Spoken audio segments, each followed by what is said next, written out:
Good morning from a almost sunny Lillishall Sports Centre, and welcome to the final day of this inaugural version of the Fly Sixes tournament in association with World Lacrosse.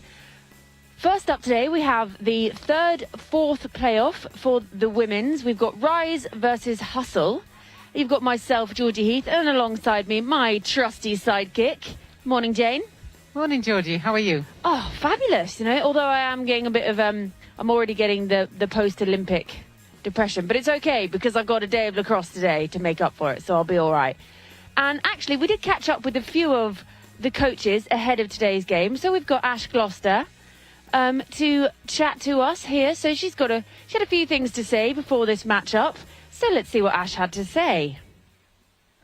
So pitch side with Ash Gloucester ahead of third place playoff versus Rise, head coach of Hustle. Talk to us a bit just about yesterday as a whole, the match and the competition. Yeah, yesterday I think we ended up having two tough matches, so didn't quite pull out the victory, but the competition on the whole has been fantastic. So every game, even though we haven't come out with a win, they've all been really competitive, and it's just great to see some of the best players in the UK on the field. And do you know what I've noticed is, regardless of win or lose, everybody's having fun. Yeah. I think, how could you not have fun when you've got some of the best players, you know, some really innovative coaches, you know, trying some different tactics. It's a really nice atmosphere, and also great. We've got the men's here, so it's great to learn from the men. Great event all around. Now let's talk about tactics, because this is okay. a new format, new rules. Yeah. Everybody sort of seems to be looking into the rules slightly differently. Yeah. What are your take on how the rules could develop in the sport? Are they there yet, or are there changes still to be made? Do you know what? I think there's still a few changes to be made. I think we've got to remember we're learning the rules, but the umpires are still learning the rules as well. So the interpretations are slightly different from different perspectives. But I think the aim to make the game faster, more exciting, more goals scored, really kind of big plays, I think that's all headed in the right direction. Now, the third place playoff is not the game you wanted to be in, so how are you preparing for it though? Honestly, I think we've played Rise before. We've seen them play throughout the previous weekends. So we know what they have to offer. And I think it's really going to come down to kind of the grit and the determination and who wants it more on the day. And how do you get the players G'd up for a third place playoff? Do you know what? They're here for pride. You know, nobody wants to be at the bottom. So I think, of course, hopefully I'm going to say a few things that'll get them going, but it's in them. And you know, we've got great players. Emma Oakley is our captain, and she's really got the fire, and our name is Hustle, so you know, we just got to embody the word. Well, you're first up at 10 o'clock. Best of luck for the third place playoff. I'll let you get back to the team. It's about to rain, so off you go, and best of luck. Thank you. So here with Thank you Katie Hudson, head coach of Rise. Not the game you wanted to be in this morning, Katie. How are you getting ready for it? Yeah, we obviously had to put aside a few disappointments from yesterday. We performed really well, and we were up for a lot of the game, and then just a couple of key moments in that last quarter meant we're contesting the bronze medal instead of the gold medal. But the team have done really well. They've binned what happened yesterday, and I think we're in a good place for today, ready for a good performance. And talk to us about your feelings on the tournament as a whole. I think it's been brilliant. Every game there's been new things to think about and new challenges from a coaching perspective, and I think the players have felt similarly, and I have quite different thoughts about the best way to play sixes and the type of player it really suits now compared with at the start of the tournament. So it's been a real learning curve, but a lot of fun. Because there's no textbook, is there, on how to play the game? Everybody's learning at the moment. As a coach, how do you teach a team when you're learning the rules yourself?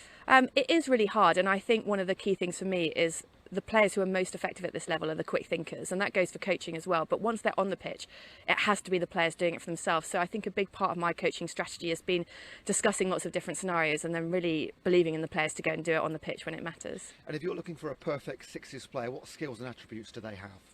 I think you've got to have a good brain. I think that has become increasingly apparent as the days have gone on, the ability to think quickly under pressure. Clearly athleticism is very important, and everyone needs to be able to finish as well. Everyone has to be a threat on that pitch, because if only 2 or 3 of you are, it's just too easy to defend against. And with the shot clock, makes it quite exciting, doesn't it? Yeah, you need a lot of you need your eyes on a lot of different clocks at the same time, and that's probably one element that I would like to think that if we'd had more time in training, or if we had more time together as a squad, we would get better at looking at plays for the stop clock. But that's something that we haven't quite nailed at this point. And as a sport, do you think sixes can compete with the 10-player game? I think it has its place. I think they'll be a good complement to each other. I definitely still enjoy some of the different tactical nuances of the tennis-side game, but the speed and sort of the scoring pace of the six-a-side, I think makes it a great spectacle. It is a great spectacle. It's been a great day and looking forward to a Sunday. Good luck with your third place playoff. Thank you very much. Katie. Thank you. So pitch side with Ash Gloucester ahead of third place playoff versus Rise, head coach of Hustle. Talk to us a bit just about yesterday as a Always interesting to hear the insights of the coaches, especially ahead of something that, you know, third, fourth playoff with 4 teams, you might think perhaps damp squib, but I don't think that at all. You know, we've got places to play for, we've got GB Scouts here, we've got England Scouts, and actually we're playing for pride at this point. Absolutely they are. And, you know, just talking to a few of the girls in the breakfast queue this morning, and they were like really up for the game and going, you must shout for us. And I'm like, it's a bit difficult to shout for one team, guys. And they were like, oh yeah, but they were all keen to really do their bit this morning.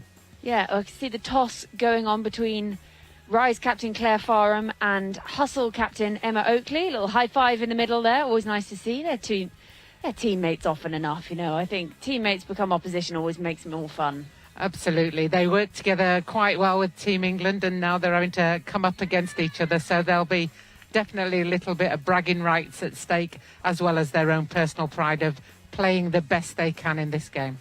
Yeah, and both teams would have been slightly disappointed after yesterday because they did both put up a very good performance. Obviously, we had 2 very contrasting games. We had the initial game, Rise v Forge, and Rise surged ahead at the beginning and then were just reeled back in by Forge, who took it in the end. And then the Hustle game, Hustle were looking much stronger than in the first weekend, and it was much closer contested. Yeah, in fact, it was all square at half time, and then as I spoke to the girls this morning, you know, I said, so you decided because it was all square that you'd let the opposition have a little bit of a lead, because you seem to they spent, I think, over 50% of the game with players down. So they tried to do it the hard way and they couldn't quite pull it off, but they're still up for it. They were just trying to get their steps in for the day. I think they were, or maybe some of them wanted a seat on the penalty chair at some stage. Not sure I want to sit on a damp plastic penalty chair today, thank you very much. I'd rather stay on the pitch running around. Yeah, much better idea. So we're just about ready for the draw of this third, fourth playoff. And we've got Ella Malik from Rise matching up against Ruby Smith of Hustle, who had a little knock on the head yesterday, but I talked to her afterwards and she said she's absolutely fine, so that's always good to hear. So here we go, both with the push draw for the third, fourth playoff. Ella Malik's come out with it there. Lovely feed there to Julie Wise. Oh, unlucky. She was looking for that top corner, didn't quite give herself the margin for error. Yeah, she was looking for a place shot there instead of the power shot, but she just put it too high and it just went over the bar. But it's nice to see them going for precision rather than power. I always like that. Sophie Coombs-Roberts heads off up the pitch. Nicely taken there on the reverse by Ruby Smith.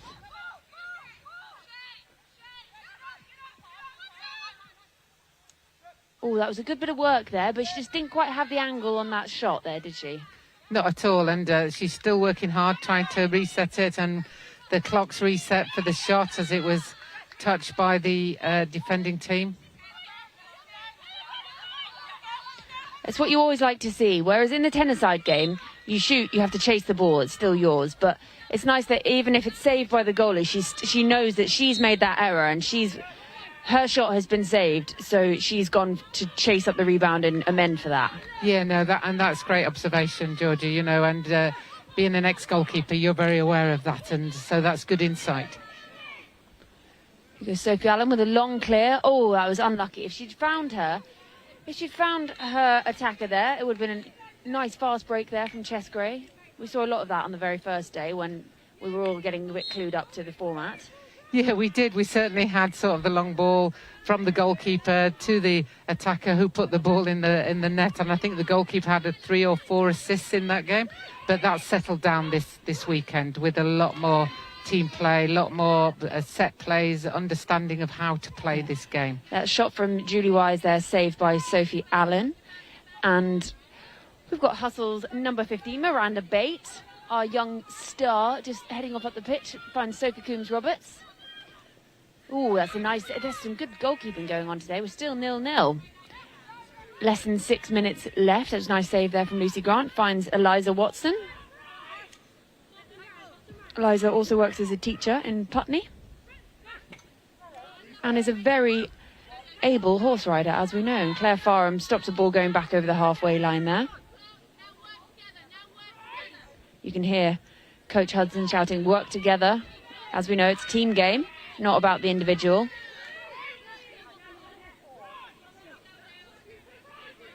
Good bit of defence here from Ruby Smith. We're running down the shot clock, 7 seconds. That if they don't take the shot, then the ball will be turned over, but it's intercepted. And that's the pressure that's caused by that shot clock, where they just know that they're running out of time and they make an error in the pass. Sophie Coombs-Roberts drives forward, but makes the decision, pulls back out again. That's unlucky there with that low shot. That's that bounce shot we were talking about yesterday there from Chess Gray.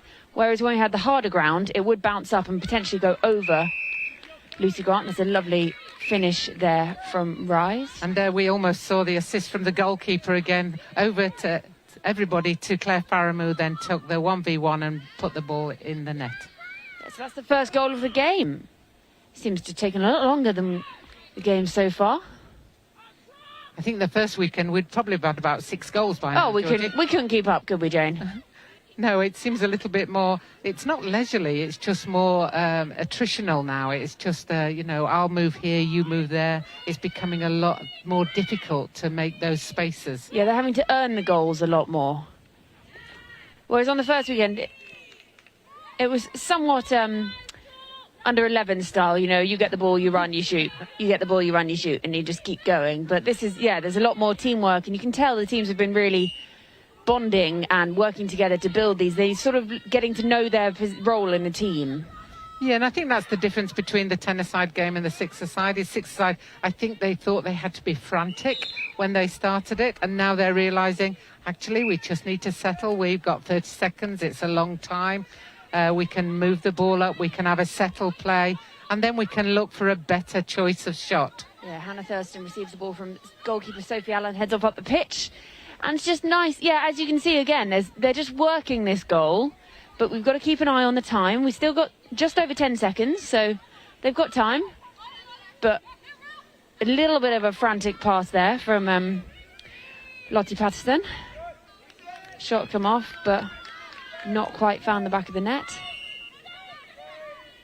And that was good because Ruby Smith realised she was just nearing the 30 seconds shot. It came off goalkeeper Grant's foot, and so they still maintain possession, and now they've got a reset 30-second shot clock. As Emma Oakley with her trademark rolled up sleeves.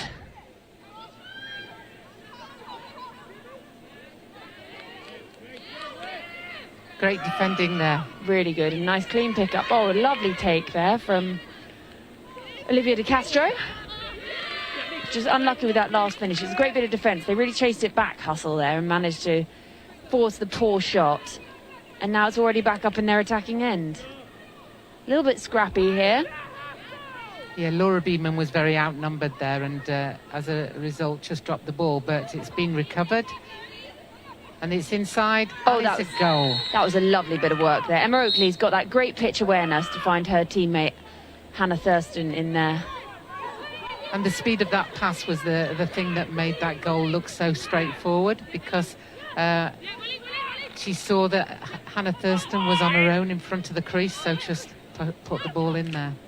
Unlucky there from Judy Wise. She just tried a bit too hard. She went for the roll, she went for the half roll, and then she changed hands to her left hand, but just couldn't quite get the shot off, and it was a bit wild. But they've managed to maintain possession, and it was almost a fantastic quick stick in there, but it's gone to goalkeeper Sophie Allen. And interesting, the shot clock was only down to 20. There was 21 seconds left, so it was almost like this is where they need to learn when to take the shot and when they can just make a better decision, get themselves into a better position, and they're learning that. Oh, that was unlucky. That was well worked.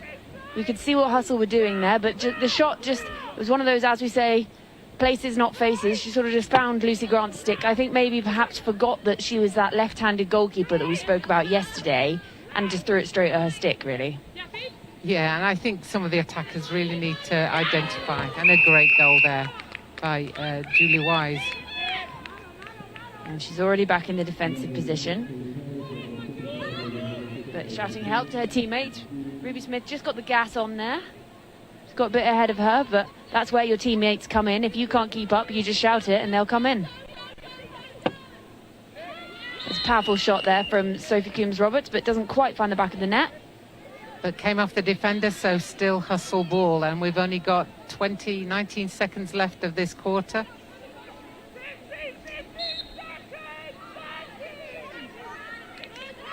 Just need to have that game awareness hustle now to know that there's just that bit of time left. Yes, and they obviously do, because they found the back of the net.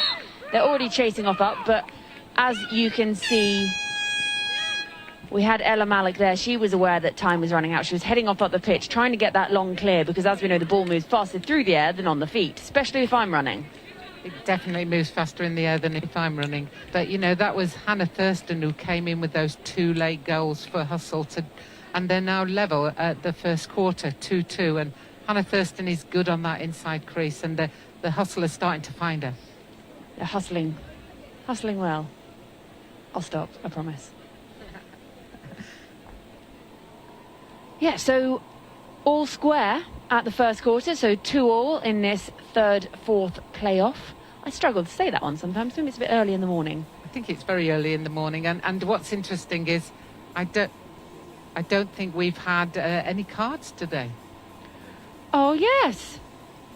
I hadn't thought about that. No, that is very interesting. We did have a number of cards yesterday.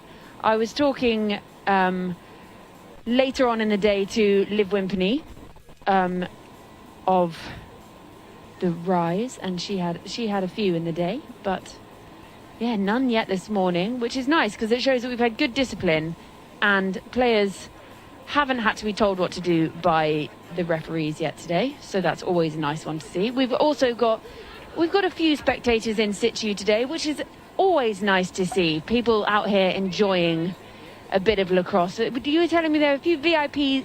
Yes, we've got a number of VIPs. I do believe that Sue Redfern, World Lacrosse President, is here, as are her World Lacrosse colleagues, Don Blacklock and Sally. Oh my goodness, I've had Sally Barker. Oh, I had a brain freeze then. But we've also got England Lacrosse President Natasha Dangerfield here as well. So, and then we had a competition for the best goal of the first day, and we've got 20 people who won tickets to come. Oh, fantastic. I love a contest. All right, here we go with the second quarter draw. Picked up nicely by Miranda Bate. Got that white ninja headband that I see a lot of the England men's cricketers seem to be donning still, even though they've been able to have their post-lockdown haircuts, but it seems to be it's the fashion going on at the moment. Yeah, I think it's definitely a trend, isn't it? Great ball inside, but a great save there by Lucy Grant. A bit of a collision there, but both players up and running, so all's good. And you see that awareness from the Rise defenders there. It rebounded off goalkeeper Lucy Grant, but they managed to get it back into her circle, where obviously the Hustle team can't go. She picks it up. She can take the nice clear. That was off the post. And a save. And a long ball through. Claire Farham doesn't look too amused by that one, that save.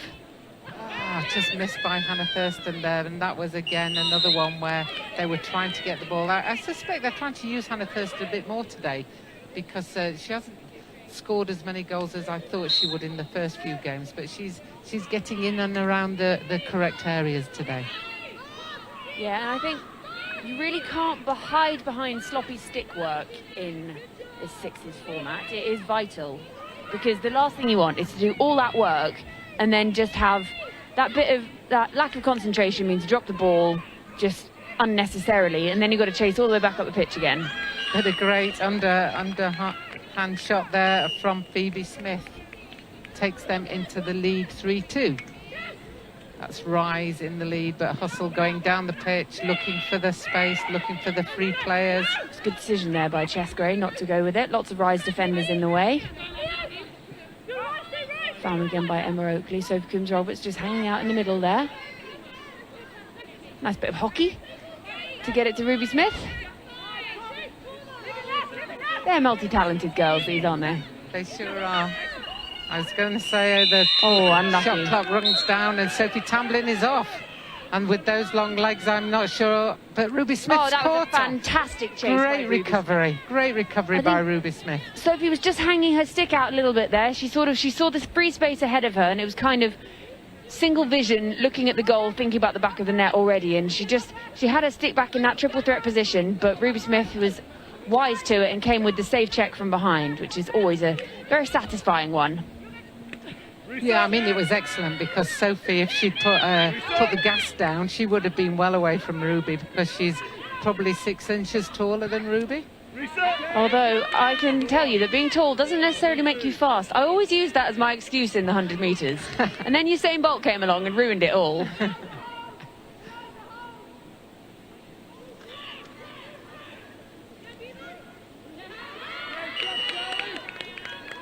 So a nice finish there from Rise. Sophie Allen's just bringing it out, directing traffic, and Rise are up 4-2 in this game, so very different to the first game when they went up rapidly in the first quarter and then didn't win any of the next quarters, and were caught up by Ford, who we will see in the final later against Swift. Oh, umpires. Here we go, we're going for a timeout. That's a wise timeout there, that one, I think. You know, everyone just needs to calm down a little bit. Hustle just needs to bring themselves together. It's only 2-goal deficit. So, as we've seen before, 2 goals can happen very, very quickly. And 2 shots have to be taken in the space of the 1 minute because we've only got that 30-second shot clock. So it's never a dull moment in this game. You can see just Ash Gloucester just pointing and waving her arms around. I wish I could hear what she was saying, but Hustle they still look riled up. They're still in this game. They're only 2 goals down. They are, and we've seen games change quite considerably. If we remember from yesterday, Rise were 5 goals up at the end of the first quarter, and in the end they missed out. So Hustle will know that even if Rise are ahead, that doesn't necessarily mean the game's over. So they'll be fighting right till the end. Laura Bayman here with the ball. She's double marked there, but she's found Miranda Bate again. Can't keep Miranda out of this game, can we? No, inside. Oh, but a snatch shot there. And Freya Savage sets off up the pitch, eating up the miles with those goggles on. An ex-Guildford girl. She's come through lots of the England format. That's a nice finish there by Charlie Bergvist. I've really struggled with that one. I think she's probably used to people struggling with her name. Oh, but, imagine when you're learning to spell your name as a child. Yes, how do you spell it? Never an easy one. But it'd be good in Scrabble. Yeah, with a B-E-R-G-V-I. You've got a Q and a V. You get yeah. many, many points. I don't know how many points that one is for each of those, but you'd be pretty pleased with yourself. Oh, and the sun is coming out on this wonderful setting here at Lillishall, which is always nice to see. We've got the Archers still in the distance, and that's not the Archers from Radio 4, which I will be catching up on my trip home later. For those of you, that's a lovely finish there from Hustle. Those of you not accustomed to our English radio soaps, the Archers is a nice little farm drama that I embarrassingly listen to on the radio.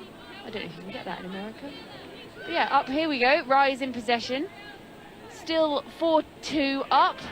So they're just holding it nicely, but we've got to think about that shot clock. Claire Farham just picking up one-handed, left-handed there.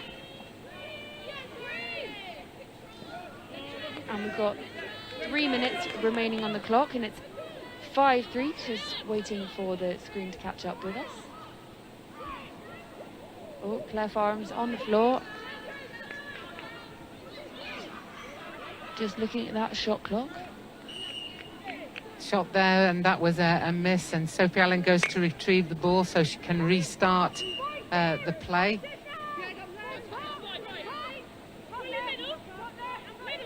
Moving it up the pitch, Sophie Coombs-Roberts on the ball to Emma Oakley, who takes the low shot, but Lucy Grant was waiting for that one. Yeah, she televised it quite well. When you're doing that kind of shot, you almost need to go for the fake, but it was as if she just tunnel vision lasers pointing exactly where she was going. Lucy Grant was almost there before it had been taken. Yeah, Julie Wise now running hard behind the goal, turns. Sophie Tamblyn misses it, and Emma Oakley comes away, running strongly. That girl runs miles. Yeah, she puts in the hours in the gym, doing her runs. She is incredibly physically fit. Oh, and a great goal there by Miranda Bate. Yeah, and I think Emma Oakley can claim that one. You know, she can say she had 70% to do with that goal, and then just had to be finished by Miranda Bate there. Right, we've gone for another timeout here, so we're at 5-4. And there's lots of stick bashing going on. It's always a very satisfying stick bash, you know. It really boosts you. It gives that little something, except when your hands are really cold. Yeah, and even that is COVID friendly, isn't it? As in, you know, we're not touching hands, but we're showing a connection with our teammates. And I think connection has been so important over the last year. I won't break into Sweet Caroline with the hands touching hands. Don't worry. It's a bit early for my singing, I think. Right, Hustle slowly making their way back onto the pitch. The Rise girls are almost in position already. Lucy Grant trudges back to her goal. You can see it's muddying up a bit in there. Oh, it's always the worst as a goalkeeper when you get in there and you're just stuck almost. So Julie Wise on the ball now. It's a nice little change of hands there. She's one of those players that, as you should be at this level, it's a nice finish again by Rise. As you should be at this level, ambidextrous. Like, you wouldn't know she was left or right-handed. No. Great finish by Ella Malik on that last goal. Julie Wise saw well, sent it to her, and with a snapshot she was in there. But now Hustle are just having a settled play, just trying to organise themselves to create some space. That was a pretty weak shot for this level. I think it's one of those ones your coach might go, I don't know if I'll even count that as a shot, that one. And you go, okay, maybe not. But it's all right. Rise are in possession. They've found... Oh, there's a nice interception there by the Hustle defence. Hannah Thurston. She's in the game a lot today, isn't she? Yeah, much more. And, you know, it's good to see. Ruby Smith setting off up the pitch. A little bit of one-handedness going on there. Oh, it's so warm. Jane's taking a raincoat off. Getting a bit warm You're now. right there, Jane. Calm yourself. It's Sunday morning. The sun came out for a minute there, preparing for all the rain. And Sophie Coombs-Roberts finishes that one off. That was a lovely finish there. She wasn't moving. She just stood there, wound up, and there was... As a goalkeeper, you just applaud that one. There's a lot of power. She's got good power, hasn't she? But that was power and precision in there. Best of both worlds. And a good save there at the other end. So that was good, but a shove in the back there from Ella Malik, and I think she might be going to have a few seconds, a few minutes on the chair. Maybe she saw there was 12 seconds half time. I thought, oh, I'll go and have an earlier half time here. Yeah, a bit tired. That seat looks nice and comfy. So we've only got 10 seconds, so they've got to... Oh, and they dropped it, but it dropped again. So that was what I was talking about earlier. You know, if she caught that one cleanly, Ash Schneider, she could have been away flying on a fast camel almost and had a clear goal ahead of her, because Sophie Allen was out of her goal there, but unlucky. So half time. Half time, and we are at 6-5, so barely a hair's breadth in it. You can see Coach Hudson just having a word with the referees there, and we've got Rise's who's having a word there? Charlotte Williams. Charlotte Williams. I think she likes chatting to two umpires, officials, with Charlotte Williams. So Katie Hudson, Coach Hudson, kindly did the right thing and just moved her away and went to ask the questions. Right, so we just see a few of those goals from the first half. This is nicely worked there, but just missed the goal. Oh no, I am wrong. Picked up again from Sophie Allen. It's one of those moments as a goalkeeper, you're so used to playing the tennis-side game when the ball goes in the back of the net, you fish it out and you send it back for the draw. But Sophie Allen has to have that awareness at this point to pick it up and look up and straight away clear it out to her team and almost make that assist.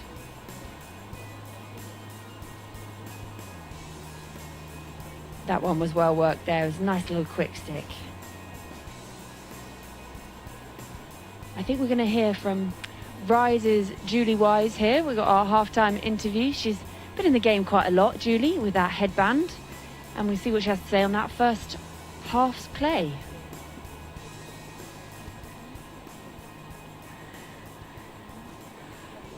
Here on the pitch with Julie attacker Rise. Talk us through the game so far. Pretty up and down. Yeah, it's pretty back to back. I think we've had a lot of close opportunities that we didn't quite convert on, and by our defence we're making amazing turnovers and we're just not quite converting them right now.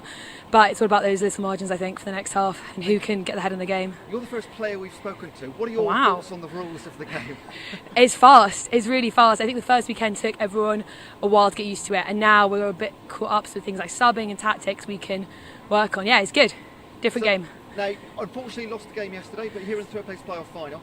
How do you get up for the game and get excited for this one? Because it's not for the championship, but it is really important for Pride. I think we felt really close yesterday, and so we've got to just lift that level and just keep pushing on. It's, game day, got to go. Well, I can see you're out of breath, and the team behind you getting ready for the next half, so we'll let you go. Thank you so much. Thank you for so your time. much. Good luck in the next half. Thanks.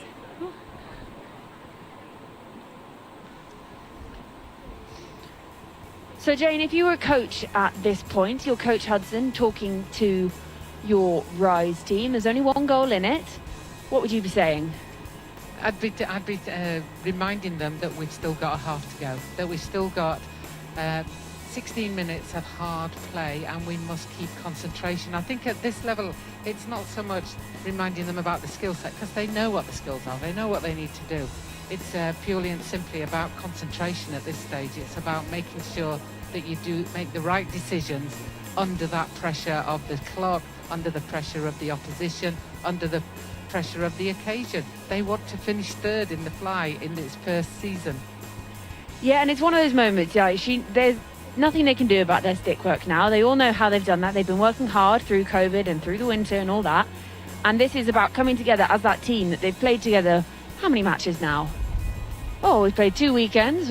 We're on. I think this is about the 6th game they'll Yeah, play. so they've really gelled as a team at this point, and this is when you've got to put that experience they've now got together into play and use it in this last 18 minutes of the game, because anything can happen. And Hustle on the other side are one of those teams that they've really improved as they've come through the tournament. Like, we saw them in that very, very first game on the first day, and they were annihilated, one might say, by Forge, and they just couldn't quite get there with that. But they've gelled as a team, they've really come together, and their young players are coming through. As we keep saying, Miranda Bate, one of those youngsters that's come through, and she's really grown into herself on this weekend, and she'll be learning from those other players like Emma Oakley, Ruby, and it's going to be a good half, this. I think it will be. Rise will be looking to Julie Wise and Liza Watson, to Claire Farram, their captain, to the experienced Charlotte Williams, and of course the ever dependable Lucy Grant in goal, just to be able to lift everybody as they go through the next 2 quarters. And in the distance we can see some of the boys warming up for their match later on, so they'll be on after us. And because there was a foul just before half time, then Claire Farram is starting with the ball, and that's why we're not having the draw at this situation. And it does make for a much quicker game without a draw after every goal, especially when you have to keep resetting. So Claire Farram just taking control, using her experience, just slowly starting off here. And you can see she's just building up that pace, but she's being double teamed. Really nice double team there from Chess Gray and Ruby Smith. Oh, that was a great save there from Sophie Allen. But Emma Oakley's wise to the deflection of her goalkeeper there, a seasoned defender, and she sets off up the pitch, proving herself as a bit of an attacker as well these days, Emma Oakley. I think she's enjoyed actually having a few shots in this competition, because normally she is a defender who gives the ball out, but Julie Wise now out on her own, a 1v1. Oh, she almost went for too many fakes, she confused herself as much as she tried to confuse Sophie Allen. A nice save there from the ex-Putney girl, Wales player. And Claire Farram again trying that long shot, and I think you said in the first half, Georgie, that she needs to sort of fake it at least, and she's not doing that. She's just taking a straight long shot, which the goalkeeper quite rightly is making sure she's in the way of. Sophie Coombs-Roberts and the power coming through, but well defended.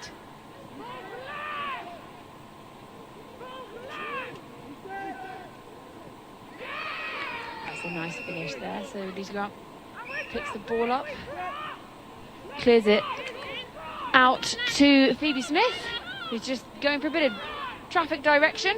Get our lollipop lady slowed down there by Eliza Watson. I'm sure they'll be aware of the shot clock. They've still got 15 seconds on this one, but Emma Oakley comes away with it, and she has got wheels, and off she goes up the pitch. Nice left-handed shades. Oh, unlucky there. I think there was a bit of post involved, but also great save there from Lucy Grant. Emma Oakley she went wisely for the hand change. Yes, she did, and I think she scored the previous goal that we've just seen, and I think she was seeing the goal again and thinking I could get 2 in a row here. And although she got ahead of the player, she didn't quite get the ball away from Lucy Grant. Oh, that was well worked. Freya Savage was just hiding there, just on the post. Found her, and it was a nice bit of placement, top corner. It was almost that goal she went for earlier, redeeming herself for missing that one. Sophie Coombs-Roberts comes away with it. Nice little hand change up to Ruby Smith, working nicely around their perimeter area here. Miranda Bate to Ruby Smith. They've still got 10 seconds on this one. Sophie Coombs-Roberts looks to drive, but can't get the shot off. But the clock is reset because they took the shot.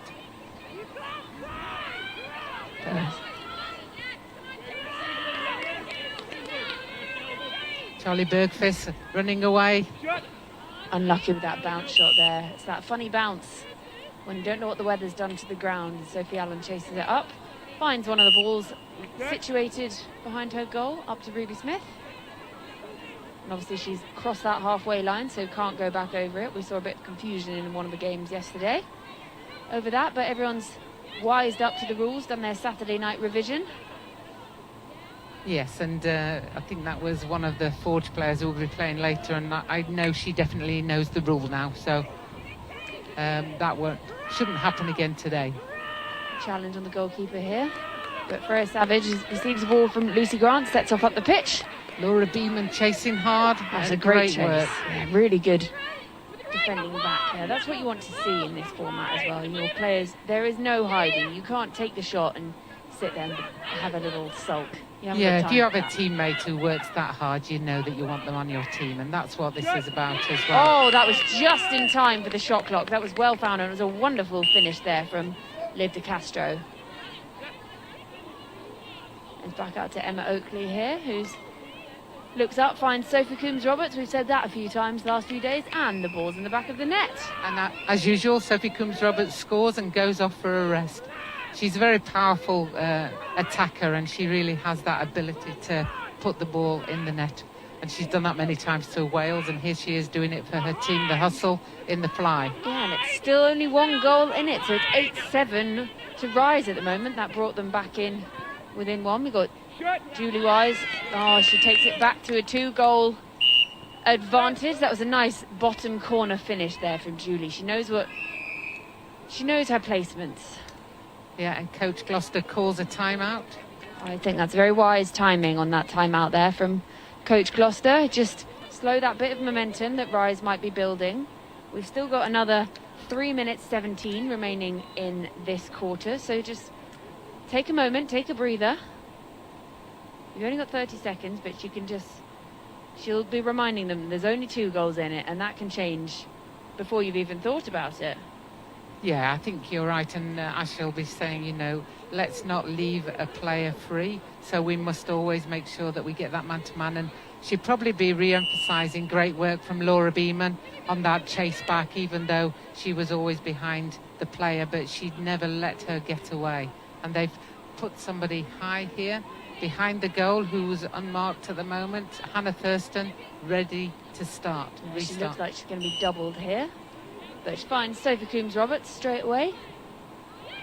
And she's passed it off to Ruby Smith. And we've got Miranda Bate just hanging out in front of us here. Receives the ball.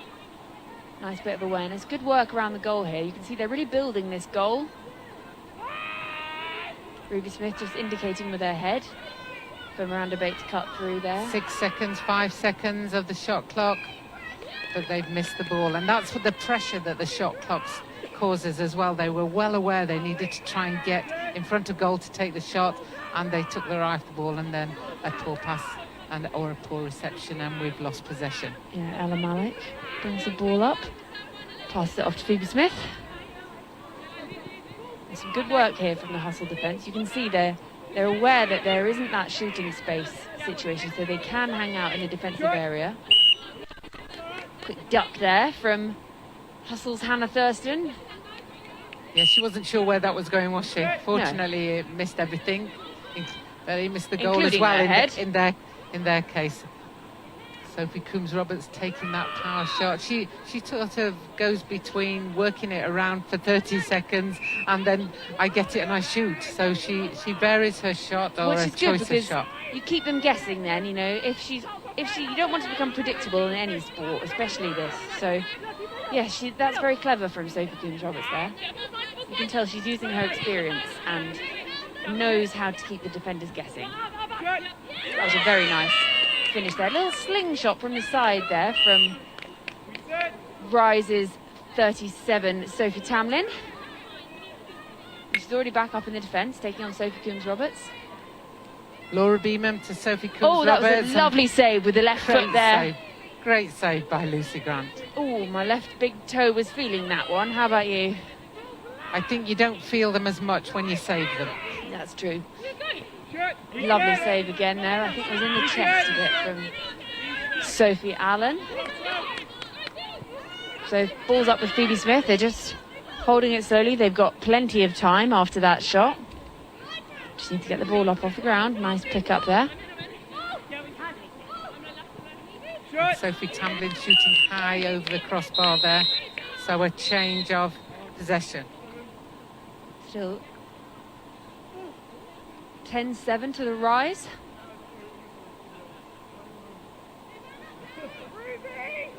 The green card being shown. Oh dear, the Hustle are occupying the penalty chairs again. Oh, they thought they were getting cold after yesterday, those chairs. So need to get about sat on them. I think the more the girls play this level, this standard, the more that they'll begin to understand what they can do and what they can't do, because it does put your team under an incredible amount of pressure once you go down a player. But they are still in possession, which is always a great sign, because if you're in possession, the other team can't score, even if you are a player down. So Miranda Bate nicely boxing out Eliza Watson there. That's what you're always taught when you're first starting to pick up the ball. Get yourself between the ball and your opponent, because she definitely can't put her stick through between your legs. Ooh, Emma Oakley going for our favourite worm burner there, but Lucy Grant was equal to it. I think she was well aware that she needed to get a shot away, and so just took a shot that she thought was possible, but Lucy Grant was well on top of that one. So just over 5 seconds remaining in this quarter, still 10-7. And that's the hooter coming into the fourth quarter. So Rise have pushed ahead. They were 2 ahead at the half-time. Yep. And now just edging it. 3 ahead. 3 ahead now, 10-7. So Coach Hudson, I can see her making a few notes over there. She'll be having a word. They look optimistic in their yellow and orange Tequila Sunrise outfits versus the Quality Street of the Hustle. Did you enjoy any of your Quality Street yet, Jane? I haven't opened them yet, Georgie. I was thinking once we finish this commentary, then we'll share a Quality Street. We're going to have to arm I'll wrestle give you- over the purple ones. I will let you have the purple one. No, don't worry. I mean, hopefully there's 2. Oh, yes. Well, it's always the worst when you open the box. It's like a box of celebrations when they're all bounty. And you're like, no one wants these. That's right. So we've got Coach Gloucester still imploring of her team to do things. You can see her waving her hand, and you know she'll still be backing her team 100%. I think that's the great thing with these coaches. You know, they also have come together with this group. And if you're just seeing on the replay there, it was a lovely change of hands, shot off there from Emma Oakley, and then she was already chasing back up the pitch while Lucy Grant was still trying to pick the ball out. This was a well-worked goal here by Rise. Finds Freya Savage, who finds that top corner. And if you looked at that, there Yeah. was barely any space between the ball and the very corner of the post, and that's precision at its finest. And it was a great pass from Sophie Tamlin to her as well. So see this final replay just as the players are making their way back out onto the pitch. They don't look tired. They're all riled up for this. It's this last quarter and there's only 3 goals in it, so it still is anyone's game. And that's wonderful to see as the officials head back out onto their pitch in their fluorescent yellow, not attracting quite as many flies as on the first weekend at the Fly. Oh, that's for sure. But it looks like we're getting ready for this final quarter for the 3rd and 4th place playoff. And so this is only the 3rd draw being taken, because obviously we had no draw in the 3rd quarter. So we've got Claire Farr and Ruby Smith know each other very well, both going for the push draw here. As we head into the final quarter, the 3rd, 4th playoff, it's 10-7 to Rise. And Claire Farham just can't quite keep that ball on the pitch. Gone for a wonderful dive. Great effort there from Claire Farham. Great effort. You know, she just wanted to keep that ball on the pitch. But sadly it evaded her, and now Hustle come forward. So Doesn't quite have to go home to mum to get her to wash the mud off the front of her shirt there. She seems to be okay. And Lucy Grant, nice left-handed clear out there to... Who was that to? Heather McRae. Heather McRae. I think she's got the right number on this week. Last week she had the wrong number.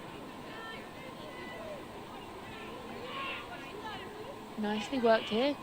Got Claire Farham just looking up. Oh, she's gone for that low save. Wonderful save there by Sophie Allen, who manages to keep the ball in her circle as Emma Oakley heads off up the pitch, just indicating that she wants to send it out wide there. Fortunately for Emma Oakley, their timeout was called before she threw the ball off the back line. So just under 7 minutes remaining. Interesting, they call the timeout just over a minute into the quarter, and you can see the officials there. The hat has gone over the ball. The hats look somewhat like they should have a little helicopter on the top. They do, yes. Yeah, I suspect Coach Gloucester will have seen something that she thinks, oh crikey, I should have said that, and so must have called it because of that, because as you say, there's still just under 7 minutes of this quarter to go. But fortunately, because she did, even though Emma Oakley threw the ball away, they're still in possession, so that's good for them.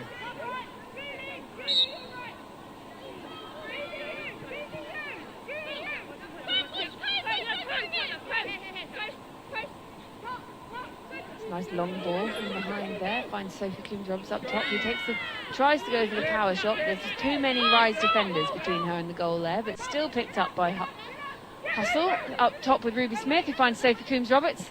Ooh, you could see the thought process there, and it was all good until that final finish. Yeah, it looked like they really did have a plan in mind of what they were trying to do there. They were trying to swing it round and then create the space, and then to create the space for Sophie Coombs-Roberts. And now we've got a timeout for Rise. I think they must be thinking, I don't want to not use my timeout, so we're going to use them. It's as if they suddenly remembered them. Going, oh, we've got timeouts to use. Why not? And we've still got 6 minutes, 16 seconds left of the game. So interesting that we're using these timeouts quite so early in this quarter. Yeah, I was interested that the first one came so early, but this one is almost... They've barely got back on the pitch, and there's another one. Maybe they all just needed a bit more of a rest, and they're really hoping that get that extra 30 seconds in. It's like a chess game, isn't it? Coach Hudson must have seen what Coach Gloucester had changed, and now she wants to try and counter that by saying something to her team. And she knows that Hustle now can't have another timeout to try and counter it again. Great. I love this. I love this about sport, about one team trying one tactic and the other team trying to counter it. And we see where we go from there. And if you look at that awareness there from Hannah Thurston, you can see she was just so concentrated. She got herself in a really good defensive position, and Heather McRae just couldn't quite get past her there, and Hustle have come away with the ball. Not quite. It's still a mess in there.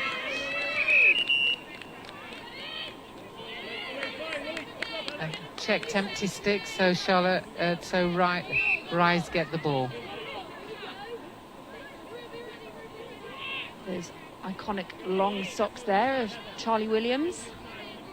Attempted pick there for Claire Farham, who's still got the ball. Carries on round, passes it off to Phoebe Smith, who's still got the ball. She's made it past her defender. Looks up, finds... Oh, that was well worked. She finds Claire Farham, who finds that top corner, which you love to see. And that brings it to 11-7. So Rise looking a bit... They're just widening that gap. It's not happening at pace, but it doesn't need to happen at pace if you're putting the ball in the back of the net. No, it feels like they're just tightening the screw, doesn't it? You know, we're just slowly but surely pulling away from the opposition. But Miranda Bates has the ball, and I'm sure she'll want to do something about it. Inside to Laura Beeman, but challenged, and the ball is back with Lucy Grant, the goalkeeper.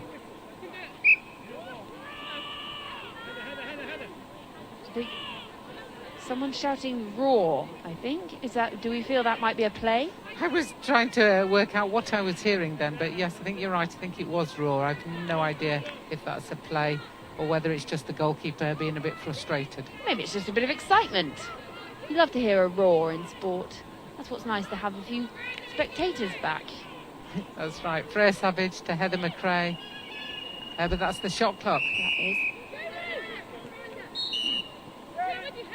Ruby Smith sets off, but she's alone at the moment. Taken on by Heather McRae. Sophie Coombs-Robert brings the ball in, pass it off to Emma Oakley, who drops it, but still maintains possession. Sophie Coombs-Roberts, one of those players, she always looks like she's ready to take a shot, doesn't she? She's got her stick back, she has her hands quite low on the stick. Yeah, I think she just loves scoring. You know, there are some players that, you know, that's their dream, is just to keep scoring, and she's one of those. But she's a strong, powerful player, and she's taking a rest now. That's a lovely finish there from Eliza Watson, who's already up in the defensive end. That's what, she's worked that one nicely. Yeah, and the absolute commitment there of Eliza is that she's took the shot, scored the goal, and she's the first one back in defence. But a great pull back there. Yeah, Hustle are equal to it. That was Hannah Thurston, nice finish there. But Lucy Grant is directing traffic again. Charlie Bergqvist looking for an opening. Feeds it out to Eliza Watson. There's some good defence going on here from Hustle. As you can see, I'm so impressed by Hannah Thurston's defensive position. She gets low, she's in that optimal position, knees bent, and not quite able to keep that one out. Hustle. Sophie Allen just walking the ball out there. So it's 12-8, no, 13-8 now to Rise. So you can see Coach Hudson just teetering on that edge over there. She doesn't give much away. She's just pointing. Her players will be listening to what she has to say. A 4-time World Cup player, so you want to take her words wisely. You know, she knows what she's on about. Yes, I'm sure that the players are listening to everything. You know, I find that the teams have responded well to their coaches in this tournament, and it's been good to see the development of the player. And as you say, although us Hustle are down in this one, they've actually developed well over the tournament, so there'll be lots of positives to take away. There's an attempted pick there by Hannah Thurston, but Sophie Coombs-Roberts doesn't quite come off, but they look like Hustle maintained possession, but no, it's gone back to Lucy Grant, the Rise goalkeeper. And we're in the last 2 minutes of this third-fourth playoff, and either players look like they're getting a little bit tired, a little bit sloppy at times. And we've gone for another timeout from the Rise, from Coach Hudson, I believe. So what do you think for the last minute and 3/4, Georgie? I think Hustle almost, if I were Hustle, I would almost have to, you've got to take that risk. So they might almost need to go for what they fell to in their very first game and leave that player up into that almost fast break situation, because they've got nothing to lose now. They've got a 5-goal deficit, so you need to take a risk and do something different and out of the ordinary. Yes, it's nice to build the goals, but you haven't got time for that really anymore. You know, what have we got left? Just under 2 minutes, so you've got 4 shots in that time. So yeah, I think if I were them, I'd almost try and leave that player up for that fast break situation. But Rise are in possession, so we've got the players marking closely, marking tightly. Charlie Bergqvist being directed behind the goal and being double teamed on the back line, and she takes a step out. That was a lovely double team there. That was that V position you're always taught as a double team. You don't want them to be able to just slide through the middle. And long ball through to Sophie Coombs-Roberts, but bounced just in front of her, and she missed out on that. Well defended by Charlotte Williams. That's that moment you need to think, I'm getting tired, you need to start, you really need to think, watch that ball into your stick, because you can't afford to lose it in situations like that, especially when you've got this 5-goal deficit. Wow, look at Eliza Watson's determination there and running. That was a lovely save from Sophie Allen. That's one of those when people always think, as a right-handed goalkeeper, you would think bottom left is going to be the hardest one, but I always found that the mid-left is the hardest, because you'd have to think, do I go over with my stick or am I going to go under? So Sophie Allen's gone for over there, and she's made a wonderful save. And Hannah Thurston off in the penalty chair. So Hustle are down a player, which is not going to help their cause.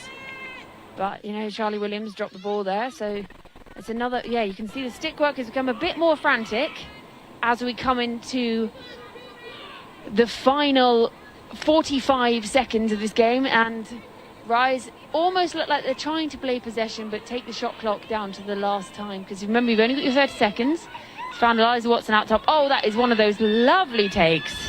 One-handed, as we know, she'll have spent ages doing that. They ran the shot clock down, so Hustle have one last chance, I think. 28 seconds left. Ruby Smith, the ever youthful Ruby Smith, running the ball up the pitch. Laura Beeman goes through. And that's one of those things, they run the shot clock down, but actually they won't be disappointed in that, because there isn't really the time for Hustle to get those goals right. So if they run it down, they've used up 30 seconds, and yes, it's changed possession, but it's 30 seconds that Hustle haven't had the time to make a shot in. So it's quite clever. Oh, great shot from Laura Beeman. And that was a lovely finish, because you just don't know if they're going to be able to make up this 4-goal deficit in the last 10 seconds. No, but it's always nice to finish. Yes, it is, isn't it? Finish as well as you can. Julie Wise. Julie Wise, that was a fantastic left-handed shot. Oh, look at that lovely slide there for Emma Oakley. She puts her body on the line there, Emma Oakley. They've gone for that long pass. And that was a fantastic game we've seen there. So it's a win for the Rise, so they take bronze medal in this, and they'll be pleased with that one. It was a good performance. It wasn't a one-sided game by any chance. And so they take the victory 14-9. Yeah, great performance by Rise, and you could see how much it meant to the girls, even though it's a third-fourth playoff. You know, they celebrated like they'd won the gold medal there, you know. So it's great that they put everything on the line, that they tried their hardest, and they produced some good quality of play, both teams. So well done to both teams, well done to both coaches, and, you know, it's just great to see the level that we're starting, or the patterns of play that we're starting to see are successful in this format. We've got a beaming Coach Hudson there, just fist bumping the officials. You played into She'll be very pleased with that performance from her team. They were almost unlucky yesterday in that game, because they started so well, but today was a completely different one. So you have to adapt to the game that you're playing at this time. You can learn, as we were saying yesterday, you learn from the previous games and the previous quarters, and you bring that into today's game. So yeah, they'll be happy. They can go home happy at the end of today. It'd be a nice Sunday roast perhaps for dinner. Yeah, that'd be nice, wouldn't it? So yeah, I'm sure they'll be very pleased, and everybody, coaches, officials, players, will have all learnt so much by doing this, and I think that's a really important thing to do, is just to keep developing, keep learning. And they'll be quite pleased, the girls, just as the rain starts to fall. And I think we're going to hear from the Rise assistant coach here, Matt Sharp, on his team's victory in that fourth playoff. So he'll be quite a happy man to talk to. You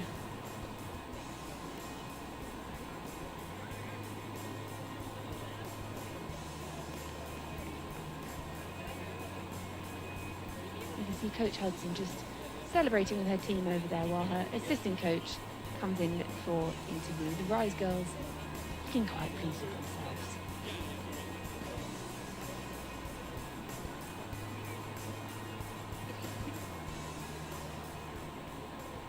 We are here with Matt Sharp, assistant coach of Rise. That was a nice end to the weekend, wasn't it? Yeah, it was a great end to the weekend. It was much better than the weather.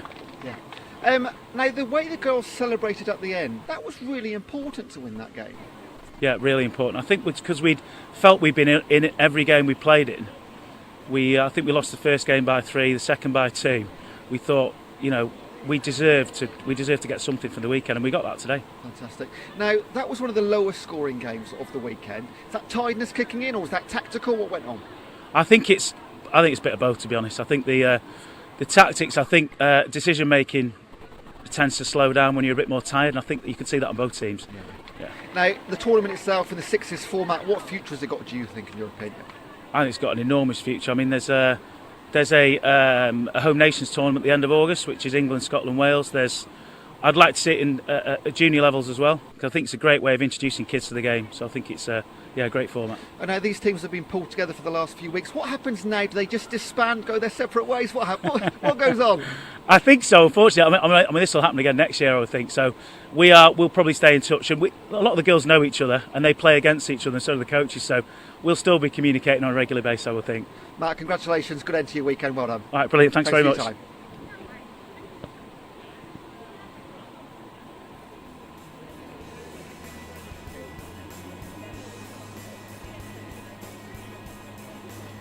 Just see a few replays of some of those lovely looking goals from the first half. Oh, see, Charlie Williams putting her body on the line there. She's so nearly fallen over in that one, and she still kept herself up. It was nice to hear from the Rise assistant coach Matt Sharp there. He's probably a very happy man, him and coach Hudson, and you can see the Rise girls still all standing around, and I can see lots of smiles, which is always nice to see, just as the boys preparing to take on their third, fourth playoff. They're filling the players' area, so we'll see who we're going to see. We're going to see Rise versus Hustle for the men's third, fourth playoff. Oh no, I should say yes, Hustle versus Swift. I can see the lovely blue in the distance as they're finishing their warm-up here at Lilleshall. It's been a nice weekend. The winds are just starting up a bit. I don't know if you can hear that one, but a few of the Hustle players just walking off here for the girls. I can see Emma Oakley and Ruby Smith in the distance. They've put in the miles, those two, this weekend. They're still smiling. Yeah, I mean, they've just been phenomenal, those two. They've run and run and run, and also created, and I think they should be very pleased and proud of the work that they've done over the 3 days of the fly, and they can take that forward into hopefully England GB selection for sixes. Especially looking ahead to next year's World Games. They're two names I would pencil into my team at this moment in time, but as we know, there's still time between now and then, so anything can happen. But two very seasoned professionals showing what they can do this weekend. And I think we're going to pass over to the men in a minute. The boys are just making their way towards the pitch, and myself and Jane will leave you. It's been a fun game, hasn't it, Jane? And I'll catch you again later. Been a pleasure. Thanks, Georgie, and it's been a good game, and I'm really looking forward to the final. The final promises to be an excellent game, so hopefully people will tune in for that. Wonderful.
Good morning, everybody, and welcome back to Lilleshall National Sports Centre for our second third place match of the day. This time the men's contest between Swift and Hustle. And I'm joined on Comstay again by Mike Armstrong. Welcome, Mike. Good to see you again. Morning, Sean. So, as we say, we've got the two teams here playing for third and fourth place. After the semi-finals yesterday, we had Swift losing their semi-final to Forge, 16 goals to 21, and then Hustle played Rise in our second semi-final, which was a real thriller, went down right to the last minute, which Hustle unfortunately came out on the wrong side of a 15-13 defeat. So as we get set for the first face-off, I think we've got Thomas Rosser going down for Swift, and Paul Chapman looks like he's going to take the first face for Hustle.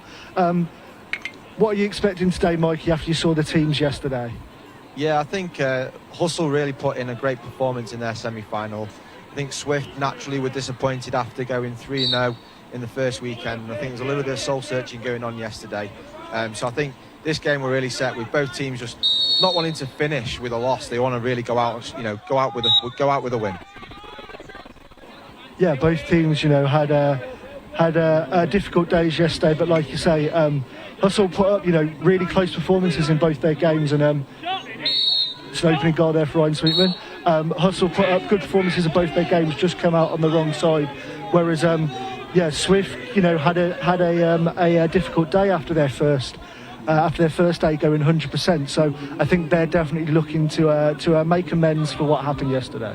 Yeah, it was great to see Sweetman get on the board nice and early there as well. I think he only got one goal all day yesterday, and even within the first minute, he's got himself on the score sheet.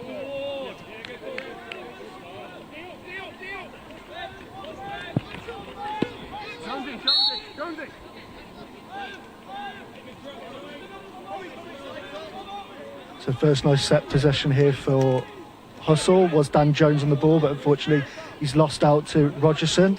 Ground ball battle won well by Rosser, and Swift looking to break, see if they can move the ball quickly into attack.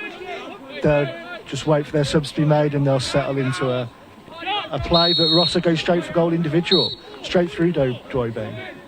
Yeah, he got himself into a good spot. He earned that. He picked up the ground ball, and I think quite sure he was marking him, but definitely just gave himself a little bit of an opportunity. Got himself to a good location just off the side of the goal.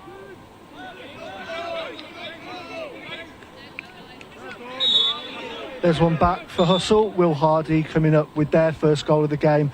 Hustle on the board, and that's a nice early goal for them to get back in the game. Not to fall too far behind early on. Yeah, it's going to be interesting to see how both these teams respond, having come off yesterday's losses. And I think they're really just wanting to get out nice and early, get themselves on the score sheet, get comfortable, and I think they identified transition as a bit of an issue yesterday, so they'll probably want to try and take as much of that away first quarter. Yeah, Hardy looking to score again there, but Hurry got down well to save.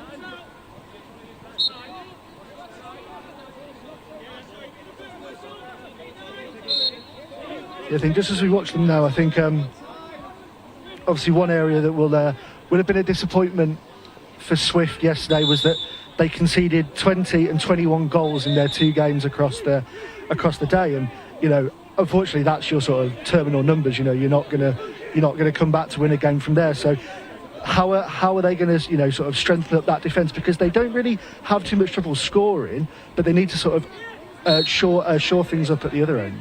Yeah, I think the games they had yesterday would have been very different if they stopped transition again. So I think we'll see an emphasis of them really trying to take transition away from Hustle here today. And I also think they might just, we spoke yesterday about them playing that slightly higher line. They might just drop in a little bit and give themselves, the opportunity to play settled D first and foremost. Yeah, and on the flip side, Hustle was someone who really utilised transition well against Rise in the semi-final earlier. They had a lot of joy, coming off when Rise attack had broken down. Hustle were able to move the ball quickly and had a lot of success there. So it's going to be interesting to see how Swift deal with that again today. Yeah, we saw Dan Flisk, who's actually just coming onto the field now. He got quite a few transition opportunities for Hustle yesterday, and I'm sure Sam Patterson will be wanting exactly the same out of his players in transition, making sure that they're generating those opportunities. I think we just saw there that Swift really just dropped in and wanted to get in front of their own goal. Play 5v5. Tight angle shot there, really, from Dan Jones. Was a bit of a hard one to get to the look, and it finished up in the side netting. But here we go, Swift looking for their own quick transition goal. Yeah, shot from Rogerson. That was the 3v2 that we've been talking about quite a lot. If you can get the goal and get those quick outlets, you can get numbers upfield. Yeah, and also then, it's just about the sort of subbing from teams as well. If you can see who's subbing, who might be caught a little bit short, and you can really sort of utilise that as teams try to move their players around the field.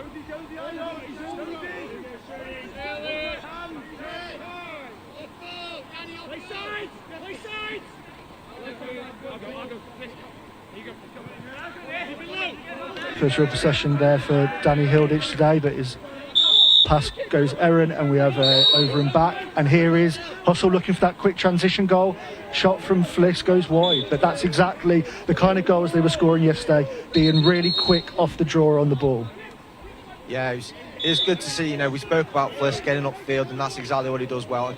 Just for the Swift, we had Hilditch kind of getting his first dodge of the day, and straight away showing how much of a threat he is with the ball and stick. Yeah, Danny Hilditch was actually the leading scorer of the competition yesterday, came up with 14 goals for Swift. Unfortunately in their losing efforts, but he's somebody here who, can really be big for them today if they're to take this third place. Yeah, and do you know what? He's one of the younger guys actually out here, but he's really shown some maturity beyond his years. So, fair credit to him as he actually just goes and takes that shot. I think there was the kind of ones that were going in for him yesterday, so I think he's just going to have to make sure he gets himself into great positions to get himself on a good mark in this game.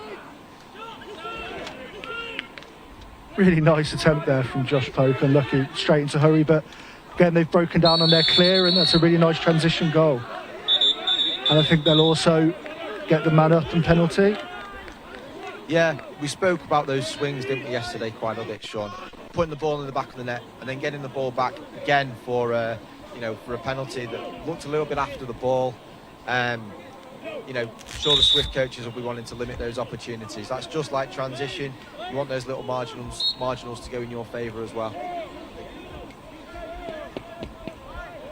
So here's our first man-up opportunity of the day. Hustle on ball, leading 3-2, looking to extend their advantage. Skip past Hardy, back across to Dan Jones. Again, that tight angle is closed out by Hurry.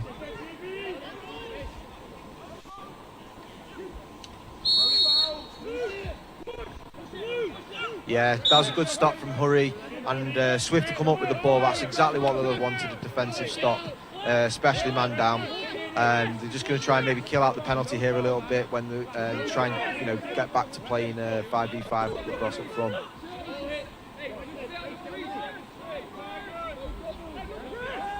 It's been an interesting game for the teams today. As you say, they've had their 2 games from yesterday, and they've had overnight and this morning to sort of take it all in, put their plans together.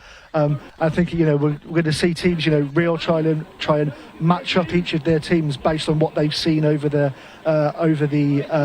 weekend so far. Sean, I'm going to say it's been a bit of an interesting first quarter. I don't think either team's really taken kind of ascendancy into this game so far.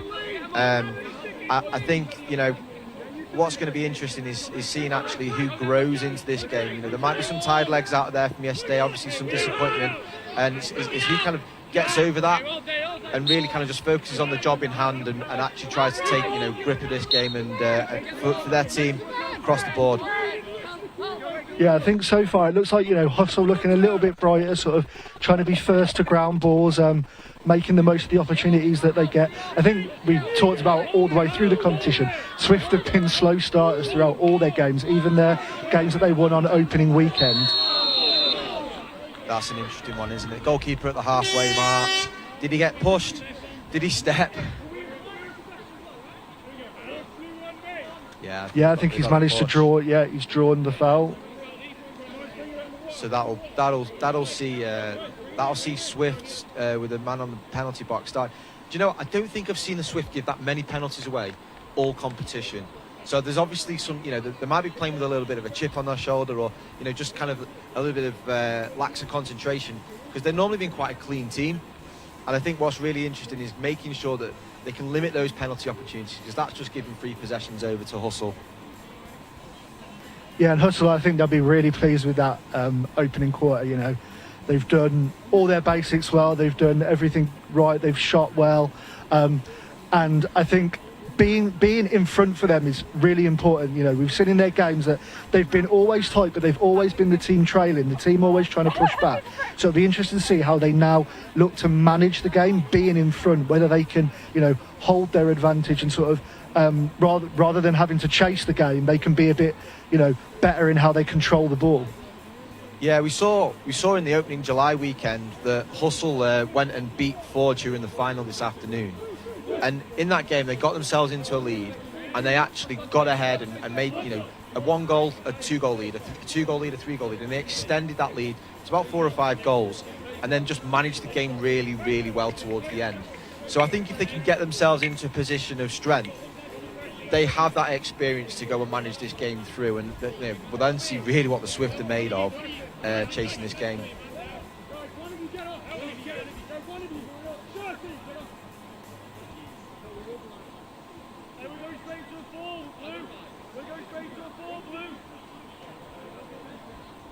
Let's go back to the face-off line with a man serving penalties on both sides. So we're actually down to four outfield players aside at the moment as we go down for the face at the start of the second quarter.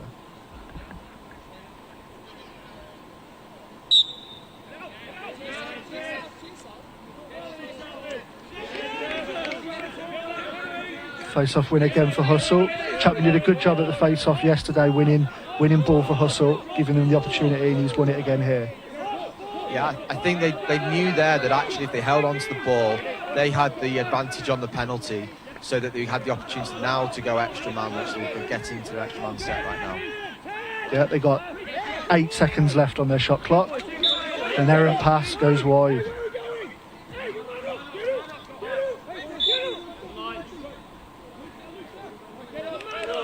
Could be first game of the day, Sean, but I think, you know, we've seen penalties, we've seen some turnover mistakes. There could be just, you know, a little bit of tiredness in those legs. I think we're definitely going to have to see, you know, one of these teams really just iron out those errors, and you know, I think that's what's going to win this game for me right now. Ross again being put under pressure by Kirkland. Their shot clock's down to 5. He's going to have to try and work the ball, but Kirkland does a really good job to come away. And now, again, here's one of Hustle's trademark transition opportunities. Shirt going up against Luke Mills, but Mills does well to slow things down. And the teams are now back to even numbers.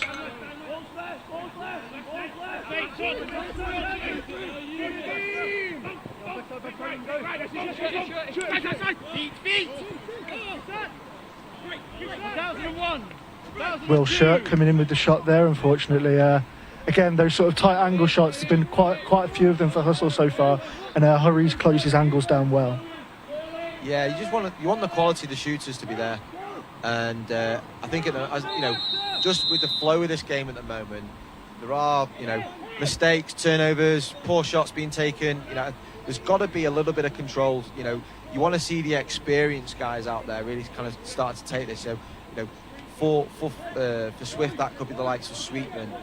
Mills really stepping up, and you know, for Hustle, you're looking at you know, their experience in Hardy and maybe Kirkland, those guys who've been to senior world championships and know how the flow of the game can come and go.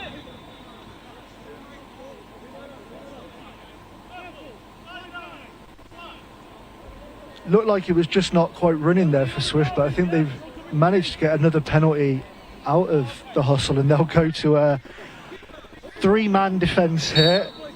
So many fouls. I actually think the officials are calling it, you know, fair game. They're not necessarily kind of overly cautious here. I just think there's a lot of mistakes out there and a lot of basics. Again, you know, outlet pass, turnover, and here comes Sweetman yet again.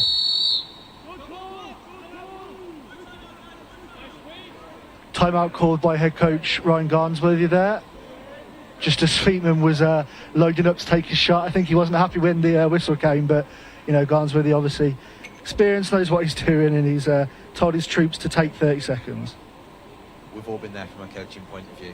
Absolutely, I don't think there's a coach out there that's never, had the timeout ready to call, getting ready to call it, then play them breaks nice and clean up field, and then the timeout stops the clock. But they'll have something that they want to work on specifically here. They're probably wanting to get into something around, they've got the 5 shooters out there, so they want to get into this extra man offence, and I think that's exactly why Garnsworthy was calling that timeout.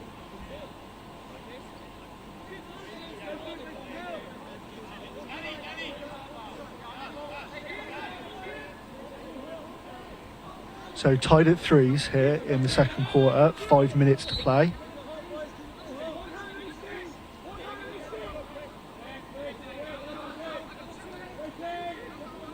Feed to Edwards on the crease, can't get the shot away. Back to Sweetman, saved by Droibeng. Here goes Fliss, look at him go. And they've now got Evans on the field as well, and they might have numbers if he can get the pass away. Pope with the shot, but wide again. That's what Dan Fliss does for his team. He beats guys in between the lines, and he actually creates transition opportunities for his team. He does such a good job of that, that is something that the Hustle can continue to look for. He either creating for somebody else, or we saw a lot yesterday of him creating for himself.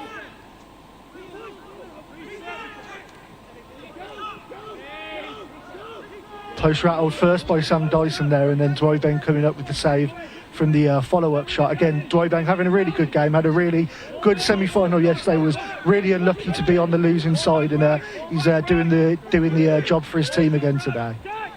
Yeah, we saw how making consecutive stops yesterday, which was trying to give his team the impetus, and I think he's going to continue to do that. There he is out of the goal again, making great save, making those plays for his team. Kirkland up to Shirt. Draws foul and gets the goal. Penalty cancelled. Yeah, he did really well there to fight for the middle of the field against Andrew Baxter, and really give himself an opportunity to put the ball in the back of the net. Just those, like we said, drawing on Droibeng's double saves, but again, coming out, making that interception, setting his team off.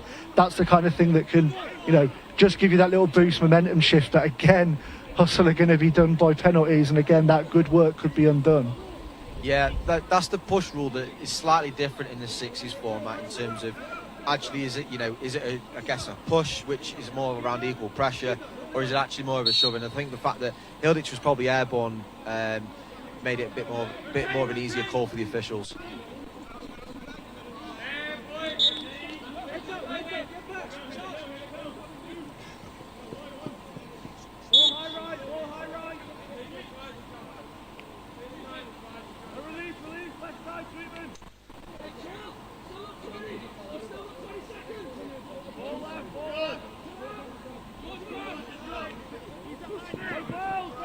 Hustle just trying to work the ball out. Swift put it on the press to try and stop them with the man down, but they get the ball out. And they'll have 5 on the clock if they want to have an opportunity, but I think they're just going to run it into the corner. Yeah, I think there's some coaching conversations that have been going on about, if you man down, you've got possession, try and kill the clock maybe in your own half. The second it goes over the half, you've got the over and back. You've also then obviously got the outlet from the goalkeeper in your own half that you can then have that extra player. And he's done a great job to kill that penalty.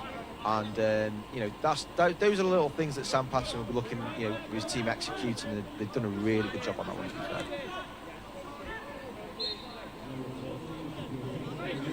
Tip shot, I think, from Sweetman, so will retain possession.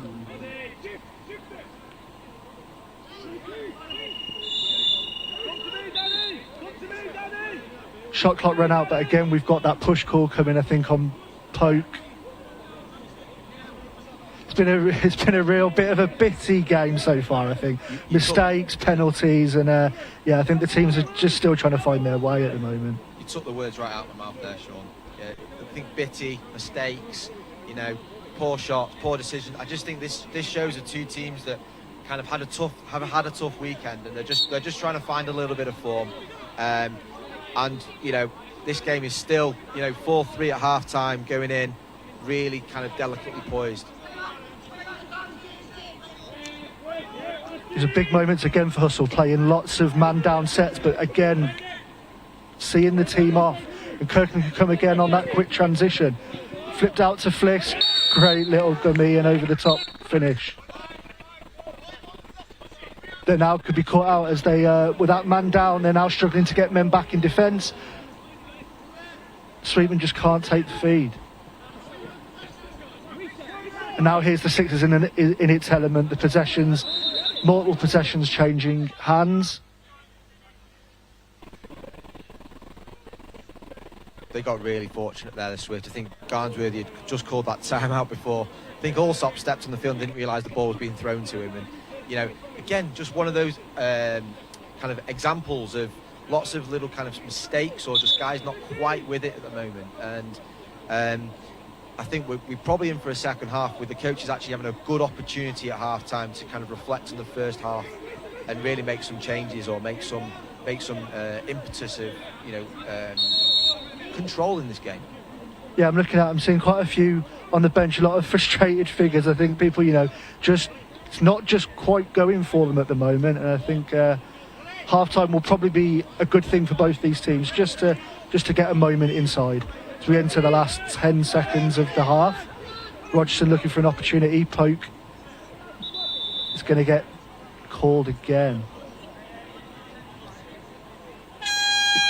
Just as our half-time hooter goes, I say as these penalties start to build up, one of the rules in this is that 3 yellow cards for one player will see them sit out the rest of the game. So that's something that the teams at this point probably do have to be a bit mindful of now. We've seen players going to the bench multiple times, and it'll be something that could be a factor if legs start to go towards the end. Absolutely, Sean. I think, we were just seeing the yellow card being shown there at the bench, so there will be somebody serving. I think, it's just wanted to see these teams kind of just show a little bit of the quality, because they've both got it in it. We saw the Hustle yesterday play an absolute cracking game against Rise, and we saw Swift really kind of challenge Forge and those types of things. We know there's the capability within both of these groups. At the moment, they're not reflecting their ability, and I'd love to just see them in the second half come out and play for the last 16 minutes of this tournament.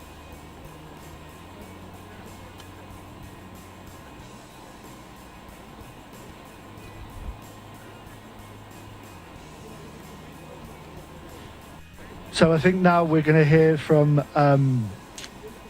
head coach Hustle, Sam Patterson, who we spoke to earlier this morning on his takes ahead of this game.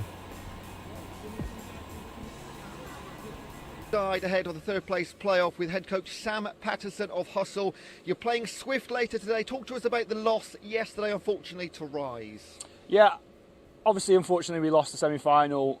We knew going into that game that Rise were a really talented offensive team, and I think that to be in a 14-14 game with a minute to go was a real.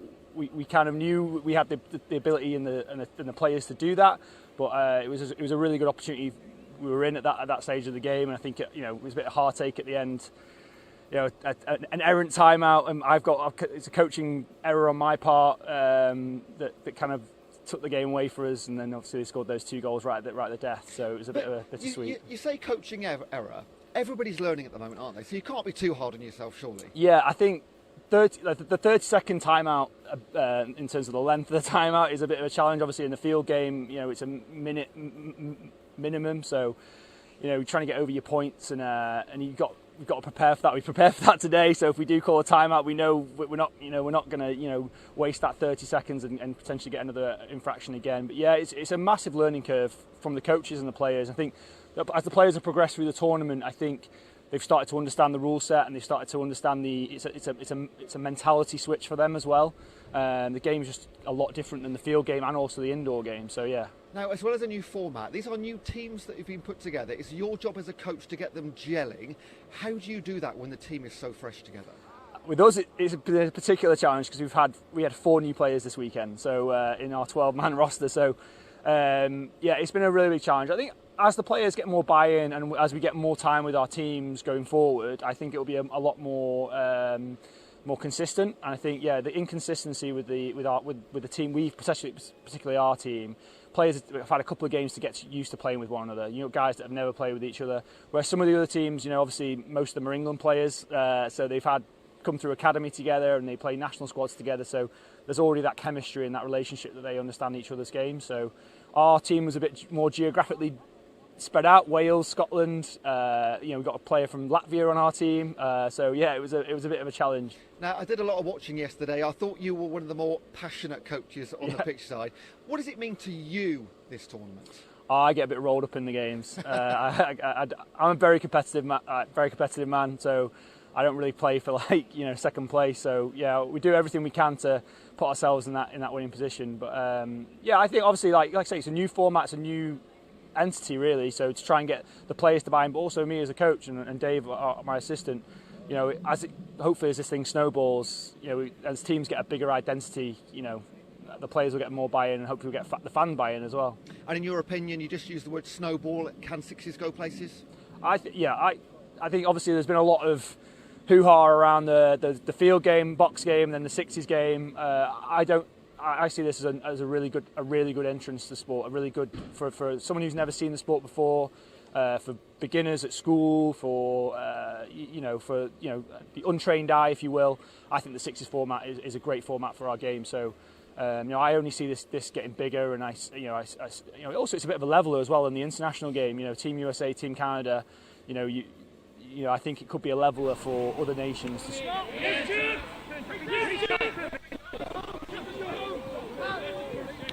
Welcome back to the second half of the third-fourth playoff game between Swift and Hustle. We're back underway here with Dan Flisk on the ball, looking to extend Hustle's 5-3 lead that they built up in the first half of the game. Yeah, it was really interesting listening to Sam there. I think he took some ownership over what he said was a coaching mistake in terms of a timeout, and I think to some extent it's great to see coaches own up to mistakes, but I don't think that was the only thing. I think there was a number of sequential mistakes that happened for his team yesterday, but fair credit to him actually taking some ownership over that. Certainly might help his players go out and perform today, because they can rest easy that they put a great game in against Rise yesterday. Here's Hardy on ball, looking to get shot away. Didn't quite get the angle, just pulled it a little bit. But I think, watching the game so far, I think Hustle have been the more composed team so far. They've sort of ran the ball better. They sort of look like they know what they're doing. And Coach Patterson's, marshalled them really well so far. Yeah, and as we see this third quarter unfold, I really think that, certainly what we heard from Sam Patterson over that half-time break was, maybe he was saying that his guys are, getting closer and gelling a little bit more, and every little minute that these guys play together, it counts that little bit more. So we'll see what they've got for the last little bit. Here goes Jones. Lovely move that. He just sort of lined it up, knew what he wanted to do, and executed it perfectly. Yeah, and we said this in the first half. Hustle have got themselves into a position before where they've made a 1-goal lead, a 2 and a 3. If they can they can get a stop here with Wobang, they can get another goal at the other end, they might start to see themselves winning this game and start taking control and start to manage this through. Interestingly, we're not seeing as many goals as we saw yesterday in this early part of the game, so we never know, something might explode out in this third quarter. We hope.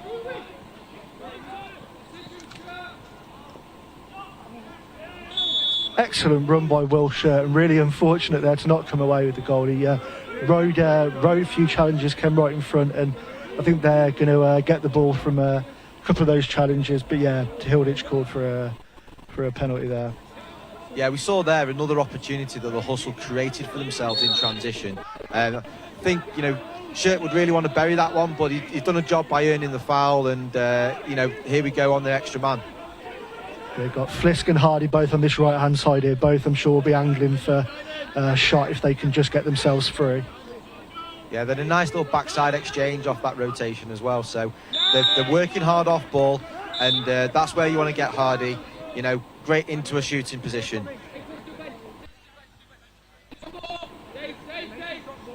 So Hustle open up a 4-goal lead on Swift here. Early up in our third quarter. Andrew Baxter pulling one back for Swift. That's a really important goal to get them running now. I think they really needed that one. Yeah, it looked like there was a little pick in there that maybe screened Wobang, but you know, that is it. You know, they've just got to go next play up mentality here and just really try and get themselves back into a competition.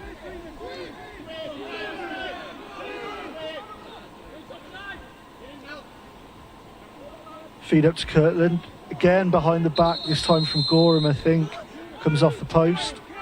Yeah, that was a really nice take and a really nice opportunity. He recognised that he was losing his angle, and actually the best way was to go not just behind the back but around the world, and really, you know, those are the ones that fans love to see. Unfortunately, it just come off the post.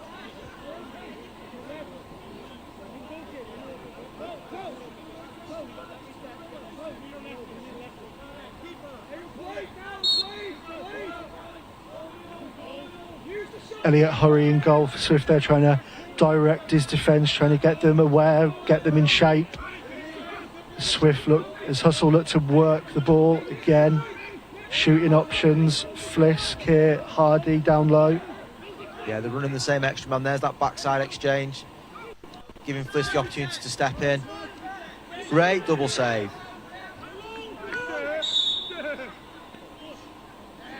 That's top work there from Elliot Hurry. He probably didn't deserve for his team to lose the ball again. And that's a great little double save, but you know, you'd love the Swift just to come up on the ground ball there and give themselves an opportunity. But again, we're going to go see Hustle have a go on goal.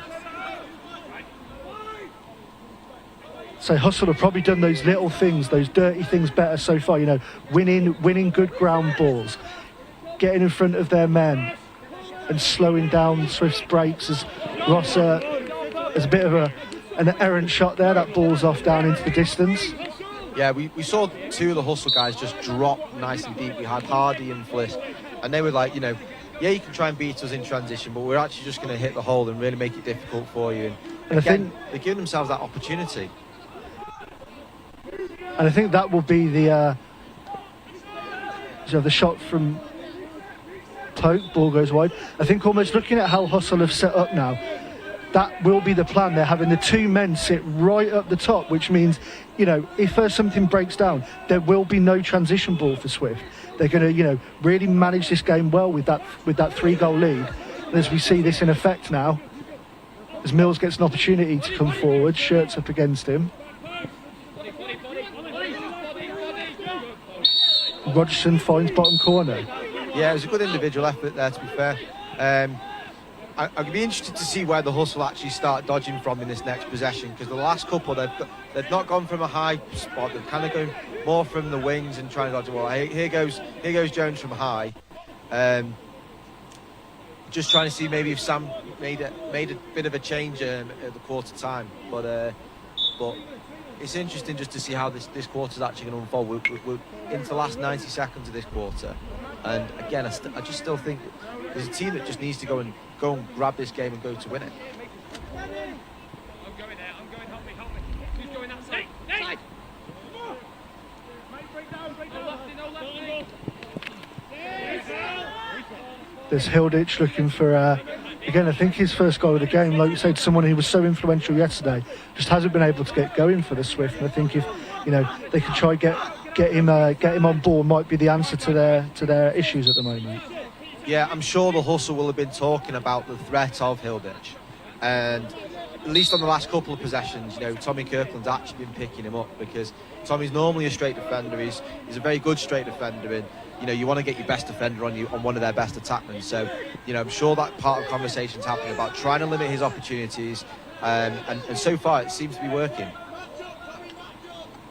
Here's Kirkland in attack this time and finds back of the net, doing the work at both ends of the field.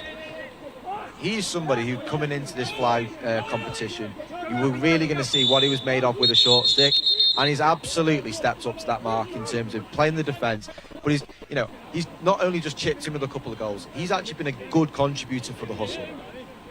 Yeah, you know, I think he's really, in that role as captain, he's really stepped up both ends of the field. And like you say, for those guys who usually play long pole, this has been this could be like a whole new set of skills that they're having to learn, along with the new format. It's just been that added extra thing. So I think, the players in those sort of positions have really had a really quick learning curve over this weekend. And someone like Kirtland is someone who's shown that he's adapted to that really well and he's getting better with each game.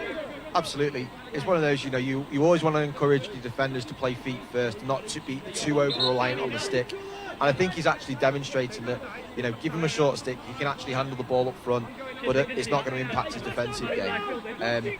So here we go after, I think it was a timeout we had there, Sean. We're going to see the Swift go and, can they get within 2? Yeah, 13 seconds in the quarter for Swift. Hilditch looking to line one up, and there we go. They tried to close him out well, and he was kind of closed out, but he just backed himself with the shot and found the bottom corner. Yeah, they went on the early slide. I think, Drobeng looking on the clear, knew there wasn't long in the quarter. This is, I keep saying it, it's well poised. I just want to see one of these teams really kind of get a grip of this, get a hold of the game, have some control in their possessions, and it's totally within their capabilities right now. Yeah, just watching Coach Sitlani now talking to his troops, I think they were really, pleased with how they've just finished there. They've got a couple goals in. They've started to pull themselves back. Their key players are starting to come to the fore. We've just seen Hilditch score. Sweetman's getting on the ball more. I think this is, in that first weekend where they thrived of, building up that momentum and coming back late. And I think it's going to be a really interesting last quarter. Yeah, I think that's a great point, actually, Sean. We've seen the Swift in this position a number of times and they've come through with a win. We've also seen Hustle in this position where they've been in the lead and then they've managed to manage the game through. So actually how this game's set up right now is that it's playing into both of these teams' strengths. And, who's going to come through strongest, I guess, is the best way to put this across. So as we say, this is we're in the quarter time just before our last quarter of this fourth place playoff between Swift and Hustle on the Fly finals weekend. We will be following up later this afternoon with our men's final match between Rise and Forge, and I'm sure that's something that you're looking forward to very much as well, Mike.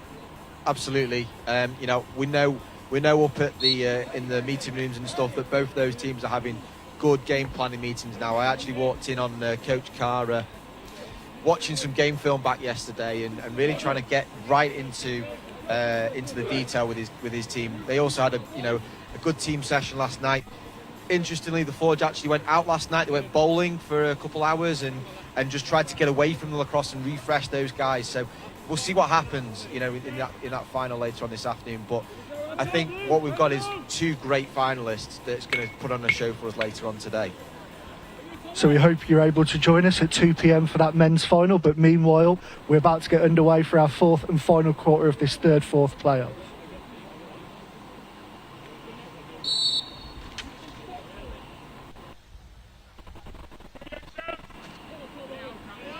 Tough face-off between Rosser and Chapman. Rosser comes up with the ball this time. Important win for Swift. Yeah, those two guys going face-to-face on the face-off. They'll know each other well from Wales Lacrosse, and we saw that in that battle. I think that was probably one of the longest face-off battles we've actually seen across the Fly. Here's Hilditch again, up against Kirkland. Really good work from Kirkland there so far. They look to put the double on. Hilditch gets the shot away and Drobeng makes the save. Yeah, we saw on Hilditch's first move there where he's been getting that step on a couple of guys. Kirkland just did not buy it, and that was his defensive experience coming through. Hilditch still works so hard with the ball and stick to get to a great position, and potentially maybe knew he had the flag come in, and Drobeng was equal with the save.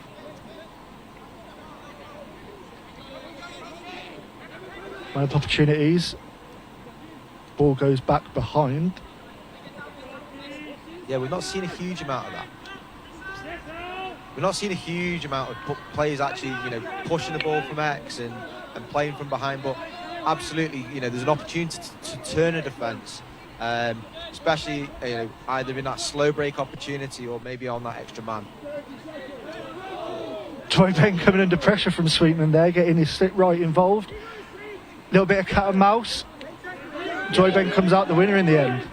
And because the Swift put on that press, they've now got a lack of numbers in defence, and Hustle capitalised through with, was that Hardy? That was Will Hardy getting another goal for the game. Great take from Hilditch down low. Sweetman behind the back. Saved Tobeng. And Swift looking to move the ball on quick again. They could go for it, but I think they'll probably just settle with their 3-goal lead at the moment. Yeah, this is where we're going to see Hustle do a little bit of management of this game now. Especially now they've gone 4 in advantage. I think, you know, we're going to really see them just consolidate, play 5v5 defence, maybe not push too much on transition, and utilise those 30-second possessions to kill this game clock. Important return there for Swift, pulling the goal back. Will Allsop cutting their lead back to 3 again.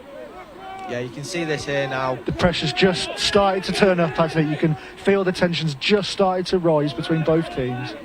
Yeah, so they've got that game scoreboard pressure coming into it now, Swift. You can see Hustle slowing things down. The 10 on the shot clock, they're not really being too direct in the goal. They want to use those 30-second possessions.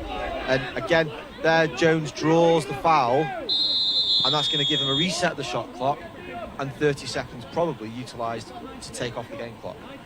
Jones has been expert at that all weekend. Just that style that he has, the way he protects his ball, you know, the way he drives, it always sort of draws those fouls, draws those players to try and make the check. He puts it out there, gives them the opportunity, and he's drawn so many penalties this weekend through that method. You can see Coach Patterson right down at the end of his box now, really kind of coaching his attack through this next possession, because he knows how important this next possession is. And 1, can they get the goal? 2, can they actually kill some time out of this? Yeah, I'm sure they look to run the full 30 seconds here. There was a few shooting opportunities, but you can see, no, they're going to run this clock down. They're going to utilise all their time, get themselves in the best position possible. Yeah, Shirt was definitely getting in a couple of shooting positions there for me, and electing to hold on to the ball rather than take the shot. And you know, that's kind of a little bit of maturity coming through from him. You know, he's still a young player, but he's actually really learning the game, especially in the sixes. He's really been impactful. There he is on the defensive end, putting up a great effort against Rogerson, and there we go. Ground ball hustle, great work, Will Shirt, both ends. Hardy's able to come away, he's got a 2-on-1 if he can pass. Elects to shoot and goes wide. Yeah, I was just about to say, if that had gone in the back of the net, that was Will Shirt's goal, because he forced that turnover and made it a 50-50 ground ball.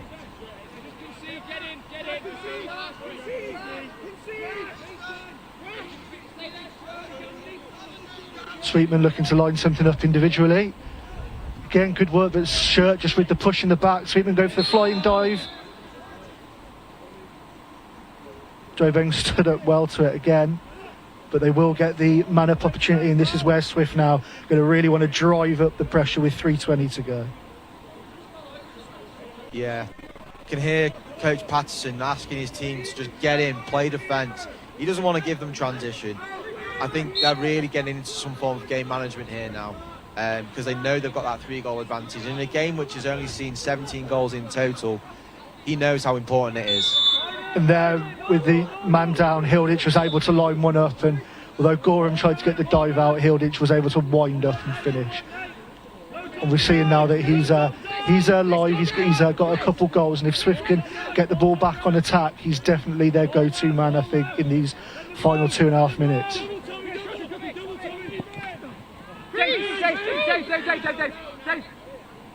Yeah, they're just taking their time on the possession. They're in the last 5.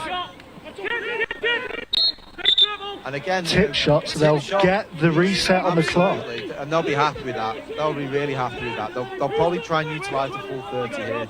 You can see that they're just spreading the field a little bit. They're giving themselves an opportunity, and they'll be really controlled in their possessions now. Really good work there from Luke Mills. Could have been dangerous. Could have lost the play there, but managed to dispossess Fliss. Sweetman goes for the intercept, doesn't make it. Gorman looking to feed to crease. Fliss with the turn and shot, saved Hurry. Yeah, and I think what we're going to start to see is maybe Swift kind of putting on a little bit more pressure, really trying to, you know, they've potentially got some numbers here from the substitution game. It's that man again, it's Hilditch, but he's slipped and clouded out well. You could hear the the call coming from Hustle keeper Dwoibeng asking his team not to foul, but they give away the push. Sweetman hits the post, collects again. Dwoibeng makes the save. Massive moments here with 1:30 on the clock. Hustle again just want to get that ball in the attacking end and calm things down. That could have been a game-winning moment right there. Here we go again though. What's Dwoibeng got in his locker for this one? Yeah, he's actually saying no foul, because he knows how important it is for his team to play 5v5 here. And we can see the impetus from Swift, really trying to, with a minute to go, really trying to they're putting on that full press. They're saying, we want to make sure that we're going to make you play right the way to the very end of this game. They say if they hold this for the whole time, they'll hold Swift to almost just about one possession. They'll have to work the ball quickly when they get the chance. Or there's a over and behind call there. Great pressure from Mills. He knows the rules. He knows there's a possession there. I think we're going to potentially see maybe a timeout or a legal procedure call. Yeah, Jones just knocking the ball away as he was retreating, and it's really not what Hustle wanted. And you can see that Coach Patterson doesn't really want to look at his player as he comes off. But his men have actually done well on their man down so far today, so they need to just put up another set here now. I'm going to stick up for Dan Jones there. I think that was accidental. It's Hilditch, fake step, and again, great finish.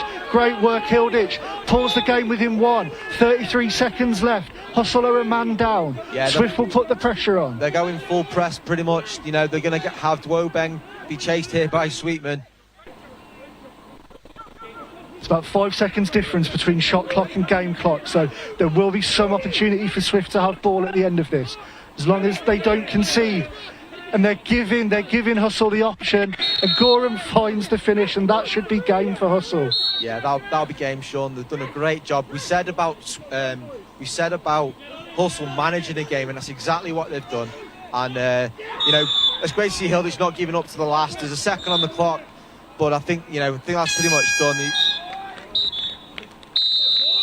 And that is Team Hustle taking third place in our men's playoff here at the Fly. Great effort from Hustle after the, both these teams losing both their games.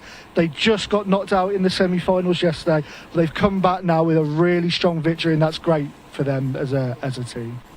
Yeah, no, there's lots of smiles on faces down there, I'm sure, because they know that they've put in a performance for themselves there. They dug deep. They had to manage that game.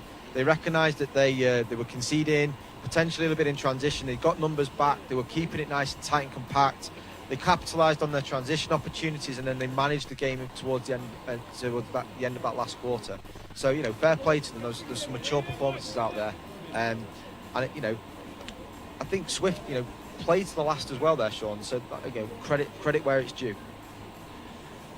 Yeah, I think I think the teams have come out at the end of this weekend that, particularly for somebody like Hustle, that they've really grown through that. They've really put themselves together, and they've shown, just because they've taken disappointment earlier in the tournament, that they're here to perform. They're here to prove themselves on the stage. And like you say, whilst this is the Fly and the tournament of the Fly, there's also the bigger picture of what this means. And, we've got the GB head coaches here watching this weekend. There are some players out there that will want to be representing. They'll want to be up for selection and inclusion in those teams when they're being picked for World Games next year.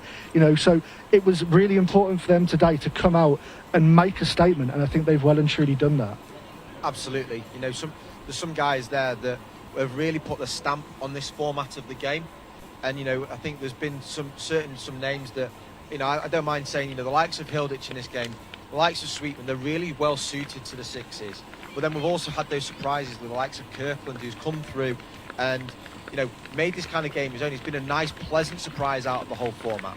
And I think what we've also seen is the importance of the goalkeeper position.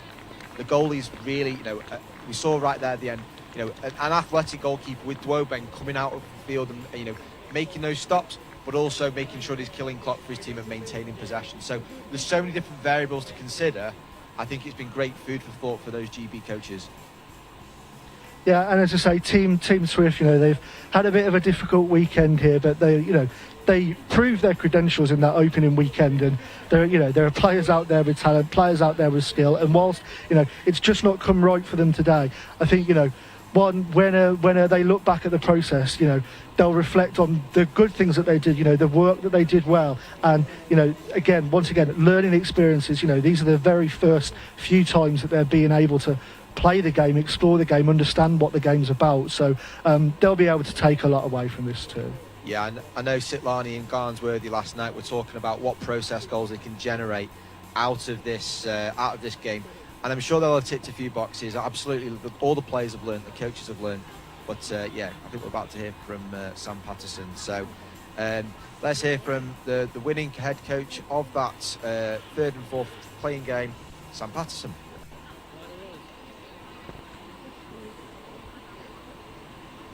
Here on the pitch with Sam Patterson, head coach of Hustle.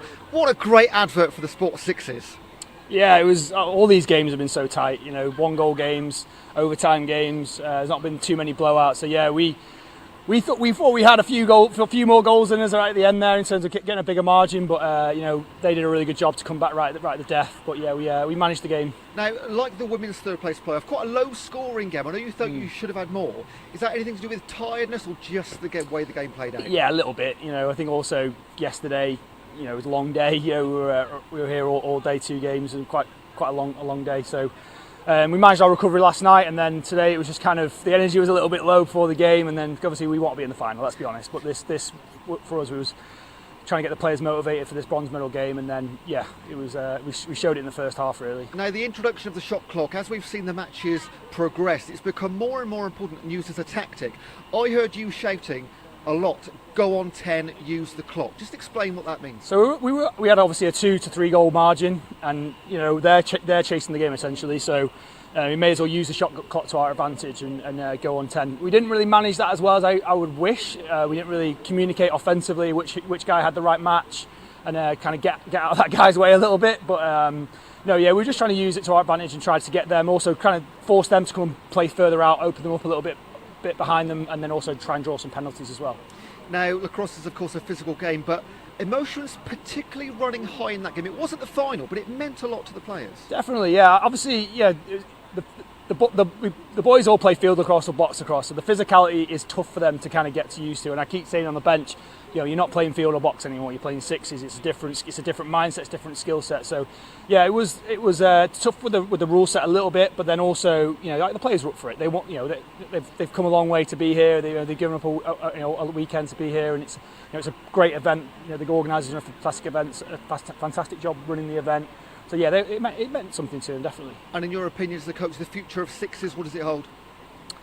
Obviously, hopefully Olympics. Hopefully, I know we've the IOC recognition's there now, and it's bringing. Hopefully, this inspires the younger kids, because it's not.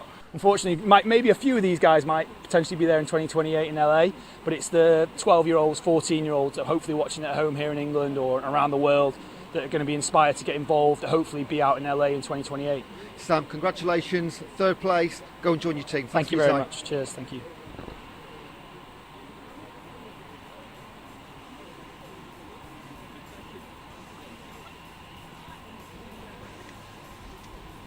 Thanks to Coach Patterson there. It was really good to hear, the way he talked about how the team were, still really motivated to win this, and even though they weren't in the final, it meant that they were still here playing for their pride, still playing for their efforts. And I think we're going to hear from one of those players that was key to their victory, Hal Dwobeng. Hal, like H-A-L.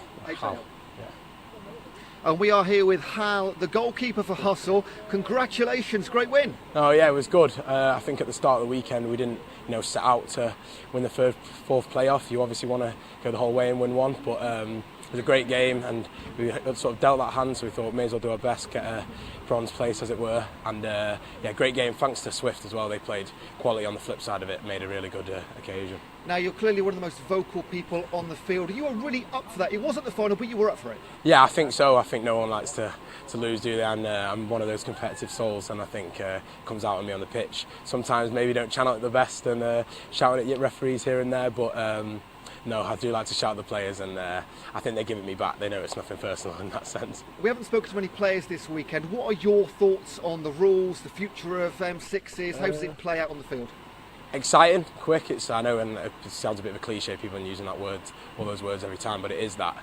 I think we've still got stuff to learn. I think like some of the rule changes from usual field is a bit different, but we're getting there. And I think the more and more it goes on, and the more events like this, you can sort of channel it and make it better. But I think the basis and what it is can be for fans and players who want to pick it up is quality. And what was it like gelling with essentially a brand new team over the last few weeks? Yeah, it was different, one of those, but really good. A few familiar faces, a few different ones, but the quality of players is all there. So it's you sort of you invite it because that's what you want to do, play with the better players. So and I think all the teams evenly spread, and it made for really good competition. So really good. Hal, congratulations. Go and join your team. Thanks for your time. Very much. Cheers, buddy. You.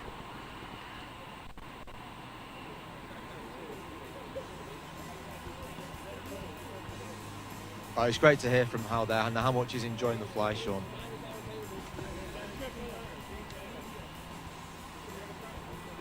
Yeah, I think we've heard from players and coaches there, particularly talking about the format and the sort of almost the future of the game past this point. Obviously, this is the culmination of all the hard works over the last months and weeks for the fly, but this is just the beginning for the format and just the beginning for the sport. And I think it's really exciting that the players feel that this game could go wherever it could take this team. It could take them to Olympics, or it could take them to future representation tournaments. And I think it's great to hear them talking about that passion to carry this on just outside of the fly. Yeah, and he spoke about the learning that's gone on, and I think we're about to hand over to coach of the Swift, Ryan Garnsworthy. I'm sure he'll know a lot about the learning, because I know that the Swift we're constantly talking about what they're learning out of this weekend and the experiences they're gaining. So I think we're probably ready to go here from Garnsworthy. So over to himself.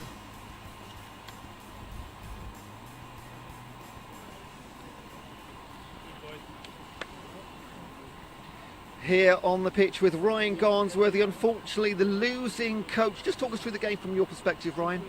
Yeah, it was a hard-fought game, another close one, which this style of tournament and this style of games seems to be proving, which is fantastic. We just didn't execute. Hal had a fantastic game in goal, and we spoke about it. We had the game plan up front. We nailed what we wanted to in transition. We nailed what we wanted to do and do what we did in defence, but just couldn't execute up front. We didn't have the cohesion that we wanted. Because you were the team on weekend one, so is there anything significant you can put your finger on between then and the last couple of days? Yeah, from week one we played a higher press, and we looked to sort of get the ball rolling and get the ball back early, and that the disadvantage of that is once your line's broken, you have to get back quickly. We knew that was a risk the players and everyone wanted to take. We tried to change quickly yesterday, but we just couldn't change that quick enough. We nailed it today. I thought we did a fantastic job of getting back. Probably still not as good as we could have, but it was a lot better today. But I think that we pushed it in transition against, and it didn't. Maybe not the way the game's going to be played going further down the line. Now, over the entire championship, a lot of games decided by one goal. So we talk about marginal gains in sport. Going forward, what do you need to win games in sixes? You need clock management. The shot clock is it's a really new concept. It's a fantastic concept. It keeps the game close. So I think also timeouts are only 30 seconds. So you've got to go in with a timeout plan, something that, because we haven't been able to train, we haven't necessarily been able to do. So rather than drawing your timeout play, you already know what it is, and then go out and execute it. So I think that would help getting into the end of it. But I think as coaches we got to learn around how to keep those timeouts, how to use them effectively in the last 2 minutes or even less. Take maybe some heed from basketball and how they do it. And finally, the rules on a whole. Is there anything from what you've seen so far that you would like to see tweaked or what are the positives and negatives at the moment of the current setup? By and large, I love it. Absolutely love it. The crease rule for the men's, where defenders are not allowed into the crease, that didn't play out the way that I think it's written up in the rule book. But I think that's a real disadvantage to defenders, and I think that will change the game drastically from a defensive point of view, and then how you play that in attack. And in terms of teaching kids this game, we're teaching them two different things, from 10s to 6s on that, how to play defence in and around the crease, and I'm not sure that's necessarily right. Ryan, great entertainment. Thanks for your team. Great weekend. We'll see you very soon. Thank you.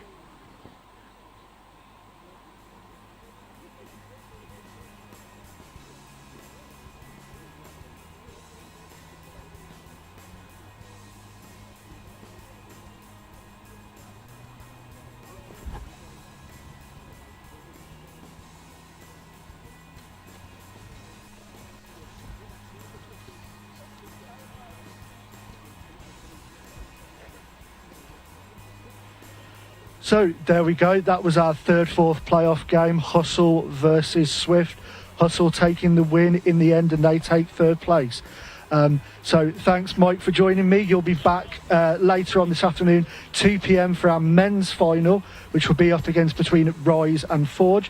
But before that, coming up at 1 p.m, we've got the women's fly final, which is between Swift and Forge, and we hope you can join us again for that soon. So thanks for watching. Thanks for joining us, Mike. Cheers, Sean. Really looking forward to this afternoon. It's going to be great.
camera for.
Good afternoon, everyone, and welcome back. Oh my gosh, it's the big one. The one we've all been waiting for.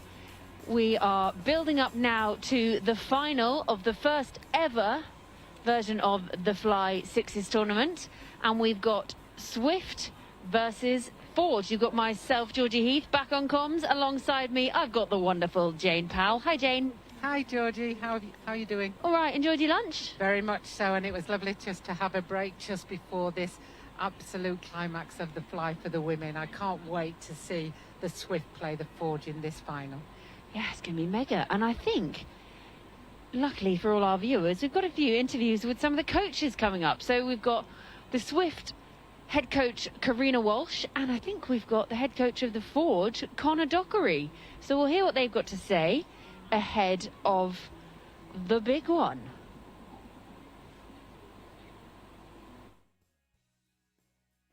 Okay, here pitch side with Karina Walsh, head coach of Swift. You're in the final. What did you get up to last night and this morning? After we had such a big day yesterday, and it was a long day, it was exciting, there was lots of adrenaline going through the girls, I let them enjoy their evening. They had a bit of time together as a team, and just enjoyed their wins from yesterday.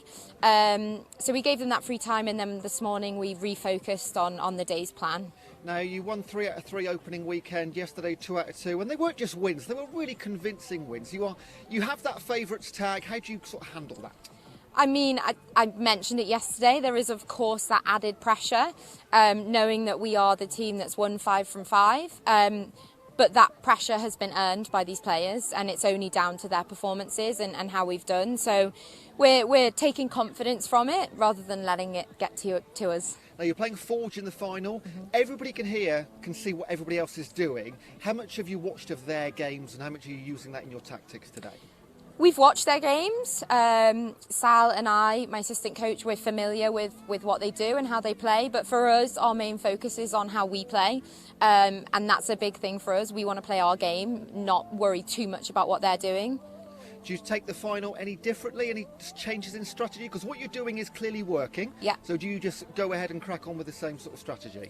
Same strategy. I mean, obviously there is that added pressure for the players. They want to win, and that does change things a little bit. But what we have done has worked for us. The team have been great, and there's no reason for me to make any drastic changes at this stage. Now, we're all learning the rules as we go along. Is there anything you're picking up on in terms of rules? There's been a little bit of ambiguity in sort of reading the rules differently. So what have you learned from match 1 on weekend 1 through to the final? What's changed?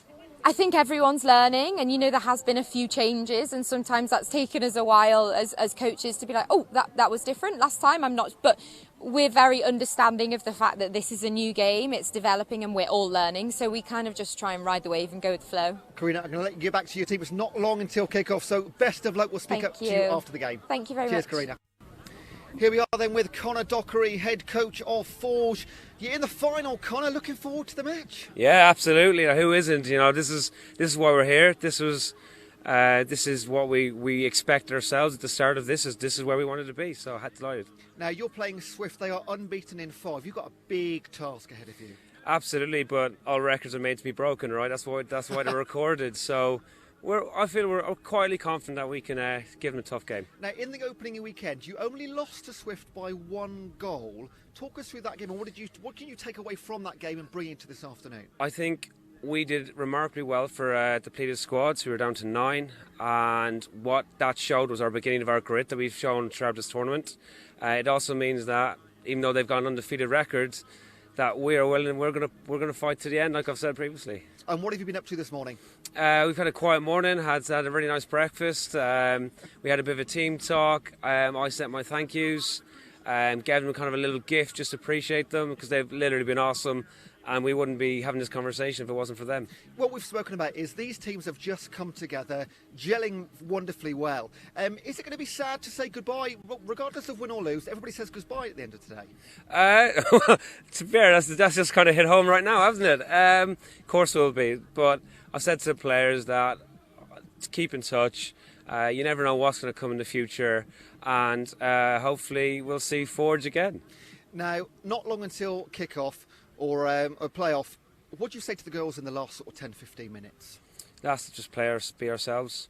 let them play us. The same messages I've been saying from day one. They're probably sick of hearing them, but if we play our strengths, like I know we can, we'll get a result. Connor, we are really looking forward to this game. Best of luck. We'll catch up with you after. Cheers, thanks a million.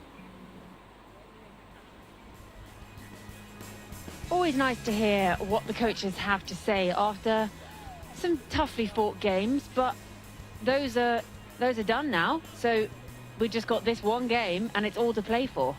Yeah, in many ways it doesn't matter what's gone before. You know, history won't predict this game. It's what you do in this next 32 minutes that counts. And I'm sure both Karina and Connor are just hoping that they will be the team that perform on this occasion, on this day, and come out as the first champions of the fly. And at the same time, it's about enjoyment. I can see some of the Swift players over there getting a little boogie on. Yeah, I think, you know, I've seen warm-ups many times, as you can imagine, with various teams, and I think there's a fair few boogiers around the world in different teams. Are you a boogier, Jane? Well, no, just a little shimmy of the hips. A little shimmy of the hips. Yeah, I'll give you that. That's still a boogie. Yeah, just a little bit of jogging along almost, but I'm not really a boogier.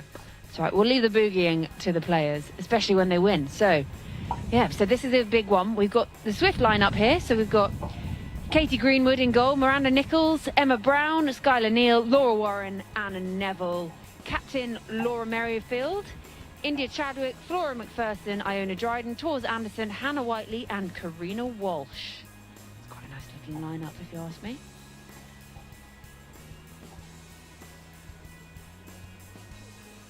And matching up against them, we have the Forge playing in their steely grey colour. So we've got captain and goalkeeper Emily Chandler, Hen Watson, Georgie Greenwood, Alice Ripper, Jocelyn Robinson, Anna Saunter, Jo Loverbond, Liv Wimperney, top scorer of the first weekend, Chloe Caruthers, Alex Drew, Ellie Jones, Liv Higson, and managed by Connor Dockery.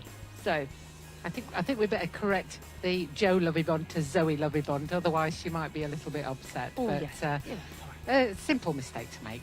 So it's good to see a real blend of youngsters and experienced players in both teams. We've got probably the youngest player in the tournament and the oldest player in the tournament in this game. So it should be great to see that as we go through.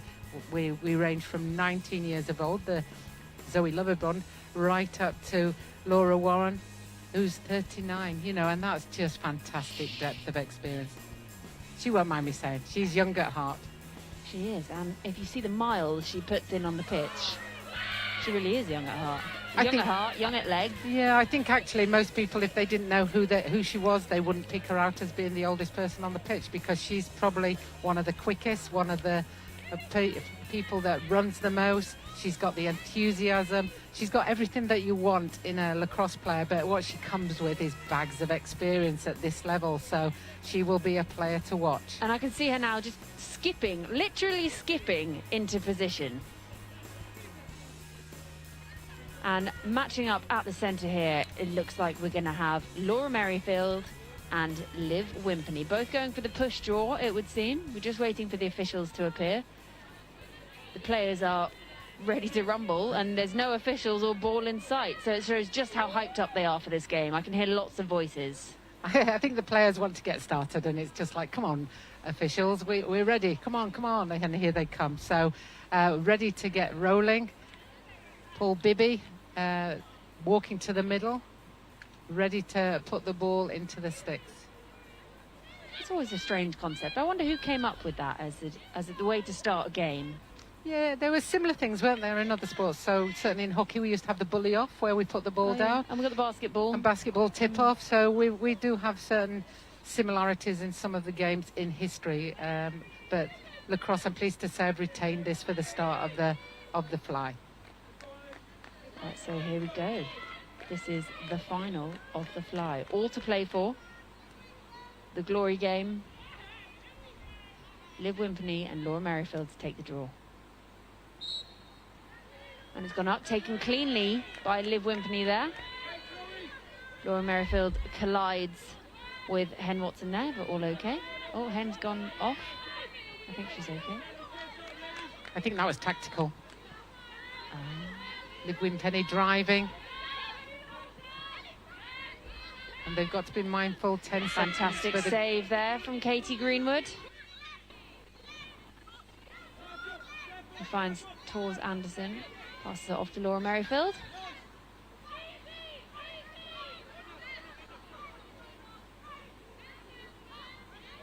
Just holding it nicely here, Swift. Oh, and that's a lovely shot. Lovely change of hands there from the normally left-handed Tors Anderson to find her right-hand low shot there. Past Emily Chandler, who has had a fantastic tournament. Yes, she's led well, hasn't she, as the captain and the goalkeeper of the Forge, and she'll be a little frustrated with herself, but I'm sure that she'll come into this game as we go through. Nice clear out, well taken low take there from Swift number 1, Laura Warren. Pass it off to Tors Anderson, who looks threatening as she comes in, but she's double teamed and forced out. Bit of a sloppy pass there to Miranda Nichols, who's already back in the defensive end.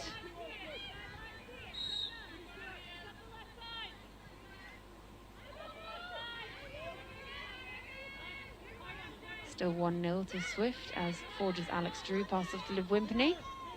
Just slowed it down a bit here. That's a fantastic quick stick in there from Liv Wimpney. Alex Drew to Liv Wimpney. It's that quick stick we talked about yesterday. You know, it's that push rather than a hit. Yeah, and that was really well seen by Alex Drew, and Liv doesn't miss many of those when she gets the opportunity, and it's good to see those two young players interacting to bring the scores level. Miranda Nichols passes it off to Tors Anderson, who is double teamed, but she gets it to Laura Merrifield, who makes it through, and it's a rare miss there from Laura Merrifield. Or was there a tip on the save? I've got a little gazebo just in my blind spot there. I think that's, as you say, it's unusual for Laura Merrifield to not actually put that ball on target. It's not that it was saved, she missed the target, and she'll be frustrated with herself about that. These girls hold really high standards, so she'll be wanting to make sure that that doesn't happen again. And then Alex Drew, once again, driving, but Katie Greenwood comes out with the ball. Yeah, I don't think that the shot was quite on there. She had a lot of defenders on her. She could maybe just pulled it out a bit and found one of her teammates instead, because any shot that doesn't come off is almost a waste. But thrown off the side there, a bit sloppy from Katie Greenwood, so the ball goes back to Forge. It was great pressure by Ellie Jones, though, on that put the pressure on Katie Greenwood, and that's why she ended up throwing the ball off. Laura Merrifield defending with strength there. Oops. Liv Higson passes it off to Liv Wimpney, who butts into Laura Merrifield a little bit there. This is great defensive work here from Swift. And it's a wonderful save. Liv Wimpney went for the low, almost, I don't know what you would call it. In the old days, we would have called it a shovel. Yeah, I was thinking that must be a shovel shot there, but Laura Warren, the ever youthful Laura Warren, running down with the ball. She has a great step.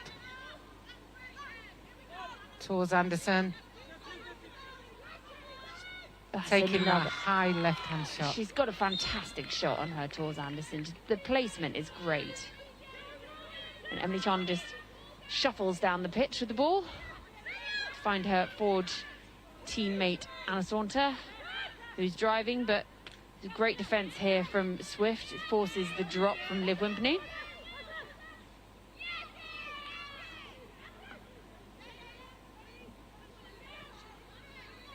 Picked up there by Miranda Nichols off to Tors Anderson. Still at 2-1. Just slowed it down a little bit here, Swift. Laura Merrifield just taking control from the top. There's a few picks going on, but not quite managed that one. She's double teamed, but she's still come out with the ball. A lovely worm burner there from Laura Warren. Happy days. I'd give her 5 for that one. But that's because I'm a bit biased to a worm burner. I've just heard that the first goal by the Forge was disallowed for somebody stepping in the crease. So the actual score now is 3-0 to Swift. Okay, a swift start to proceedings, one might say.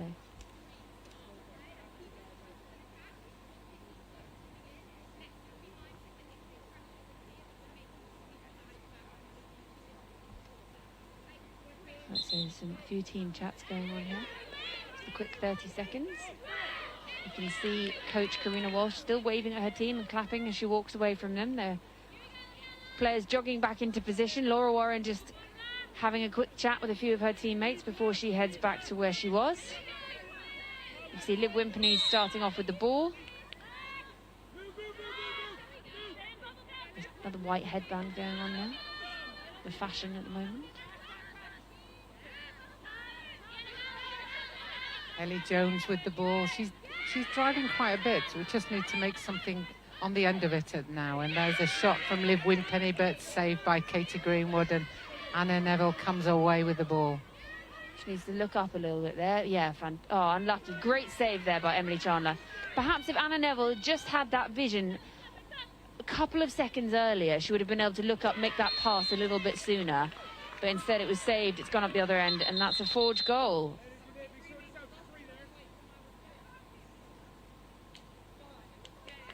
The ball's with Swift goalkeeper Katie Greenwood. She finds Laura Warren on the halfway line.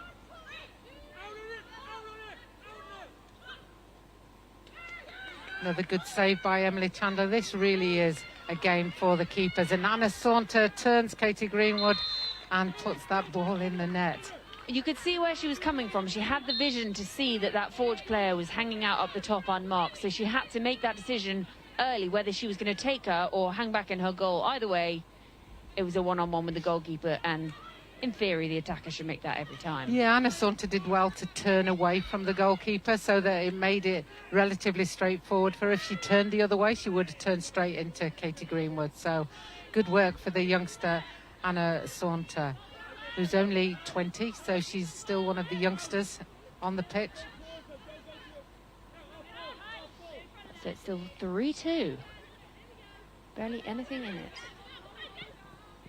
Yeah, and Forge have come back strongly because they were 3 goals down, remember? So, you know, to now be 3-2. But I think that's going to go over the halfway line. So they're just going to leave that. Alice Ripper runs straight past it to get into a defensive position against probably one of her best mates off the pitch, Anna Neville.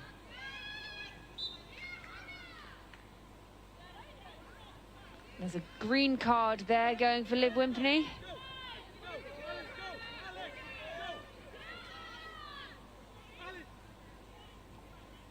So Tors Anderson with the ball up top here. Remember, they're a man up just at this moment. And you can see Swift have cottoned on to Forge's favourite tactic of leaving a player hanging out up near the goal. And that's really smart coaching by Conor Dockery, because they went to player down, but instead of staying with 4 back, he's moved one player up front. It didn't pay off for them there, but they put pressure on them straight away to make sure that they could get there. Right, so Liv Wimpney makes her way back onto the pitch. Alex Drew drives through 500 million defenders, but doesn't quite get the shot off at the end. A nice save there by Katie Greenwood. Ball goes off the back and picked up by Forge's number 38, Anna Saunter, who finds Alex Drew again.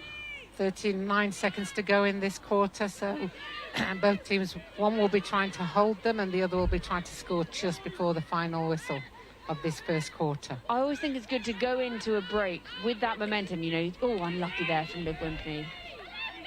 But she's found the rebound, but doesn't quite find the back of the net, just off the side there. So in possession of Katie Greenwood again. Oh, that is a wonderful take. That's the kind of thing you want a picture of on your wall. Yeah.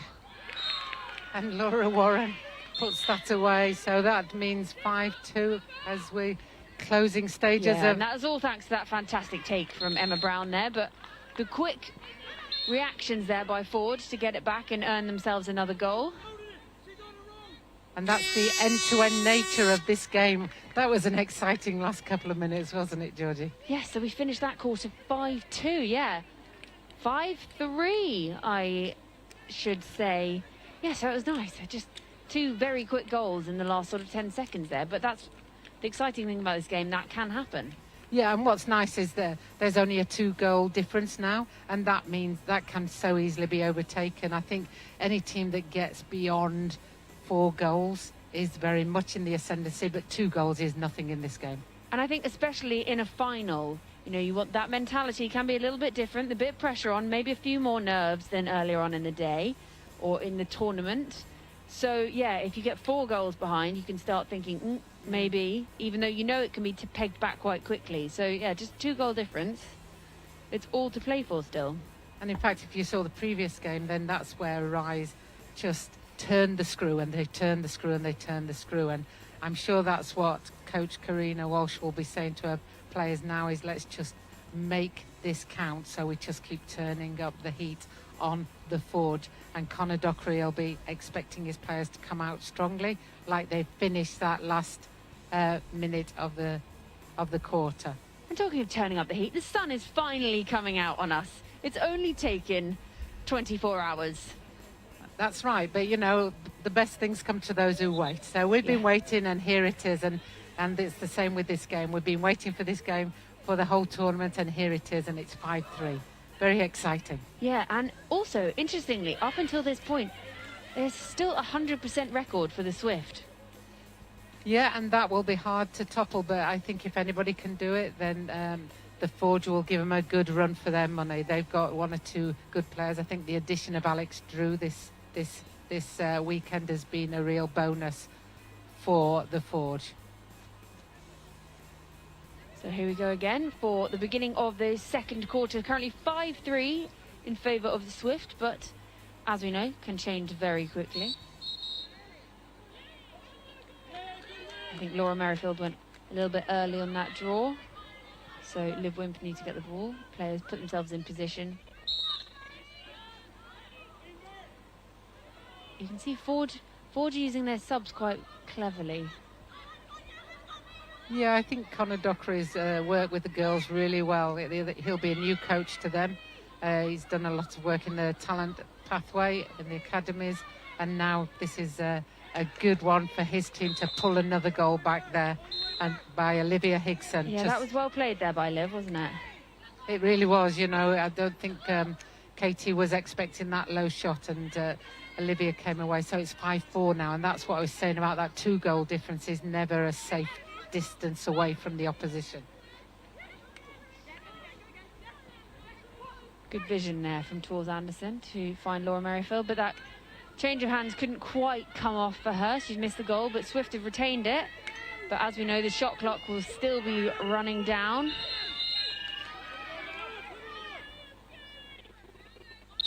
Ball goes to goalkeeper Emily Chandler, who finds Liv Wimpney.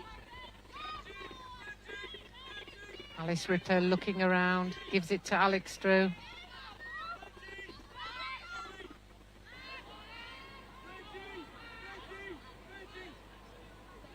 Sounds like Conor Dockery shouting Reggie. That's what I thought he was shouting as well. I'm not sure who Reggie is, but that's obviously some...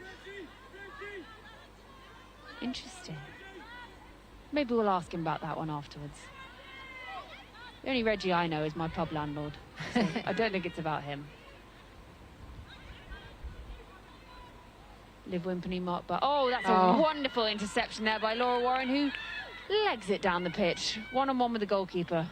That's just fantastic. It was one of those you worry that maybe someone slightly less experienced might almost have too much time to think about the goal and would just put it straight in the stick, trying to be too clever. But that was nicely played by her, and she deserved that one. Yeah, and that's almost what I was talking about at the beginning. She's such a youngster when she's on the field. I mean, the speed that she moved away from the opposition there and had the experience then to actually look about where am I going to put the ball. I'll fake and I'll dummy and then I'll just put it in. Great play from Laura Warren. Goes to Wales international Miranda Nichols, who goes for the slingshot but doesn't come off.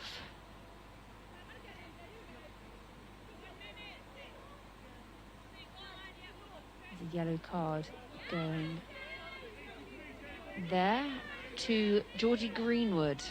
Yeah, she didn't look like she knew why she got that card there, but the umpire, Laura Owen, has said that she pushed her from behind, so she's now on the penalty chair. She's gone all Little Britain on us. She pushed me. Yes.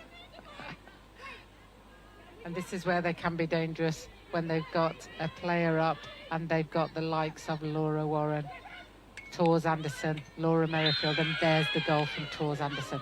Her precision today has been tip-top. Yeah, and I'm really impressed with the way she's shooting right-handed and not just left-handed, because as you said earlier, she's very much a left-hander. Yeah, we always knew that on this circuit, that she was the lefty to watch. I remember watching her at the Under-19 World Cup, and she was just prolific scorer there. But I think that was the days of the peroxide blonde Tors Anderson that we all know and love. Yes, she does change her hair on a regular basis, and there are times when I go to a squad session and I don't know who it is, and then I realise it's Tors. That's a nice finish there by Forge. So score is currently 7-5. Yeah, maybe Tors doesn't need to go for the peroxide blonde Phil Foden hair that lots of boys around the country are sporting following the Euros. Yeah, I think I saw Sam Curran with... Yes, I'm not sure about that one. No, me neither.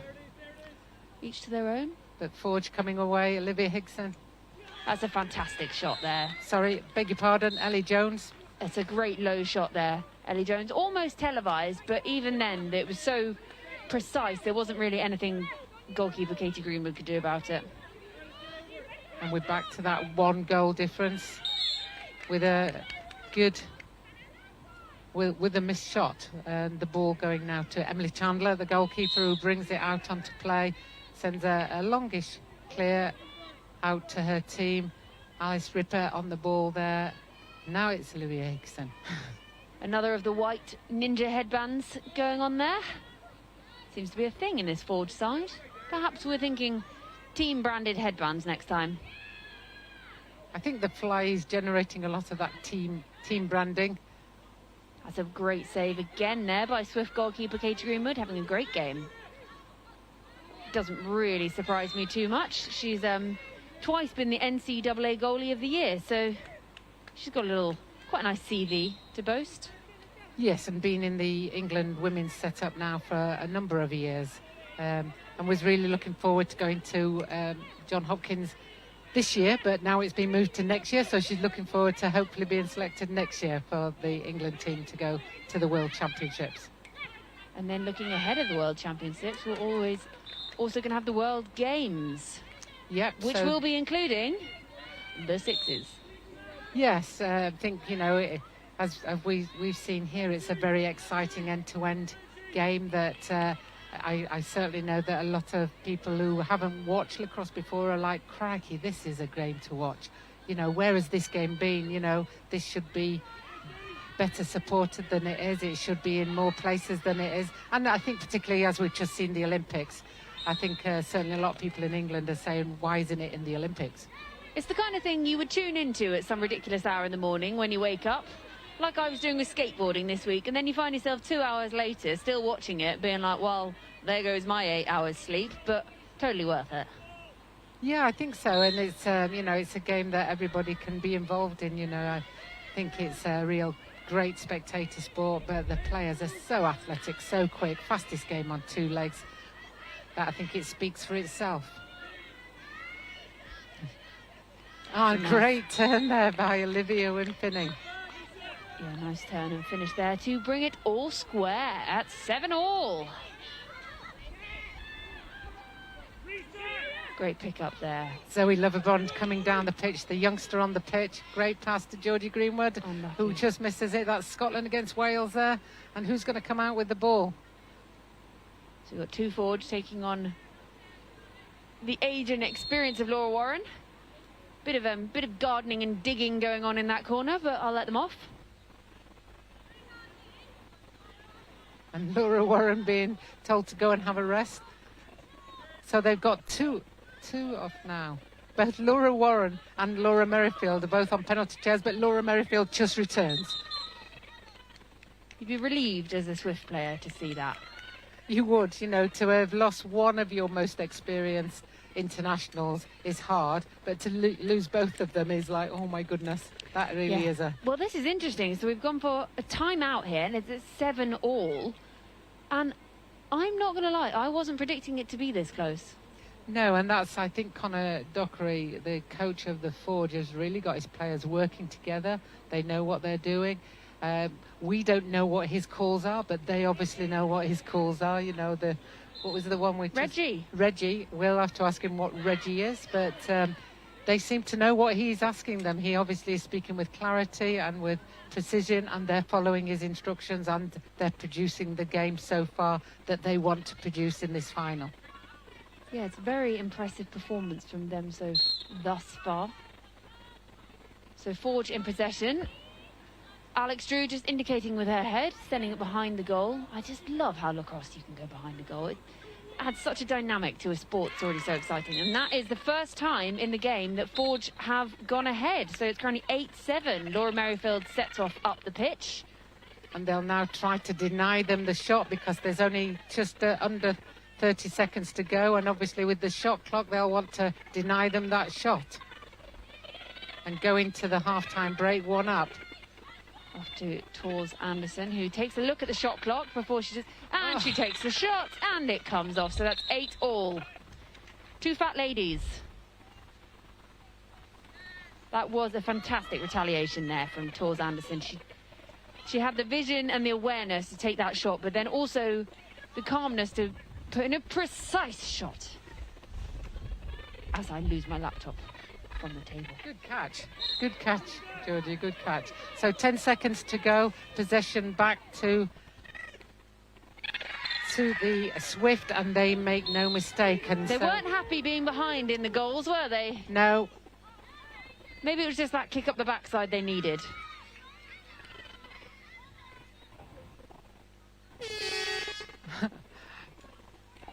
Just thinking I hadn't heard the buzzer, but the teams had decided that that was the half time. So right. 9-8. Oh, half time. 9-8 to the Swift. Interesting first half, Jane. Very interesting, and I think Forge probably have scared Swift a little bit, because I think Swift were expecting to just walk away with this because they've been unbeaten throughout the tournament. And I think they just thought, oh, we'll just carry on doing what we've always done, and we'll get what we've always got. But Forge have come out here and they said, no way, we're going to change that. No way, sister. No way. No, so, well, that's the thing with a final. You come into it and it can be anyone's. You know, there's two teams, there's one winner. That's right. And, you know, Forge were a goal up with 40 seconds to play, but we look at the scoreboard and Swift have turned that round. They were 8-7 up, and Swift scored 2 goals in that last 40 seconds. Yeah, we see the teams just getting...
I'm here with Liv Wimpenny, Forge player, half-time. I know you haven't got long, so we won't take up too much of it.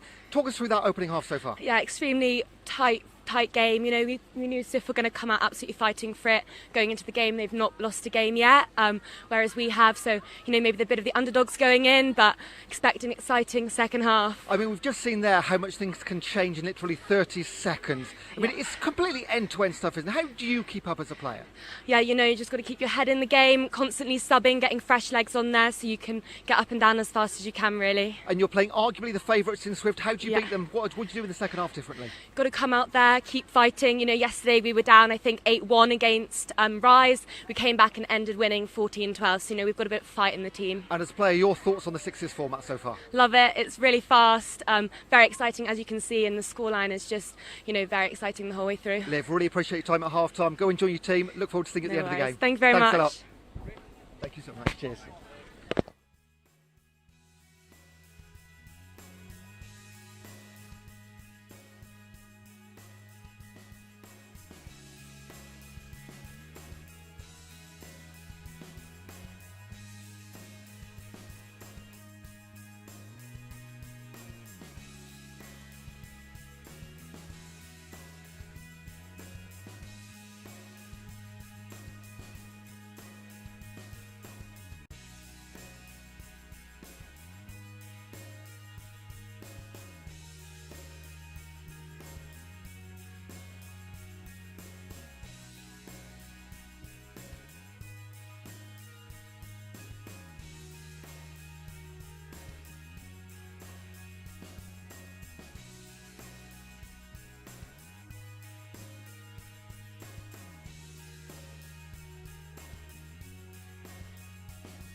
Up front, and she scored goals. Oh, fantastic. Every goalkeeper wants to score goals, don't they? So she actually had that opportunity in the last game of the tournament. Yeah. Show them that you can do it too. I actually went from being a straight attack to being a goalkeeper. Maybe I just got lazier in my old age. And the shot clock runs down there, so they lose possession, and Katie Greenwood goes after the ball to restart. Yeah, Liv Wimperney had the awareness to try and take that shot, but it wasn't quite in time, and so she wasn't able to take the shot that she would have liked, I don't think. Here's Tors Anderson again, who looks up top for Laura Warren.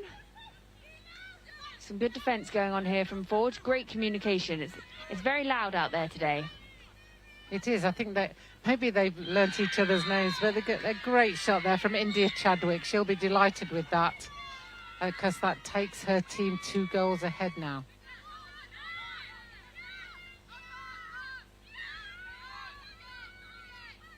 There's a little fight going on there, but Katie Greenwood comes out happily with the ball and feeds it off to India Chadwick again, who goes for the long pass, but it's intercepted, but still picked up. Nice little one-handed pick up there from Tors Anderson. She's a very good player. She's having a great day. Yes. It's a lovely finish. I do know that it'll be her dad's birthday today, so she's playing for him. Well, he'll be enjoying his birthday just as much as she's enjoying. She'll enjoy recognising who he was by the way she's playing this game. She is a fantastic player, though, and she always has been. And look, Swift out. We're on for another time out here, so Swift players looking happy. The momentum is in their favour. It certainly is. They're 3 goals ahead, and there's been some outstanding play from various individuals.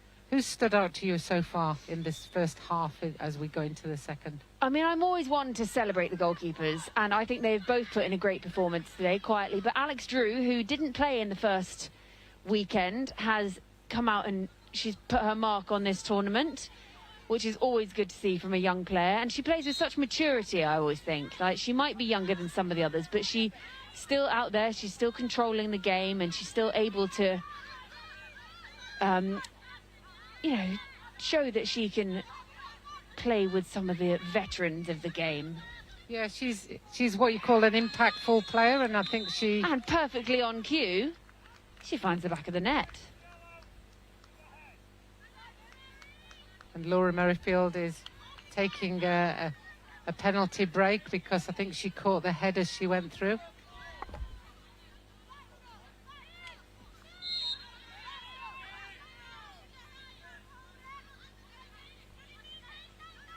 Forge in possession again, find the back of the net. So they've made a good start again following that timeout, the Forge. So that is now 11-10 with another 5.5 minutes remaining in this quarter. Laura Warren passes it off to Skylar Neal. Oh, and unlucky there. She's gone for the chase, but she remembered that in the tennis-side game, you must follow your shot. But because she's missed there, it's change of possession, and it goes to Emily Chandler, who feeds it up the pitch. Unlucky there. Couldn't quite find Liv Wimpney in the centre there, so back with the goalie. Nice long clear. Good vision there from Katie Greenwood. India Chadwick to Anna Neville into Laura Warren. Laura Warren is trying to find some space there. Puts it round, and in we go. Laura Warren takes the shot and saved by Emily Chandler, who sends that long ball to Anna Saunter. That's reminiscent of the first day that we were here. That is almost a mirror image of what we were saying in their first game. You know, they clocked onto that one very quickly, and she was unlucky there, Katie Greenwood. She saw it, but there was just nothing she could do about that at that point. But Emily Chandler will be saying that's an assist by me. Oh yeah, 100%. Laura Merrifield just looks to take on Liv Wimpney. Teammates, usually in the England setup. That's a lovely interception there by Forge's number 30, Alice Ripper. Sounds like a very Aussie surname, if you ask me. What a ripper. Oh, and there's another Nice. goal by the Forge, by Liv Wimpney. And so Forge are now ahead again. So it's 12-11. Can Swift fight back in the same way they did last time? Need to just work on this stick work a little bit. You've got to watch it in when you start getting tired at this kind of time in the game.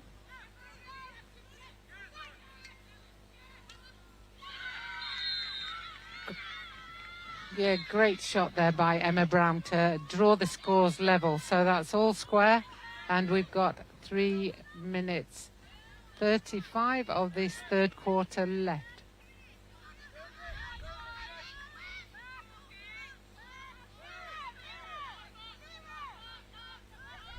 They're trying to work something here, Forge. You've got to be wary of that shot clock.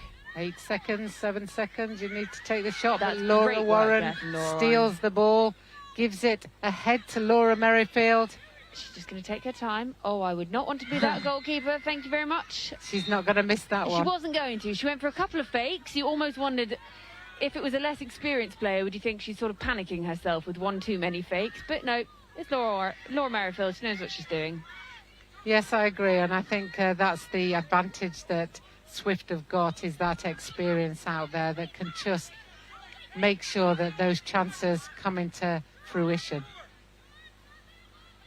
That's well taken there by Miranda Nichols, who nice change of hands there, low left-handed shot. And Forge have gone for that long clear again.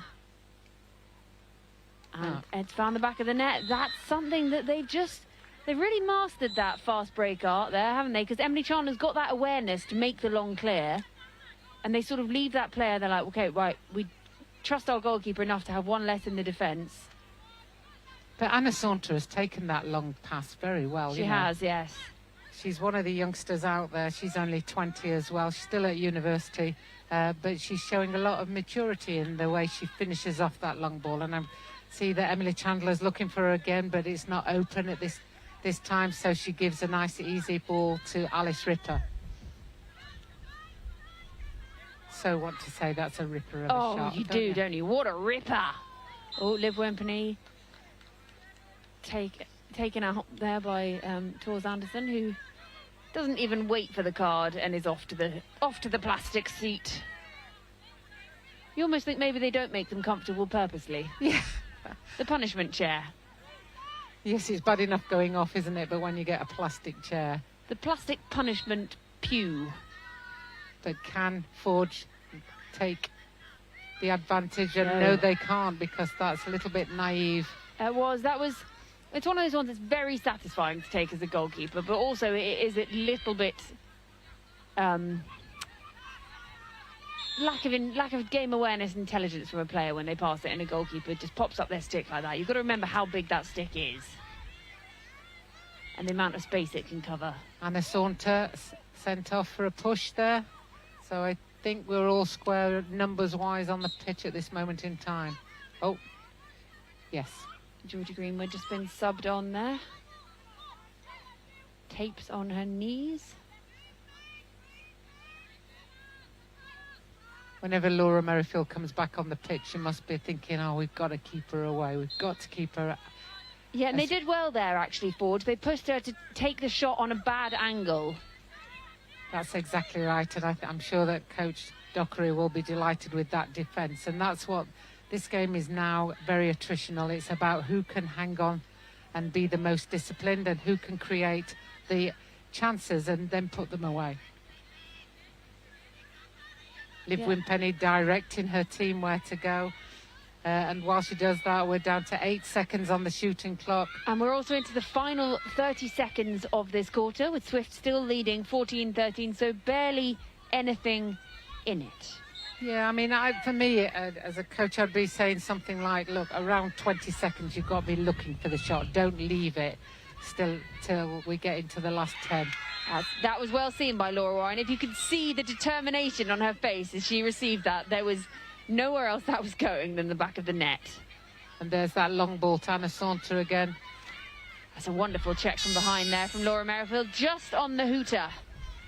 Right, so we are going into the final quarter of this final of the first ever version of the Fly.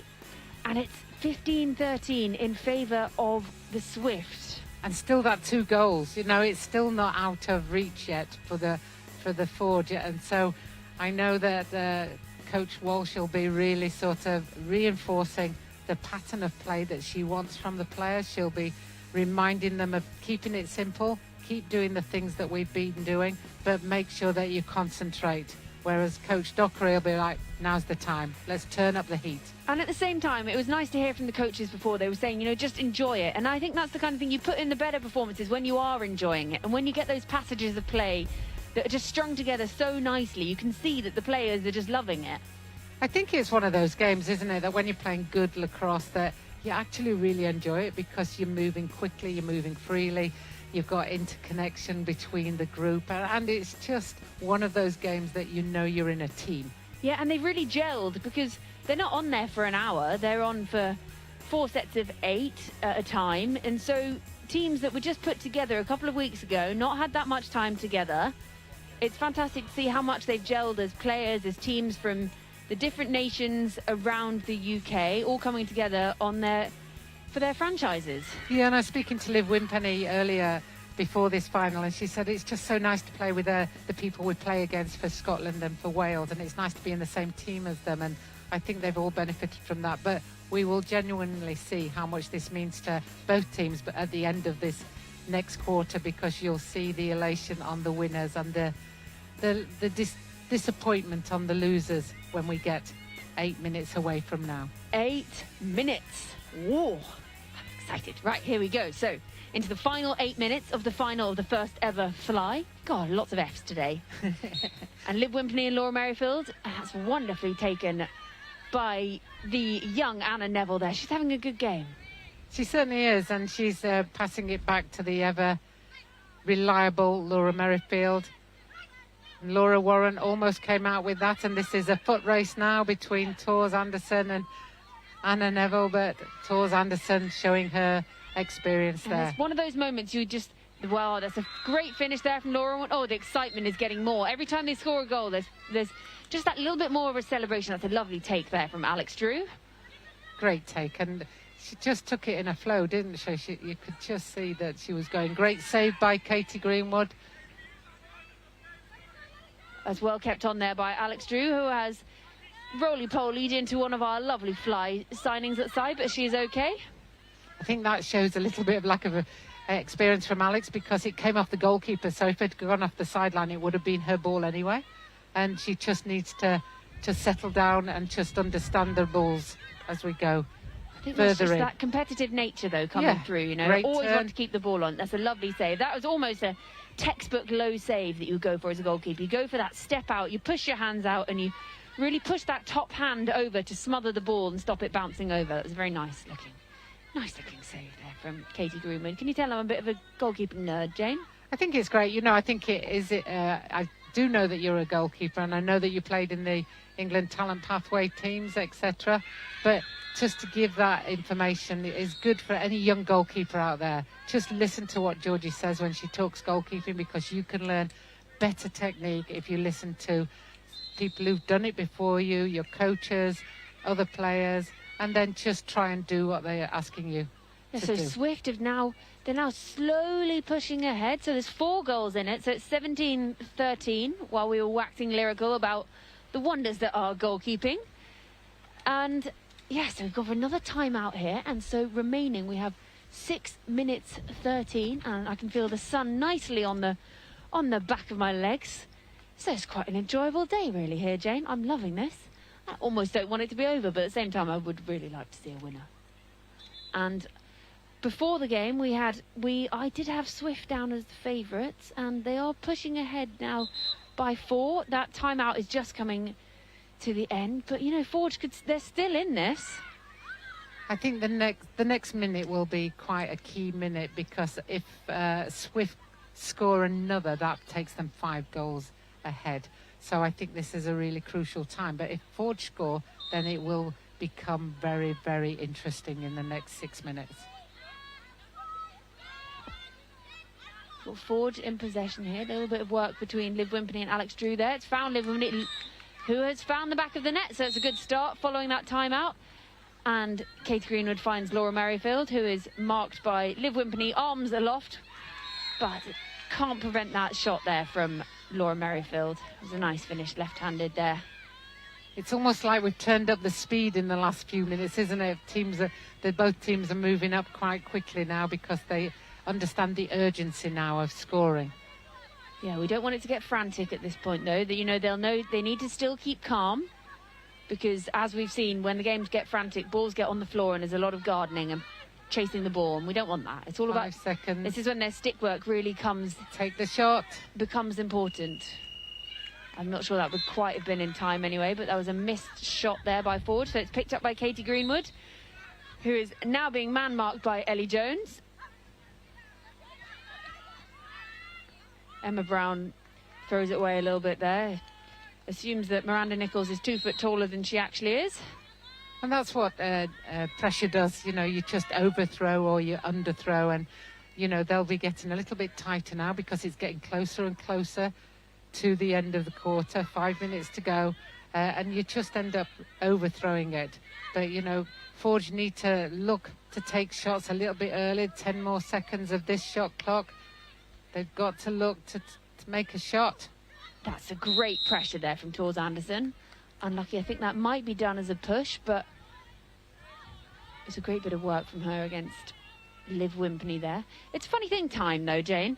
If you've got 5 minutes left, if you're ahead, it seems to be taking forever. And you're like, I just want this to finish, and then they start catching up, and time does the funny things to you. Suddenly it feels like 5 minutes isn't 10 lots of 30 seconds. No, you're absolutely right. And if you're losing, the time seems to go really quickly. It's like, no, slow down. Exactly. And as we said yesterday, you've got your microwave minutes, which last far longer than any other minutes. Your treadmill minutes, which are treadmill hours. Basically, if you avoid the treadmill, you don't have to deal with treadmill minutes. Correct. You're absolutely right. And I think they will be managing the clock now. I think the experienced players on the pitch, they'll be looking and they'll go 30 seconds for every shot. Let's try and take 30 seconds or near 30 seconds if I'm in the lead. If I'm trying to run after the game, let's see if we can do any fast breaks. Let's get the ball up there. And they've wound down that 30 seconds, Forge, so that's a really good start. Emily Chandler out to Anna Saunter. She's looking at Alex Drew, but going around the back of the goal. And then again, another high ball by Alex Drew, who's just snatching at it a little bit. Yeah, so we've got 3 minutes 15 on the clock, 18-14 in favour of the Swift in light blue. So we're just calming it down a bit here. Laura Merrifield finds Tors Anderson, who just indicates with her head. I love that in lacrosse, you know, the screen's flying everywhere. They just, you know, you just indicate with your head, like, get over there, while you've got both hands on your stick. And Laura Warren, lovely bit of work there. Finds Emma Brown, who has time on her hands and doesn't let it get to her. Finds the back of the net. Emily Chandler looking a little bit aggy about that one, wondering where her defenders were at that point. But now it's 19-14 in favour of Swift. We've got 2.5 minutes left. Let's see what Forge can do. They're in possession. They're just working it around nicely, but you do feel they need to hurry up a bit, and that will help. It's found the back of the net there by Ellie Jones, so she won't be too unhappy with that one, the Welsh player.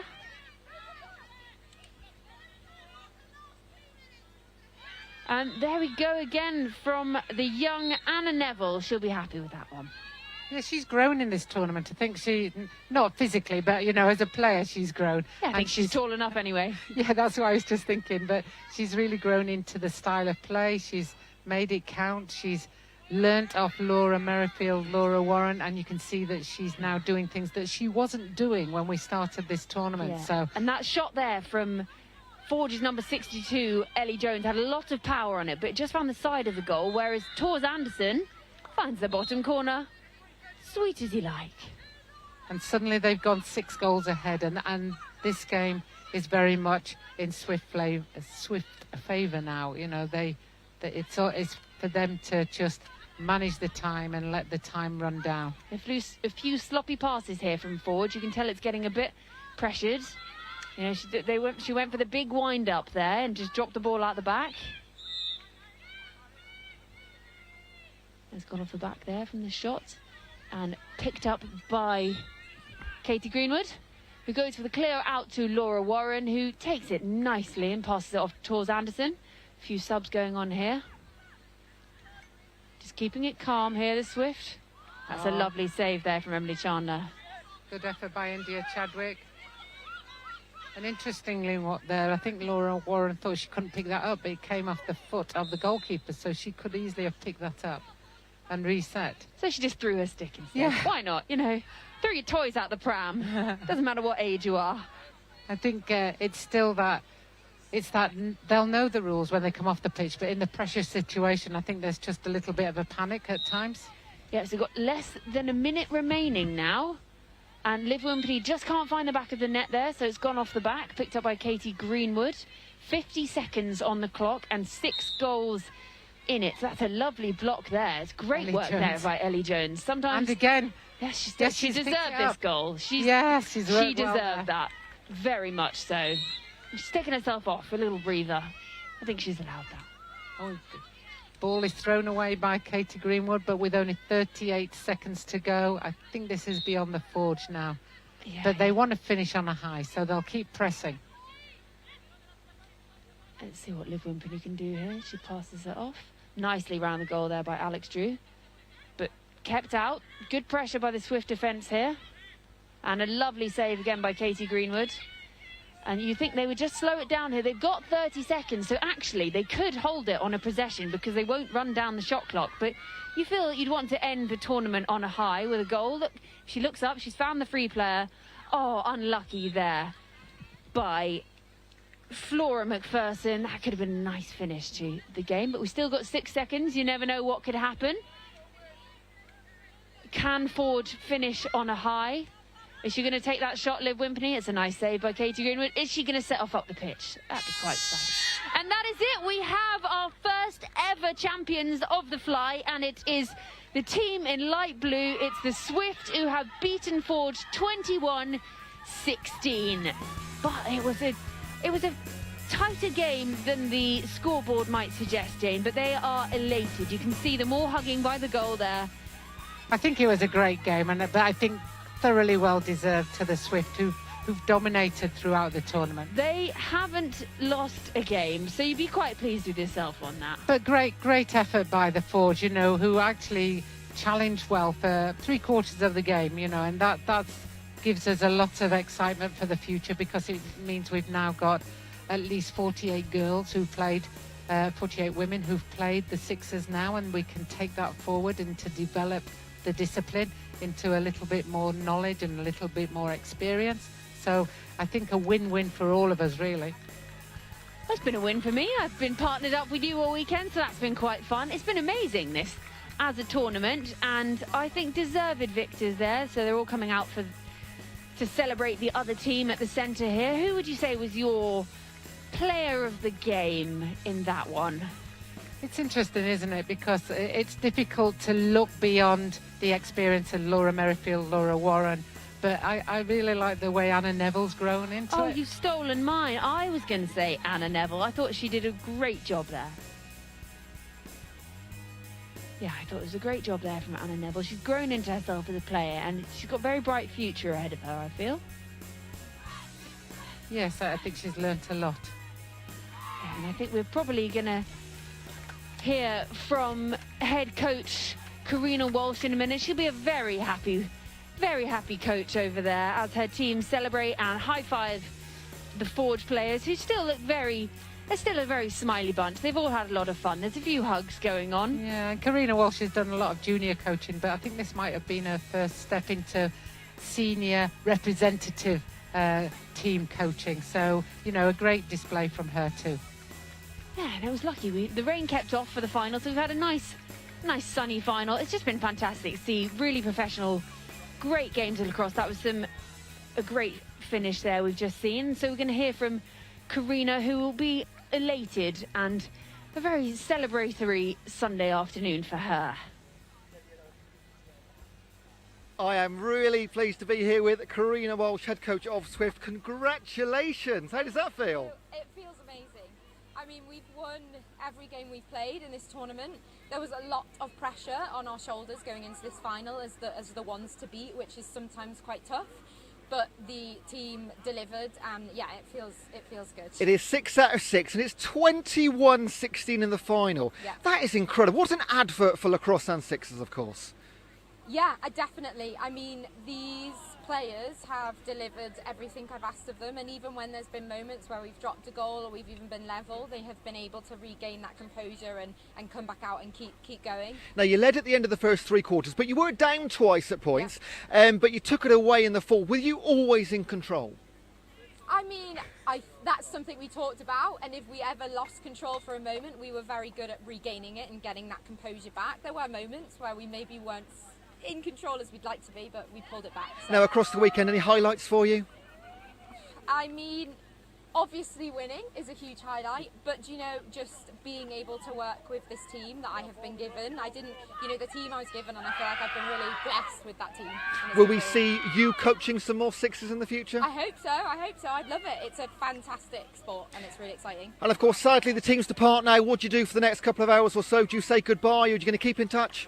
I don't know. It's going to be. I mean, our team they're so well gelled. They're all talking about team tours and everything already. So who knows? We don't know. We're just living in this moment for now. Karina, this is your moment. Congratulations. Go and enjoy it with your team. Well done. Thank you very much.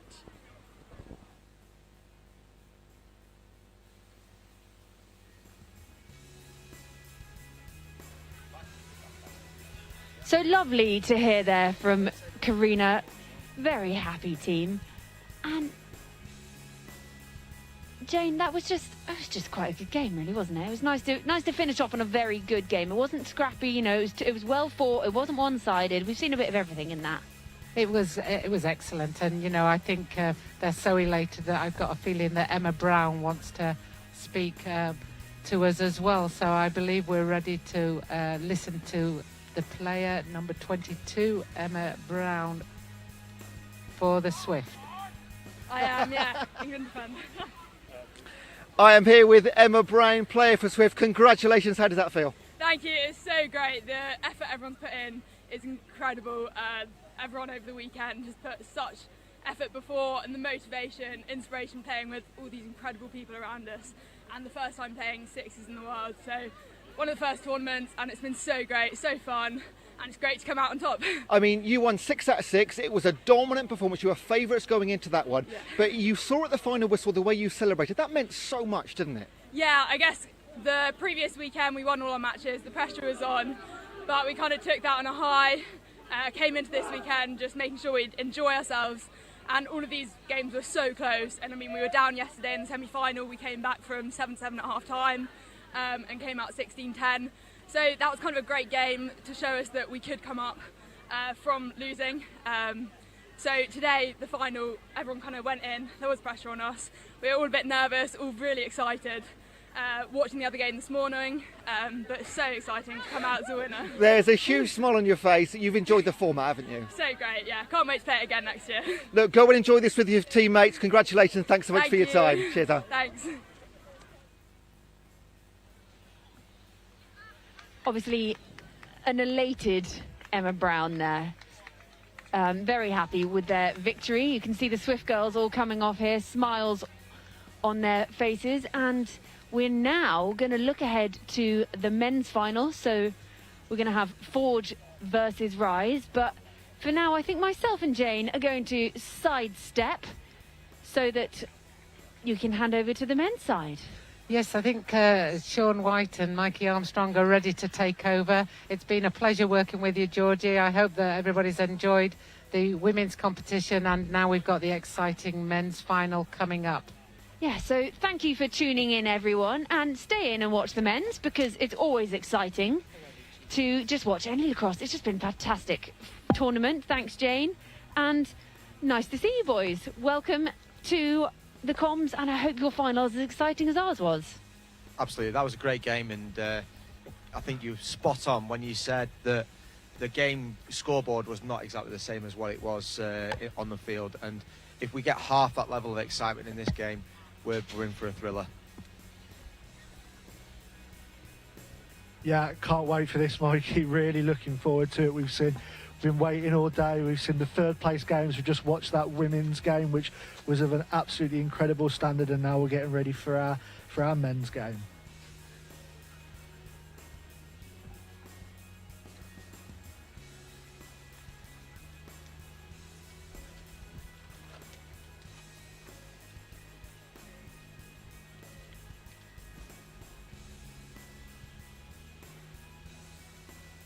So to reach this situation, we have Team Rise, who played their semi-final against Hustle yesterday. It was a really tight affair. It was going down to the last minute. It was 13-all, and then they managed to pull it out the bag, bringing home a 15-13 win to take into this final. Meanwhile, Forge battled back from a rather disappointing first day by their own admissions to come back and really impress in a semi-final win against Swift, taking the win 21-16. Yeah, and I think what we're going to see here, we've got Rise, who've got some real firepower. We've got Forge, who've got some great strength in depth, and it's literally going to be who comes out on top of that. Can they nullify the threats? Who's going to actually step up and up to the mark and make plays? And ultimately, you know, how these coaches prepared for it. They spent a lot of time this morning in team rooms, in team meetings, getting the guys relaxed. Mentioned earlier today that the Forge actually took a bit of an outing yesterday to go bowling and just get the guys away from the environment a little bit, just to give them a bit of a breather. And then obviously the Rise guys have been looking at some video. I know that Coach Carr has been doing that with them this morning.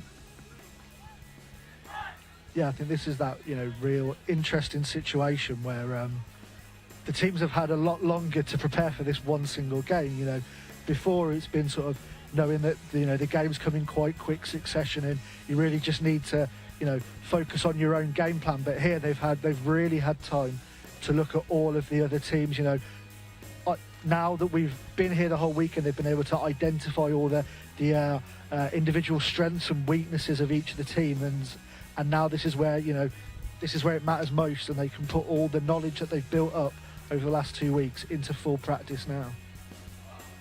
Yep, and we've got a lot of set of players who will be absolutely used to be playing in big games, in finals. You know, we've got a lot of experience out there. And we've said it a lot in this format of the game. It comes down to the small things, but when the pressure's on, when you're under the microscope of a final, everything is multiplied by 10. So that experience might carry one of these teams through, for better or for worse. So here we go with the men's final of the Fly, the inaugural week of this tournament. We have Rise going up against Forge for the title of the Fly champions. Just looking at who's going to be stepping up on the first face-off today. It's Dan Madeley going down for Forge. Yeah, these are the two under 21 face-off guys going head-to-head. So these guys know each other well. Setting the precedent early. So good battle, but it looks like it's going to come up Forge. They've won. Have they got the possession? No, it's going to go Rise. Battle, and it goes Rise.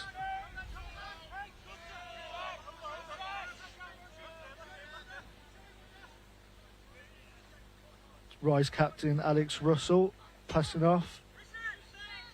Post from Prescott. And pressure again straight away from Rise trying to win ball back. But it's been secured by Forge, and now they'll get their first possession of the game.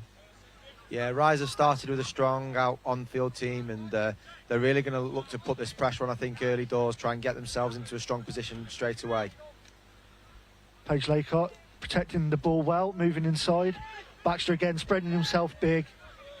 Yeah, we've seen Will Baxter really, make big differences for his team across this couple of weekends, and he's doing that straight away in this final. And on the opposite ends, Ryan Huns, there we go. We saw it in the semi-final yesterday, and he opens up again today with that one-handed sling into the corner. Yeah, he's a very slick player, is Ryan Huns, and, probably starting off in style, and we'll expect to see more of that, I'm sure. So he just makes it look so easy. Went to go on the left, the shot wasn't open, so just went inside, right-handed instead, one hand. But that's a really great response from Tom Bracegirdle there. That's really powerful for his side. Yeah, that is what he does nicely. He gets himself into a good position. He knows he's a strong left-handed player. He uses his physicality and his size. I think he's clocking in at about 102 kilos. I'm not quite sure I'd be happy pushing back against that myself. Russell finds the woodwork.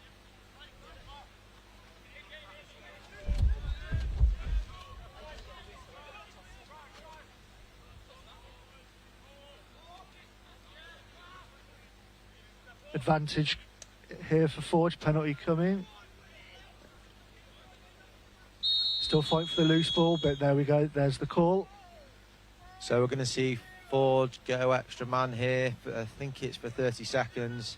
They're going to bring on Parker for the extra man opportunity, and they've already got Dan Watson on the field, so they've got their two out-and-out attackmen out there already. One lefty, one righty, they're occupying the low spots. Let's see what they run on this extra man here now, Sean.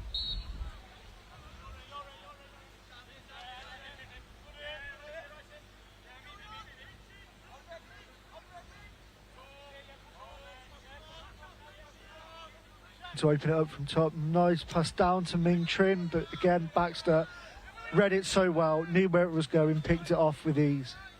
Yeah, we've seen them run that top corner rotation a few times. Parker looked like he was going to shoot, but actually got his head up, looked down onto the low post, and I think Ming Trin would like to have put that one in the back of the net, because there was a great creation from their extra man. I think we're seeing here now, we've only played sort of 3 and a bit minutes, but I think I can already feel that the game's got a little bit of occasion. There's a bit of a sort of tension to it, and I think we're going to see a game that's going to be close right to the end, toe for toe. Yeah, I hope so. I always think in a final it's really important to get yourself on the scoreboard early doors. Both teams have done that. Hopefully it settles them down. We saw Bracegirdle taking that goal opportunity for his side. We also saw Rise getting on nice and early as well. So there's experienced players actually making sure that their teams can settle into this final nice and early. Yeah, and Forge have got themselves another man-up opportunity here. Tom Porter's gone to the penalty chair this time round. Yeah, so what you'll expect to see here is as that ball goes up across the top, they'll do that top corner rotation probably on the next rotation. Here you go, you can see it there, they're rotating across the top, trying to move that defence, really stepping in. Baxter equal to it there though.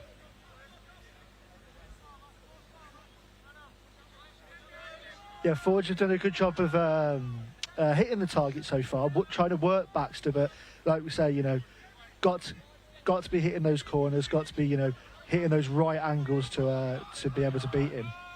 Yeah, I think it's really important. He's a goalkeeper of quality, so is Blower. So the teams are going to, have to take good shots. And that means either being in a good location, but also I think moving the goalie, either one-on-one or shifting him across his line. I know the goalkeeper's been talking about playing a slightly higher arc because of the distances that they're taking these shots, which they're backing themselves with their reactions and actually limiting shooting angles.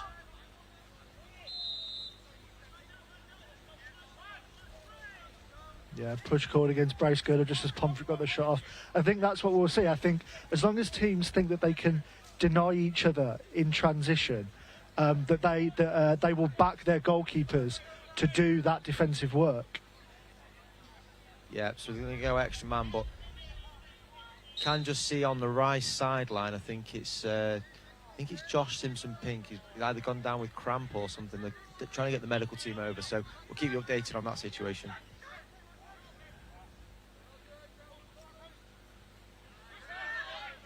Good intercept on the crease there, Tom Hallam. Yeah, as you say, coming to the end of this weekend's play, and this is their, third game in 2 days.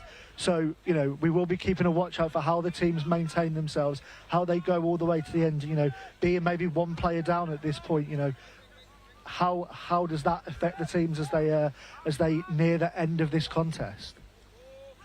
Yeah, we spoke about strength and depth that the Forge have got, and, Rise will really want to try and get Pink back on the field if they possibly can.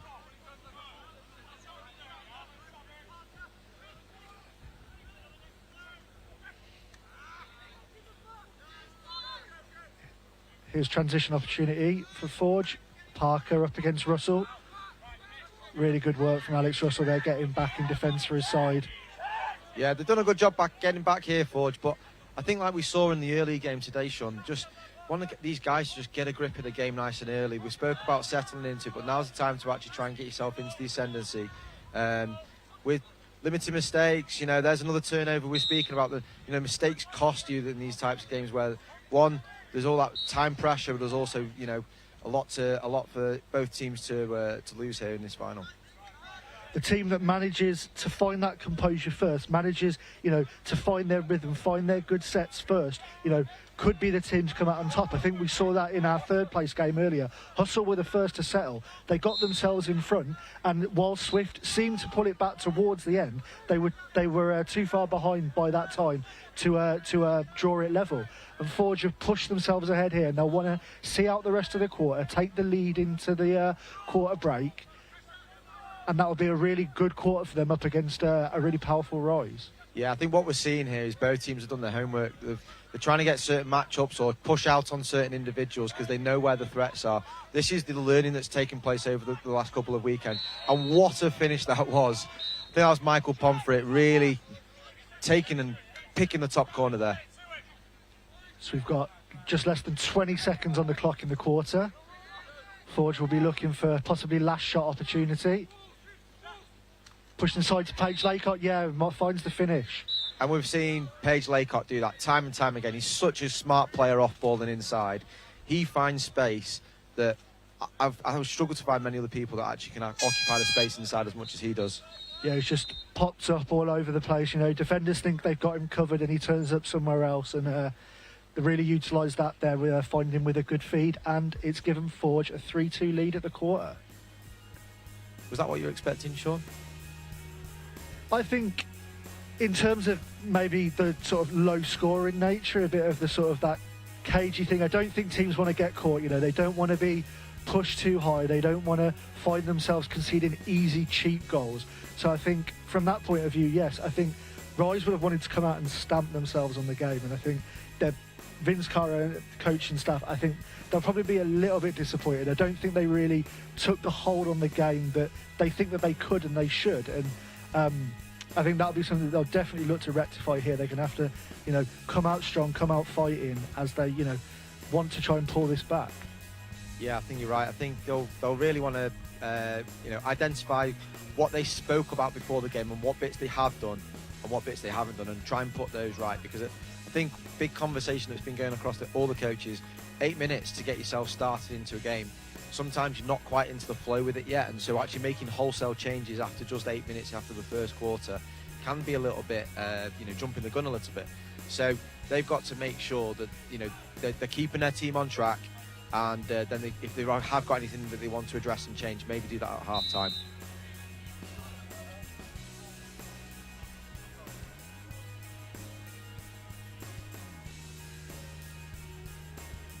So the teams are just making their way back out onto the field. We will begin with a face-off at the start of this second quarter. Yeah, and Simpson Pink's still not to put his helmet back on, so I think maybe some electrolytes, or I'm not quite sure what's going on there. We might find out at half time. Forward switching to brace girdle for this face. And brace girdle makes the win, gets the push.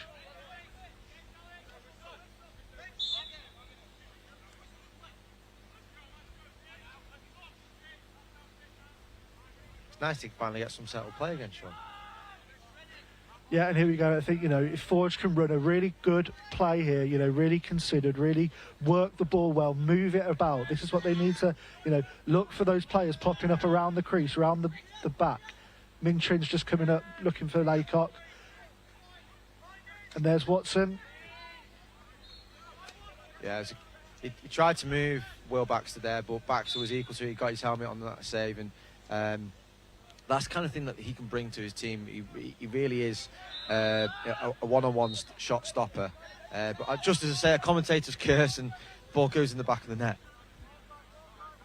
Great work from Watson to make up for that miss there.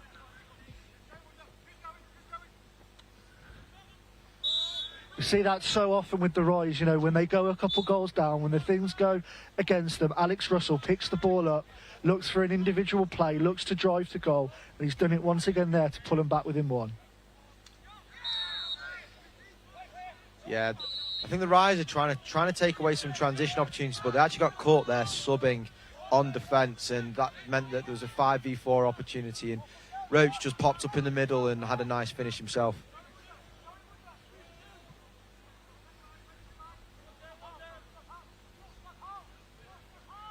So it's Russell on ball again, looking for his options.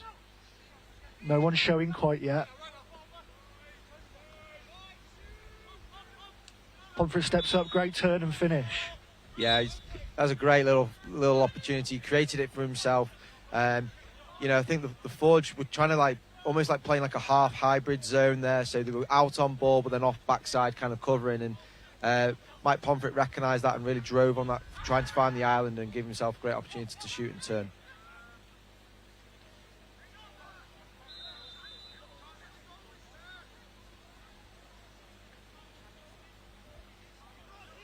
Just working out what's going on with the officials' call here. Paige Laycock being such a tricky customer again. He's somebody who's really looking to have an influence on this game, and he's really causing some problems for that Rise defence, and I think they're going to be taking a penalty here as well. Yeah, so another extra man opportunity for Forge. We'll probably see them run that rotation as well once again. What I'd like to see them share the ball actually a little bit more off that rotation, and maybe work it to that second phase to see if they can actually get a better shot off, because they've done it a couple of times and it's almost like they created half an opportunity. But I'd like to see them create something a little bit more clinical for themselves.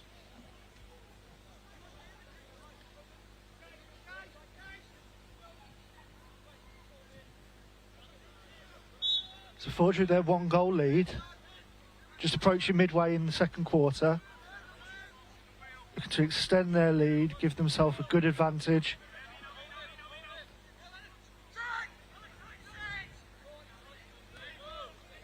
Instead it's picked up by Davidson. Yeah, I'd just like to see Parker step in on that seam on that zone a little bit there, because I think he'd have given himself an opportunity. But I think Rise will try and kill this penalty, which they're doing with Mike Pomfret behind. And they've just released now to Evans. And the feed's good. Yeah, he's done a really good job actually there, Mike Pomfret, playing with his head up and actually finding Russell, who we know is clinical in front of the goal. Yeah, Mike Pomfret had a really terrific day yesterday for Rise. Really stepped up in both the games, and he's looking like a key man for them here today, particularly with Simpson Pink off on the sidelines.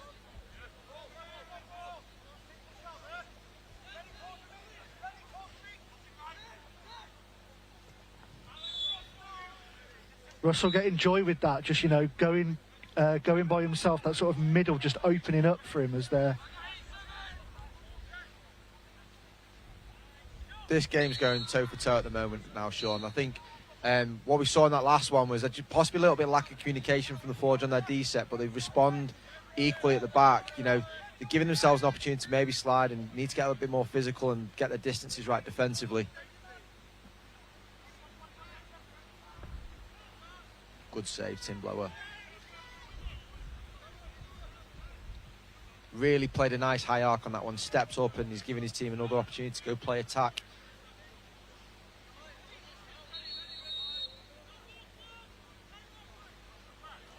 Timeout called by Forge with 3:23 to go in the second quarter. Scores tied at all sixes. It's perfectly poised, isn't it, Mike? Yeah, we've used that expression a number of times, and what we're starting to see now is that the game players really get into this game. They're really starting to express themselves. The likes of Pomfret, Russell, equally on Forge. We've seen Dan Watson step up. We've seen Bracegirdle with the ball in his stick a few times, and I think these guys know what's on the line. No one wants to lose this final, so they're really going to push themselves and play nice physical. They've done a lot on the recovery, and the rest of the weekend they're just going to make it all count here. Nice little two-man game there on the pick and roll, and that was fair decent shot from I think it was Tom Hallam.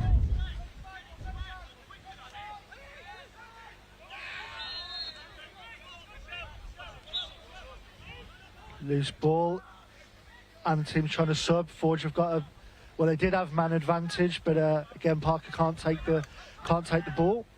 Yeah, and I said it was from the turnover, and then they kind of almost got the jump, but then we've now seen Prescott, who's pretty much on his own in his own attacking half at the moment, as the Rise are trying to sub guys through and make numbers up. Yeah, Coach Carr just fully told him, calm things down. Let's get the right men on. Let's take our right chances.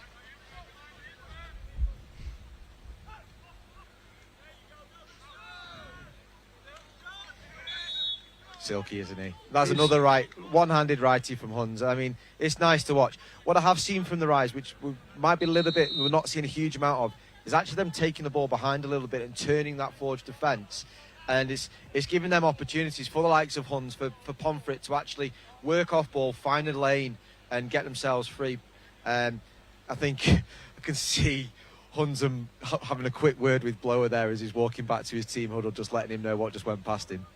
He just makes things look so easy. You almost don't see how special it is, but when you watch it back, the quality is so high, and it's finding corners every time. And I think he's only taken the 2 shots today, but he's found the net both times, and that's exactly what Rise wanted to add to this team, and they got it for this weekend, and it's something that has given them that little extra edge, and is why they're in the final now. Yeah, I said it a few times just in conversations over the weekend. The fact that Ryan Hunt is in that team, it's allowing Alex Russell to play a little bit more and be a facilitator. We saw him doing a lot of the solo effort in that first weekend, really, with his team. And the fact that Hunt is in there now, it's just enabling Alex Russell to facilitate the rest of the team as well. And I think we've got a timeout there from Coach Cara, and I think he's looking at the game clock, he's looking at where they are in terms of the shot clock, and just wanting to manage this a little bit and just give themselves an opportunity to maybe try and get a bit of control in the ascendancy going into the half-time break.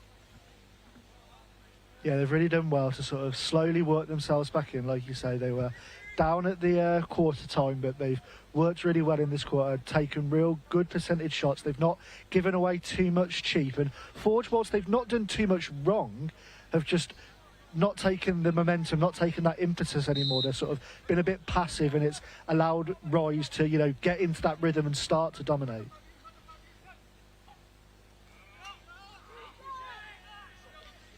Yeah, they definitely used that timeout just to get 5 attacking-minded guys out on the field, and almost came up with it.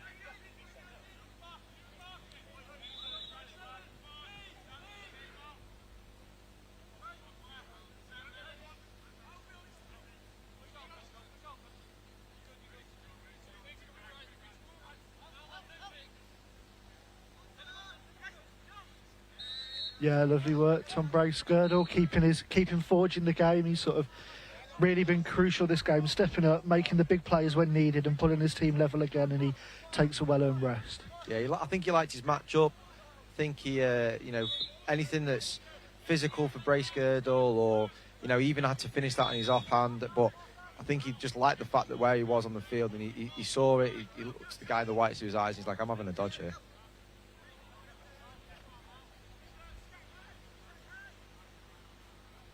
40 seconds in the quarter. Forge, here we go, working the ball at speed, working it at pace. Paige Laycock again going to that drive, but he's lost the ball, giving it up. Russell, break, finds Huns, beautiful finish, beautiful work between the two England internationals. I mean, Ryan Huns, you have him down as an attacker, but he actually went for the double there. He caused that turnover. He then got himself upfield and got himself on the end of it. So you could actually say he created that in his defensive half and finished it in the attacking half. And do you know what? That goes unappreciated sometimes.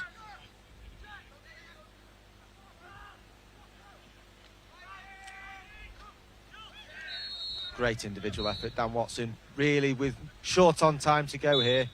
And, do you know, I think he just fights for the middle of the field. And that's what's so impressive with a number of these opportunities. You know, they know that they've got 2 good goalkeepers to beat. So they've got to get themselves right in front of the goal, fighting for the middle of the field. And we're starting to see some of that exhibition lacrosse come really into its own.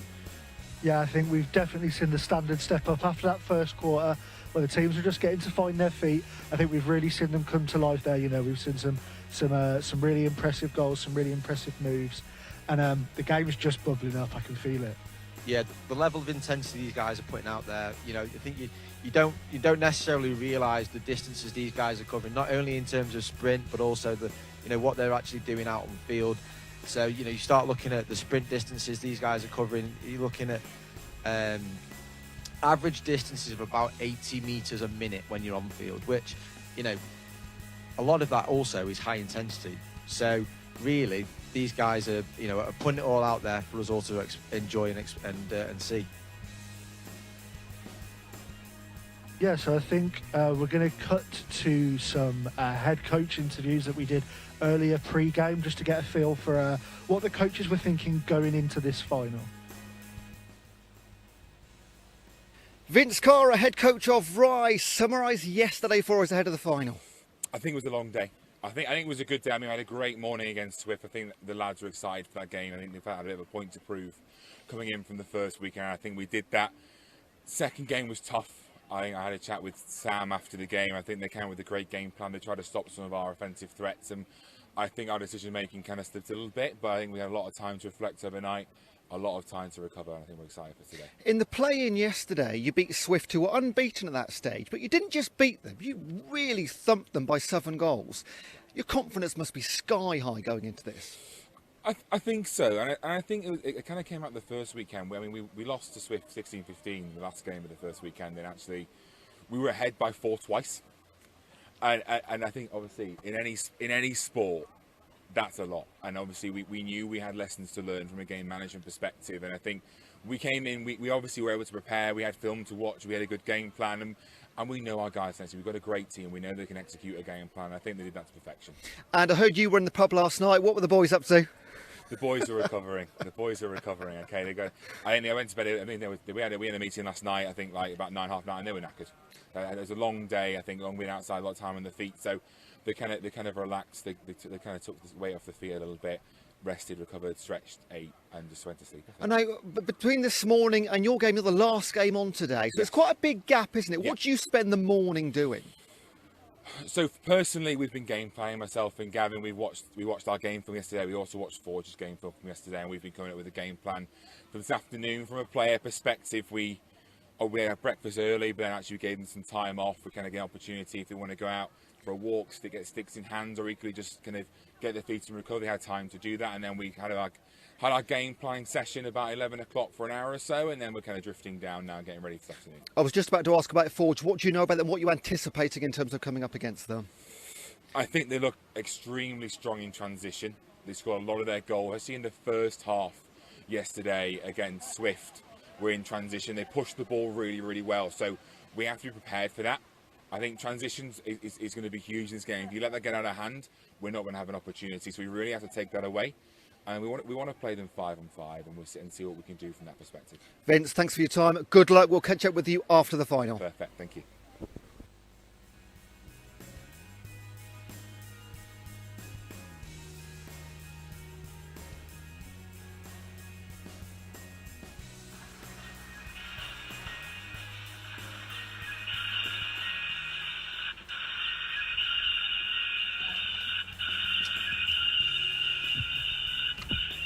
So we're going to get started. I think the team's already coming out with the second half. Really interesting to hear what Coach Carr was actually saying there about how they're prepared for the game and actually trying to nullify that threat in transition. I think we saw a little bit of that in the first half, and really trying to just get back and try and limit those transition opportunities as much as they possibly could. I think we've just had an update as well about Simpson Pink. He's potentially hurt himself a little bit with a quad strain or something along those lines. He's been attended to by the medical team, but interesting how that's going to impact the Rise going into this game. One player less down for the whole second half. Yeah, I think they've probably threw them early, but I think they coped well in that second quarter, got themselves back into their sort of rotations, back into working out who was gonna fill in the spot, and I think they came back strong in that period. Again, as you say, that sort of Cara talking about the transition game, I think it's probably something that we've actually not seen much in this game. It's probably something, like you say, that they worked to counter early, and the teams were well set up going into that first quarter, so they've done well to nullify that threat early, so that will have been a plus for Rise, and now we'll just have to see how this one starts to pan itself out at the start of the third. Yeah, and we saw it was low on shot clock there, and actually Roach took it upon himself. He knew there's about 8 left on the clock. He just dropped so deep because he just wanted to make sure there's no kind of phase of a transition attack. And then obviously they got the shot clock reset, and then he got himself back upfield. So again, he's doing it again. He's dropping deep just to make sure that they're getting nothing against them. And it's a smart play. He's either been asked to do that as a responsibility, or he's taking that ownership himself using his experience. Baxter out with a save to start the half again.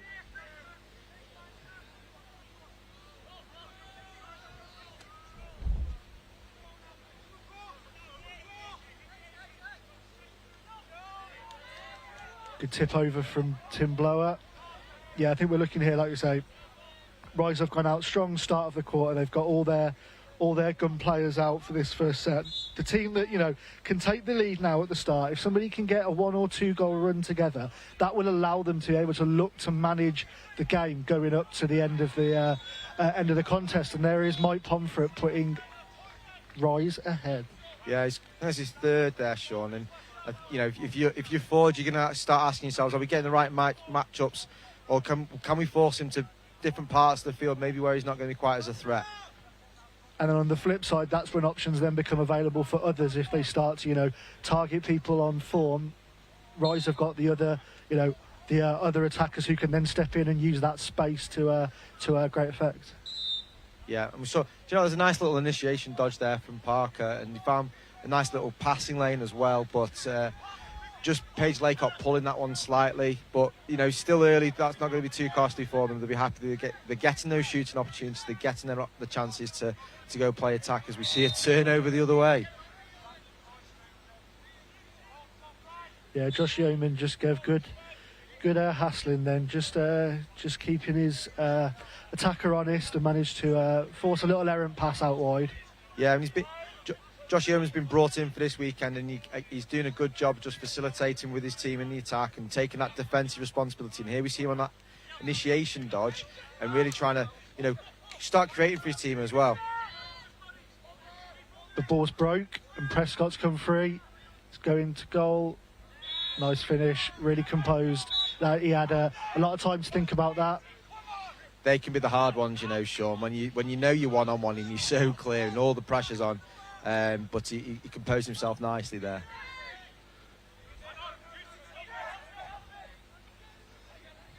Chases on, Baxter's going to come under. Bracegirdle's not going to let him have that one easy, but it's a really nice little flick out. Yeah, Baxter's using experience there. He's asking for Davidson just to goose him the ball, make sure that he's making a smart play, making it nice and easy, and they're actually going to come and go extra man, I think, on this opportunity as well now. Yep, there we see, there's the foul, bringing it right the way back from the previous back line for the hold, and now we get to see this swift firepower and attack. Yeah, good start to the third for Rise, 2-goal lead.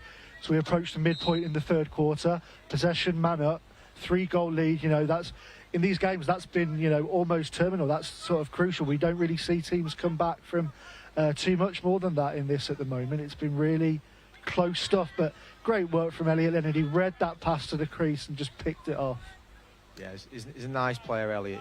He's very graceful on ball. He sees everything off ball.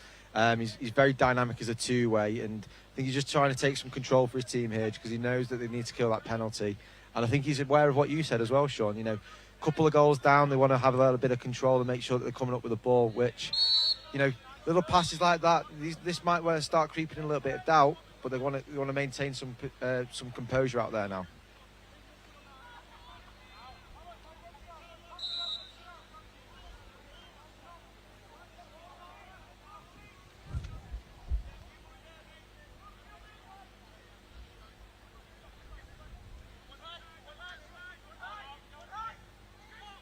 Lovely move again. What we spoke about earlier and mentioned there again. Rise taking the ball behind, looking to work from behind. Turning their defenders, and they're definitely getting some joy from that through both feeding and driving from behind. Yeah, and Yeoman actually had a really nice little slide there. I think it was great play from Russell, who got his head up and found the extra pass. Bartlett, I think, utilising his timeout. He recognises his team's gone a couple down since the break, and just wants to, refocus his guys, make sure that they're getting the right personnel on for this attacking set, because he knows next possession's going to count, and he's got 21 seconds on this shot clock, and he wants his guys to make every second of that matter.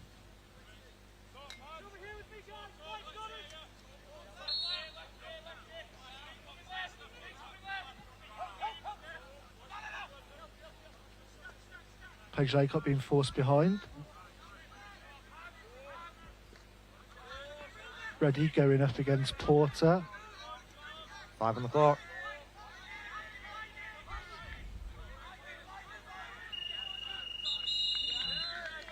Yeah, good work there, Rise. I think, not sure, Forge really didn't show much of what they, didn't show that they had something set. They were sort of just going back and forth in a few individual drives, but nothing sort of really crucial, and Rise were able to see it out.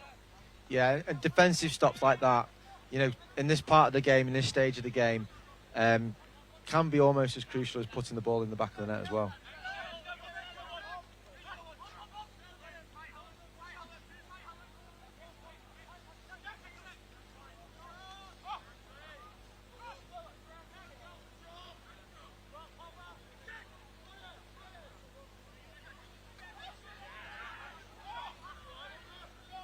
Wow.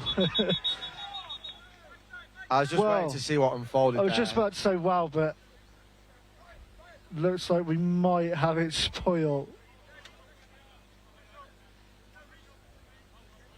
There's they made between the two Rise players, they made a fairly smart move on the sideline. They kept that ball in bounds.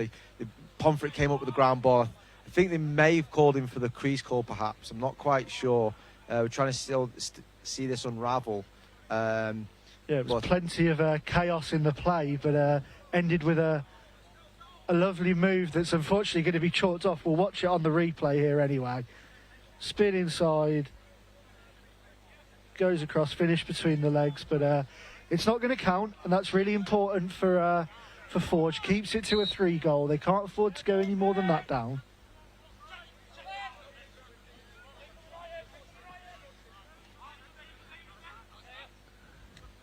And here's their opportunity to cut that lead to 2 now, use that to their advantage.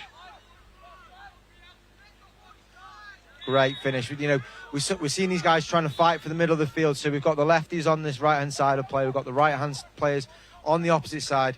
So they're generating those shots. So they're favouring their angles. And Paige Laycock had a really nice low to high finish there. What's coming behind? Looks to feed, can't be taken. And another crease call. Goes against Rise. Do you know, I think it was a good timeout from Coach Bartlett before, because since that timeout, we've really seen the Forge kind of just start making their own look a little bit, and they're really starting to just play again. And I think this is going to be good level of momentum for them, possibly going in maybe 1 or 2 down into this last quarter.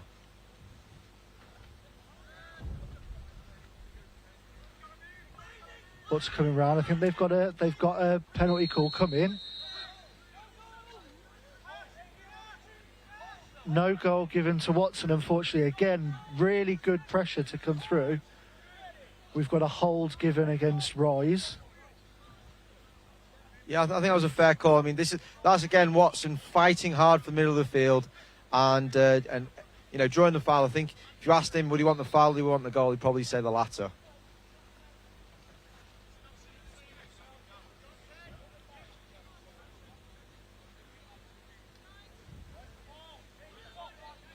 So just less than 12 on the clock here, Sean. See what they want to try and generate something quickly, or they're going to hold out.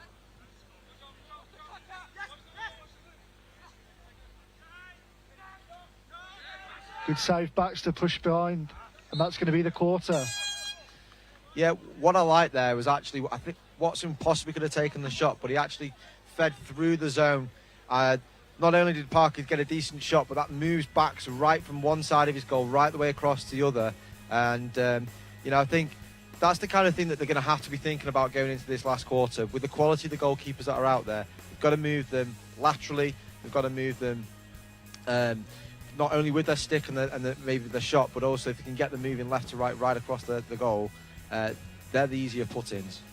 Yeah, I think, and you know, that's a positive for Forge there, is that they actually moved the ball well. They created the good scoring opportunity. They just came up, you know, against a terrific goalkeeper. But that's what they need to be doing, you know, creating those chances to score. And eventually, the chances that you get, if you keep creating good chances like that, you will eventually begin to find the net. And they're, you know, they've got 8 minutes now, everything to play for, you know. They're just going to have to just go for it. You know, they've got nothing to lose. 2 goals down. They really will, you know, have a really good go at this, and we'll see what they can come up with. Meanwhile, Coach Carr is just trying to keep his team going, keep them going. You know, they've worked really hard to get to this point. They've, you know, controlled things since that first quarter. They've started to control things more, and you know, I think he'll just be telling them to let's just see this out to the end. Let's just really manage this well. Let's just, you know. I think he thinks if they keep playing the game that they're playing, they're going to win. So they're going to have the opposition do something special to turn them over.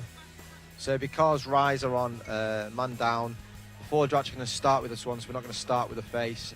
The Forge will be really happy that they're going to give themselves an opportunity to score early in this last quarter.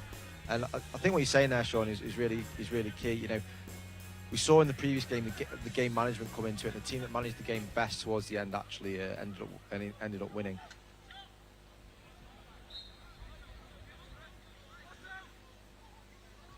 Watson wide with the opening shot of the quarter.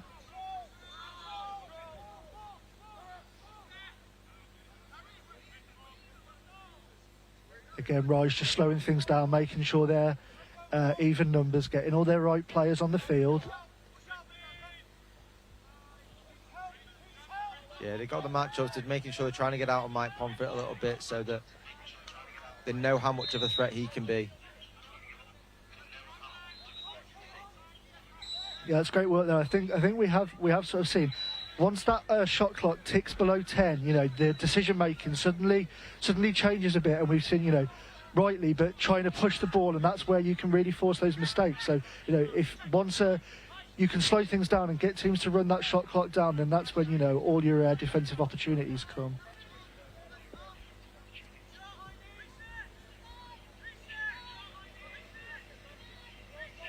He was running short on the shot clock there, Sean. I think, you know, Ming Tring was probably about right taking that shot. But again, decent defensive set from Rise, which, to be fair, a lot of time in this tournament, we're not giving them that much credit for their defensive work. But they're really digging deep here, making sure that they're equally hard to beat as they are with the firepower up front.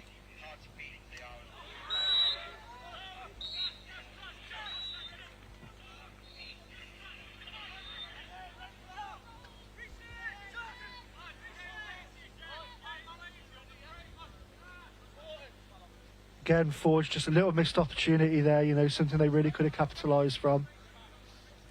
Yeah, I think we might start seeing a little bit of game management and wanting to use the full 30 seconds on that shot clock. They know that they've got the opportunities.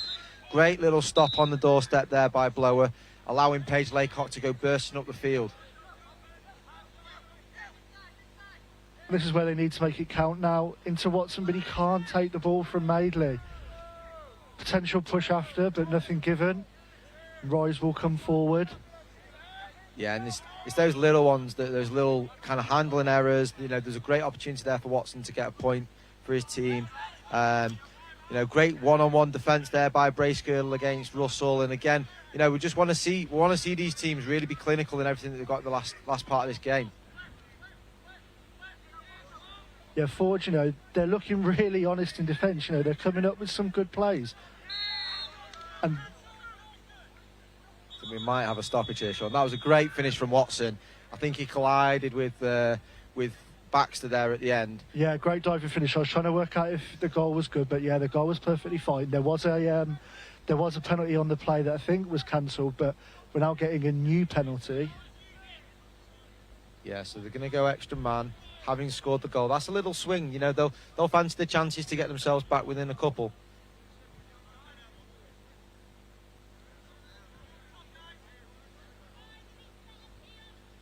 So 5 minutes left in the men's fly final. Rise leading 12 goals to 10.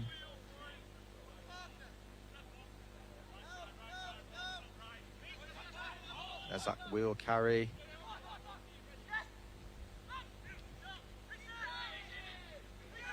Again, a great stop from Baxter.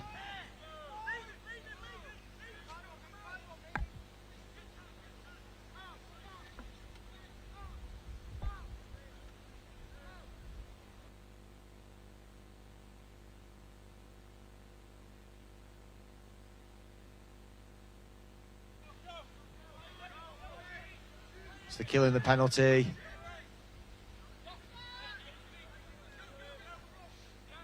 But again, still on. Watson comes forward. Looking this time to go to goal. Yep, finds back of the net. Yeah, that was good. I think those are the little things, you know. They killed the penalty nicely there, but then Forge really quickly showing that strength and depth they've got, getting right back into their attack. And, you know, this game, I can tell you, Sean, is far from over.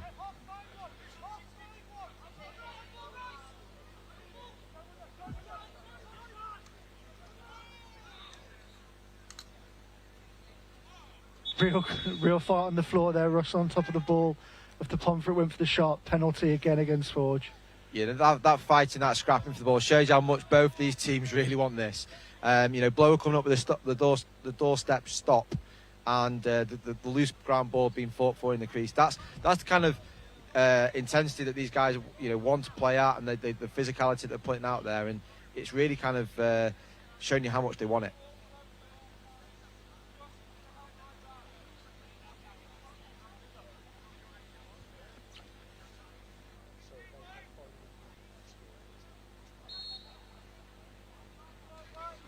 So extra man for the Rise.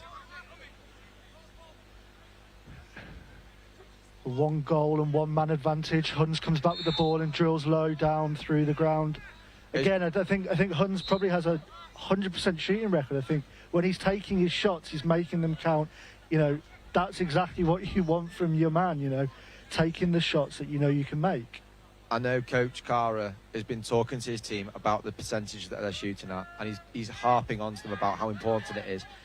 And you know, Ryan Hunds is living up to that expectation. Meanwhile, Baxter pulls off another top save that gives his team 2-goal lead. Just over 3 minutes to go. Again, this is, like you say, the save starts to move into a little bit of game management, but Hunds was going for something special. Yeah, so exactly 3 to go. 2 goals in it, and Forge on the attack. Say in this Sixes format, 2 goals really is nothing. And Mike Bartlett calls another timeout, get his team focused, get his team prepared. I think we saw the last time he took a timeout, they came out really positive from it. So he's going to look to have the same effect now. Yeah, and this will give both teams an opportunity to get the right personnel onto the field.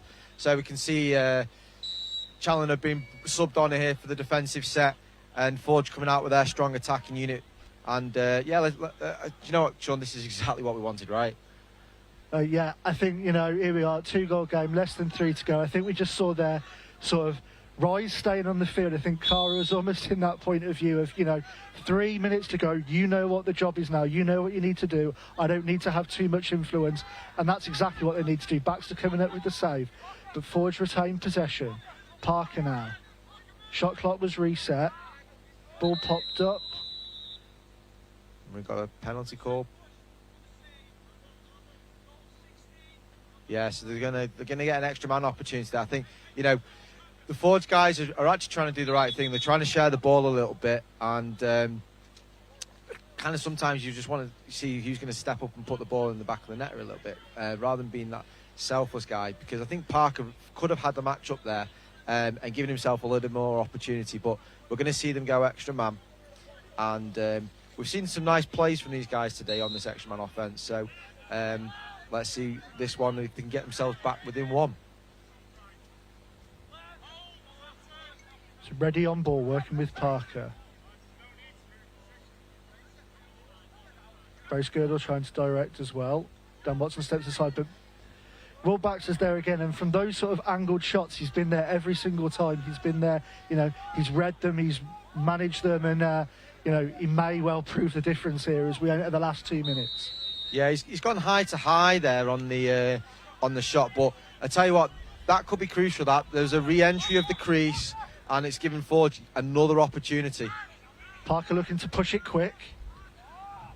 But again, goes wide. I think they had slightly more time there. You know, you think only 1:38 on the clock. You think you've got to score quick, but you know you are guaranteed at least 2 possessions there, and they could have tried to work something a bit better than that.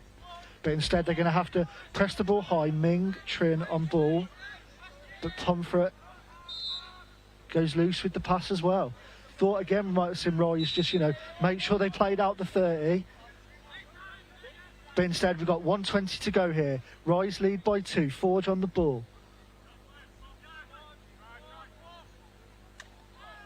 Brace Girdle coming inside. Again tipped away by Baxter. We've got another penalty on Brace Girdle. So if you Forge now, you're going to go man up for a minute. There's 1:08 on the clock. It's going to give you a great opportunity to get a shot here, get a goal, and then try and get that press on to turn the ball over to give yourselves a chance to go and tie this game going into overtime potentially. So that's what they've got to be thinking about it. They've got to be making sure that shooting opportunity they're generating now is quality. They get maybe, you know, looking likes on the field. They've got Watson, they've got Leonard who can absolutely shoot from the outside. We've seen Laycock already score today. So let's see what they can do. Yes, Ben Page Laycock. Right on cue. Real key man. He has really turned up today. He's looked really impressive, and that's a little bit extra to him, shot from the outside where he's done a lot of his work close to goal. But so here we go, 13-12, 45 seconds on the clock. Rise will have to use this ball. Forge will get a play. They'll just have to make sure that Rise can't find the finish. Blower tries to attack. Russell holding possession. He's ridden multiple challenges. Shot comes in. Blower's got it down, but that's a reset. And the reset comes at 30 seconds.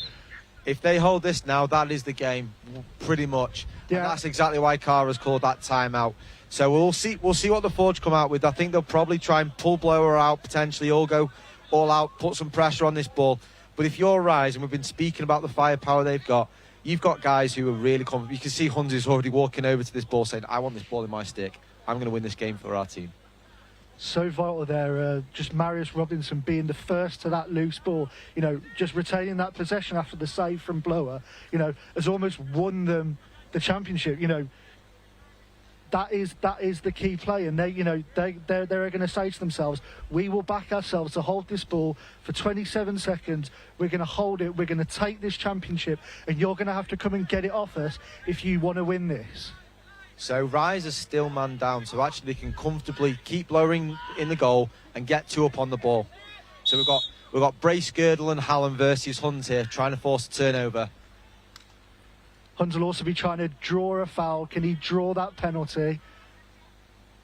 Fakes the feed, just holding the ball really well. 15. The checks start to come. Brace Girdle and Hallam dislodge. Huns picks back up, and I think he's taking it out. He has 8.5 seconds left on the clock. Forge have got to move it quickly. This is it. This is for the championship.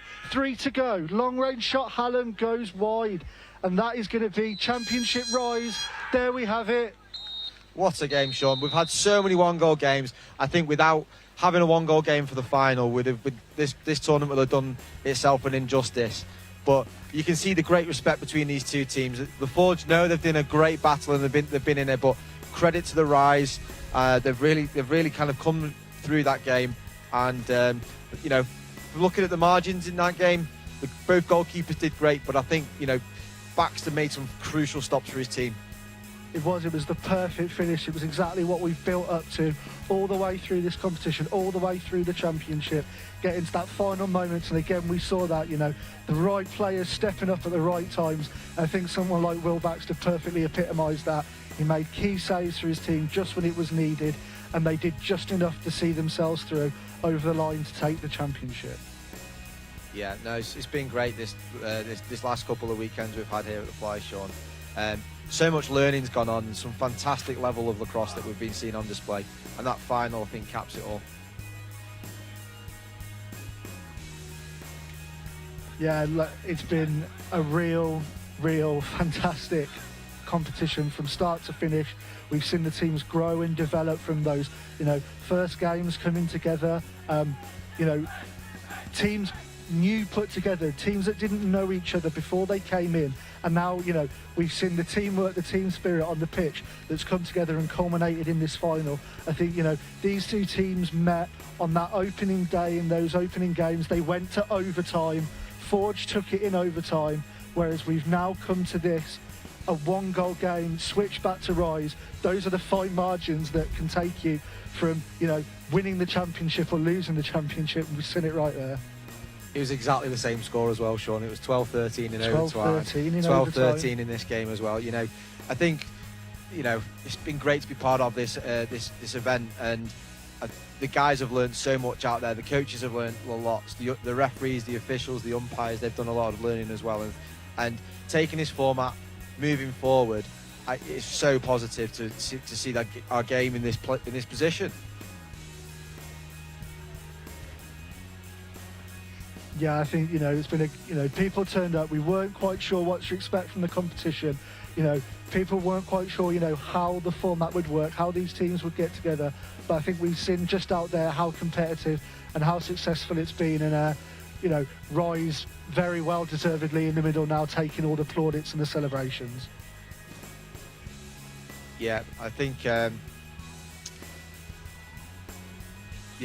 think we're going to hear from Cara actually now. We're going to hear from what his thoughts on his winning team's performance is.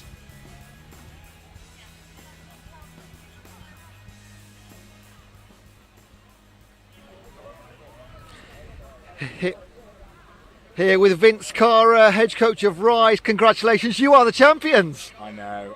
It's I mean, we have a great group. They've been so supportive over the weekend. I couldn't have asked for more. So I think they deserve it. They've worked so hard. So. I mean, that was a perfect example of the weekend by 1 goal. That last 30 seconds was key. What did you say to the boys in that timeout? Run. and run away. I mean, we were on a penalty as well, so we were 5-on-4, and that was difficult. Obviously, they came out and they doubled the ball straight out, and we have some very good players, and it's just we take as much time off the clock as we can, just run, and we got to get. And we're all setting up ready for the break again. So we know this team's so strong in transition, so we had to be ready for that. You were never down in the game. Were you always confident of winning? I believe in our team, and I believe in our game plan. And yeah, I believed if we executed, we'd do it. We'd put in a performance, and that's how we measure it. It has to be on performance. Any key moments? Any key players you want to shout out? I don't think I could. I think throughout this weekend, everyone has had their moments and got us through. I mean, unfortunately, for example, like Josh got injured in the game, but he wouldn't have been here because he got us through the first game. So he wouldn't have been here without him. But I think the way the lads have all performed through the weekend, it has to be a team performance, and I couldn't pick anyone out. Are we going to see you at the Fly next year? If you want to invite me back, maybe. And what the sixes format now? We've had a complete championship of it. What are your thoughts on a whole? How's it been run from your point of view? I think it's great. I mean, I think it's a great format. I think it's going to be a great kind of way to kind of other people to see the game. It's fast, it's exciting, and what have you. And I think it's going to be. I hope we can get it on a bigger stage so people can see it. I think people are going to love it when they see it. We just got to get it out there. And win, lose or draw, everybody seems to have had fun this weekend. Oh, the lads have loved it. I mean, we lost 2 of our 3 games the first weekend, and we still came away. Everyone said I absolutely loved it, and they love the environment. And final question: field, box, or sixes? Oh, it's a toss-up between field and sixes. It's close. I think I need to do more sixes. I've been in the field for 20 years, so I have to do the sixes a bit more. But it's a lot closer than it would have been if you asked me a week ago, right? It's been so good and so enjoyable. Vince, congratulations. Go and enjoy it with your team. Well done. Thank you very much. Cheers. Fantastic, mate. What a question that was at the end. That was a tough one. Field, box or sixes? What are you saying, Sean? I think they've shown that they've all got their merits there. You know, we've seen that. I think we've seen here that the games can all stand in their all formats in their own right, and skills can be taken from each of the formats. Each of the skills can be brought in. We've seen traditional field players out here. We've seen traditional box players out here. Both sets of players are able to to make this game theirs, and they're able to take their skills that they've got from those games and apply them to these. And similarly, the skills picked up here can start to complement people's games there, and the sort of relationships and skills that are built up throughout can be developed, and the games can work together. Yeah, the only thing I would say and add to that is that you can absolutely see this being an Olympic coverage, and I think that if that's the destination for this version and for our sport, then you can absolutely see six-a-side featuring in whatever major city in the world it might be next. And I think we're now going to cut to an interview with Team Rise captain Alex Russell.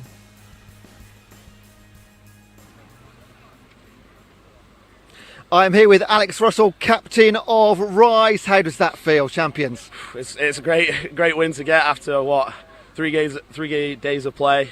We've had some tough so we lost to them in overtime in the first weekend, so it's nice to get one back over on them in the final when it really matters. But it's a great feeling for us and the boys. And what we've said to Vince is everybody looks like they've really enjoyed themselves. It's competitive, no mistake, but you've enjoyed yourselves, haven't you? Well, yeah, you've got to come out here to enjoy yourself in the foremost, because otherwise the lads wouldn't be here in a sense. Like, if you're not enjoying playing, then you wouldn't turn up. So the fast-paced nature of the game makes it just as enjoyable. Just you flying up and down, it's 32 minutes of high intense action. Yeah, it's nice to come out and run around. Any highlights across the 3 weeks for you? Well, obviously winning it's a big one, but I think it's nice just seeing realistically, we all kind of knew each other through lacrosse. It's a small community, but we just thrown together on a team and getting to know each other, getting to know each other, how to play, just becoming like a team in a sense, because it was a bit of a thrown together. So it's nice to that sort of like team camaraderie was nice to build. And how have you got on with the rules? Because it's been a little bit sort of mixed emotions and maybe mixed decisions and which way they go. How have you found learning this new format?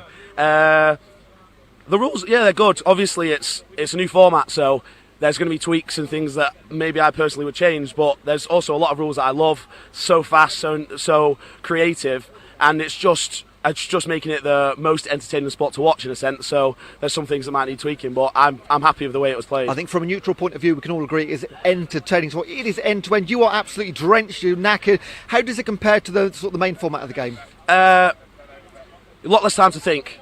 especially in like international lacrosse, no shot clocks. You can really slow the game down. You get the right personnel on in offence, defence. Whereas this is, you maybe have, on our team we had 5 guys who would say offensive players and 5 guys that were defensive players, but rarely did you have the 5 offensive players in the offensive half of the field because it's just so up and down, which just makes it a bit more challenging to get what you want on this end of the pitch. Great. Well, your teammates behind you are making their way, so I'll let you go with them. Alex, congratulations. Thanks for your time. Oh, thank you very much. Cheers. Brilliant, mate. Well done. Really, really good.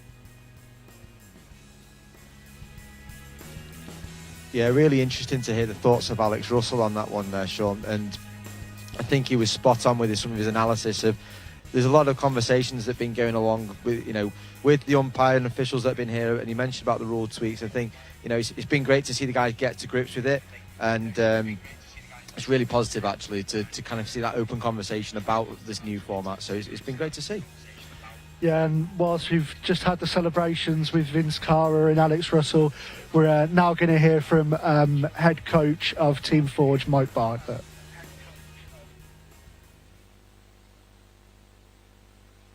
Bartlett, head coach of the Forge. Not the result you wanted, but it was incredibly close, Mike. Yeah, absolutely. I think it was a great advert for the game. There's been so many one-goal games over the course of this tournament. I think it's probably, in hindsight, quite fitting that the final was played in that manner, and could have gone either way. We had our runs. If we were a little more ruthless and clinical, maybe the result would have been the other way, but they deserved it. Coming into the weekend, we knew Rise were probably the team to beat.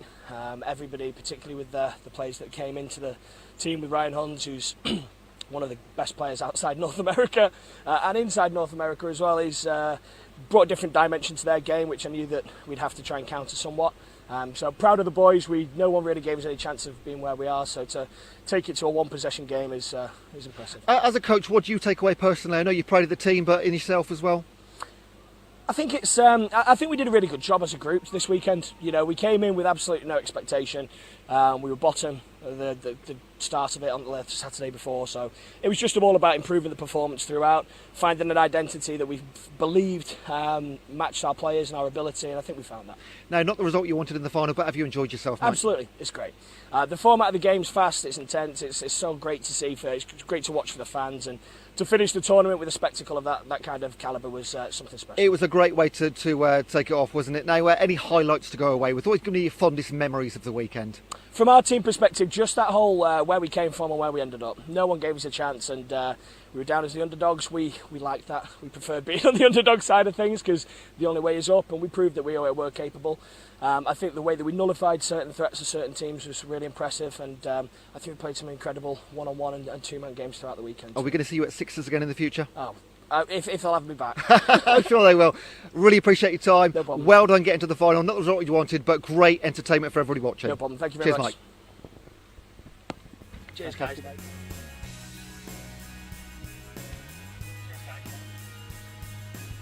Thanks to Mike for that. I think, great to hear from him there that, whilst they've ultimately come up short in the final, they've sort of made their own achievements this weekend. They came from being the 4th ranked side coming into this weekend. They've made it to the final. They've upset a few of the teams. And I think, they're taking a lot away from this. Obviously, the emotion now will be one of disappointment. But when they look back, they'll know that they really made a step up this weekend. Yeah, I think the big thing that the Forge will be pleased about is actually that they showed themselves in a fair representation of what they thought they had in their squad. And they played that game right the way. We saw 30 seconds left on the clock, and there was still a chance for them to actually try and get that turnover.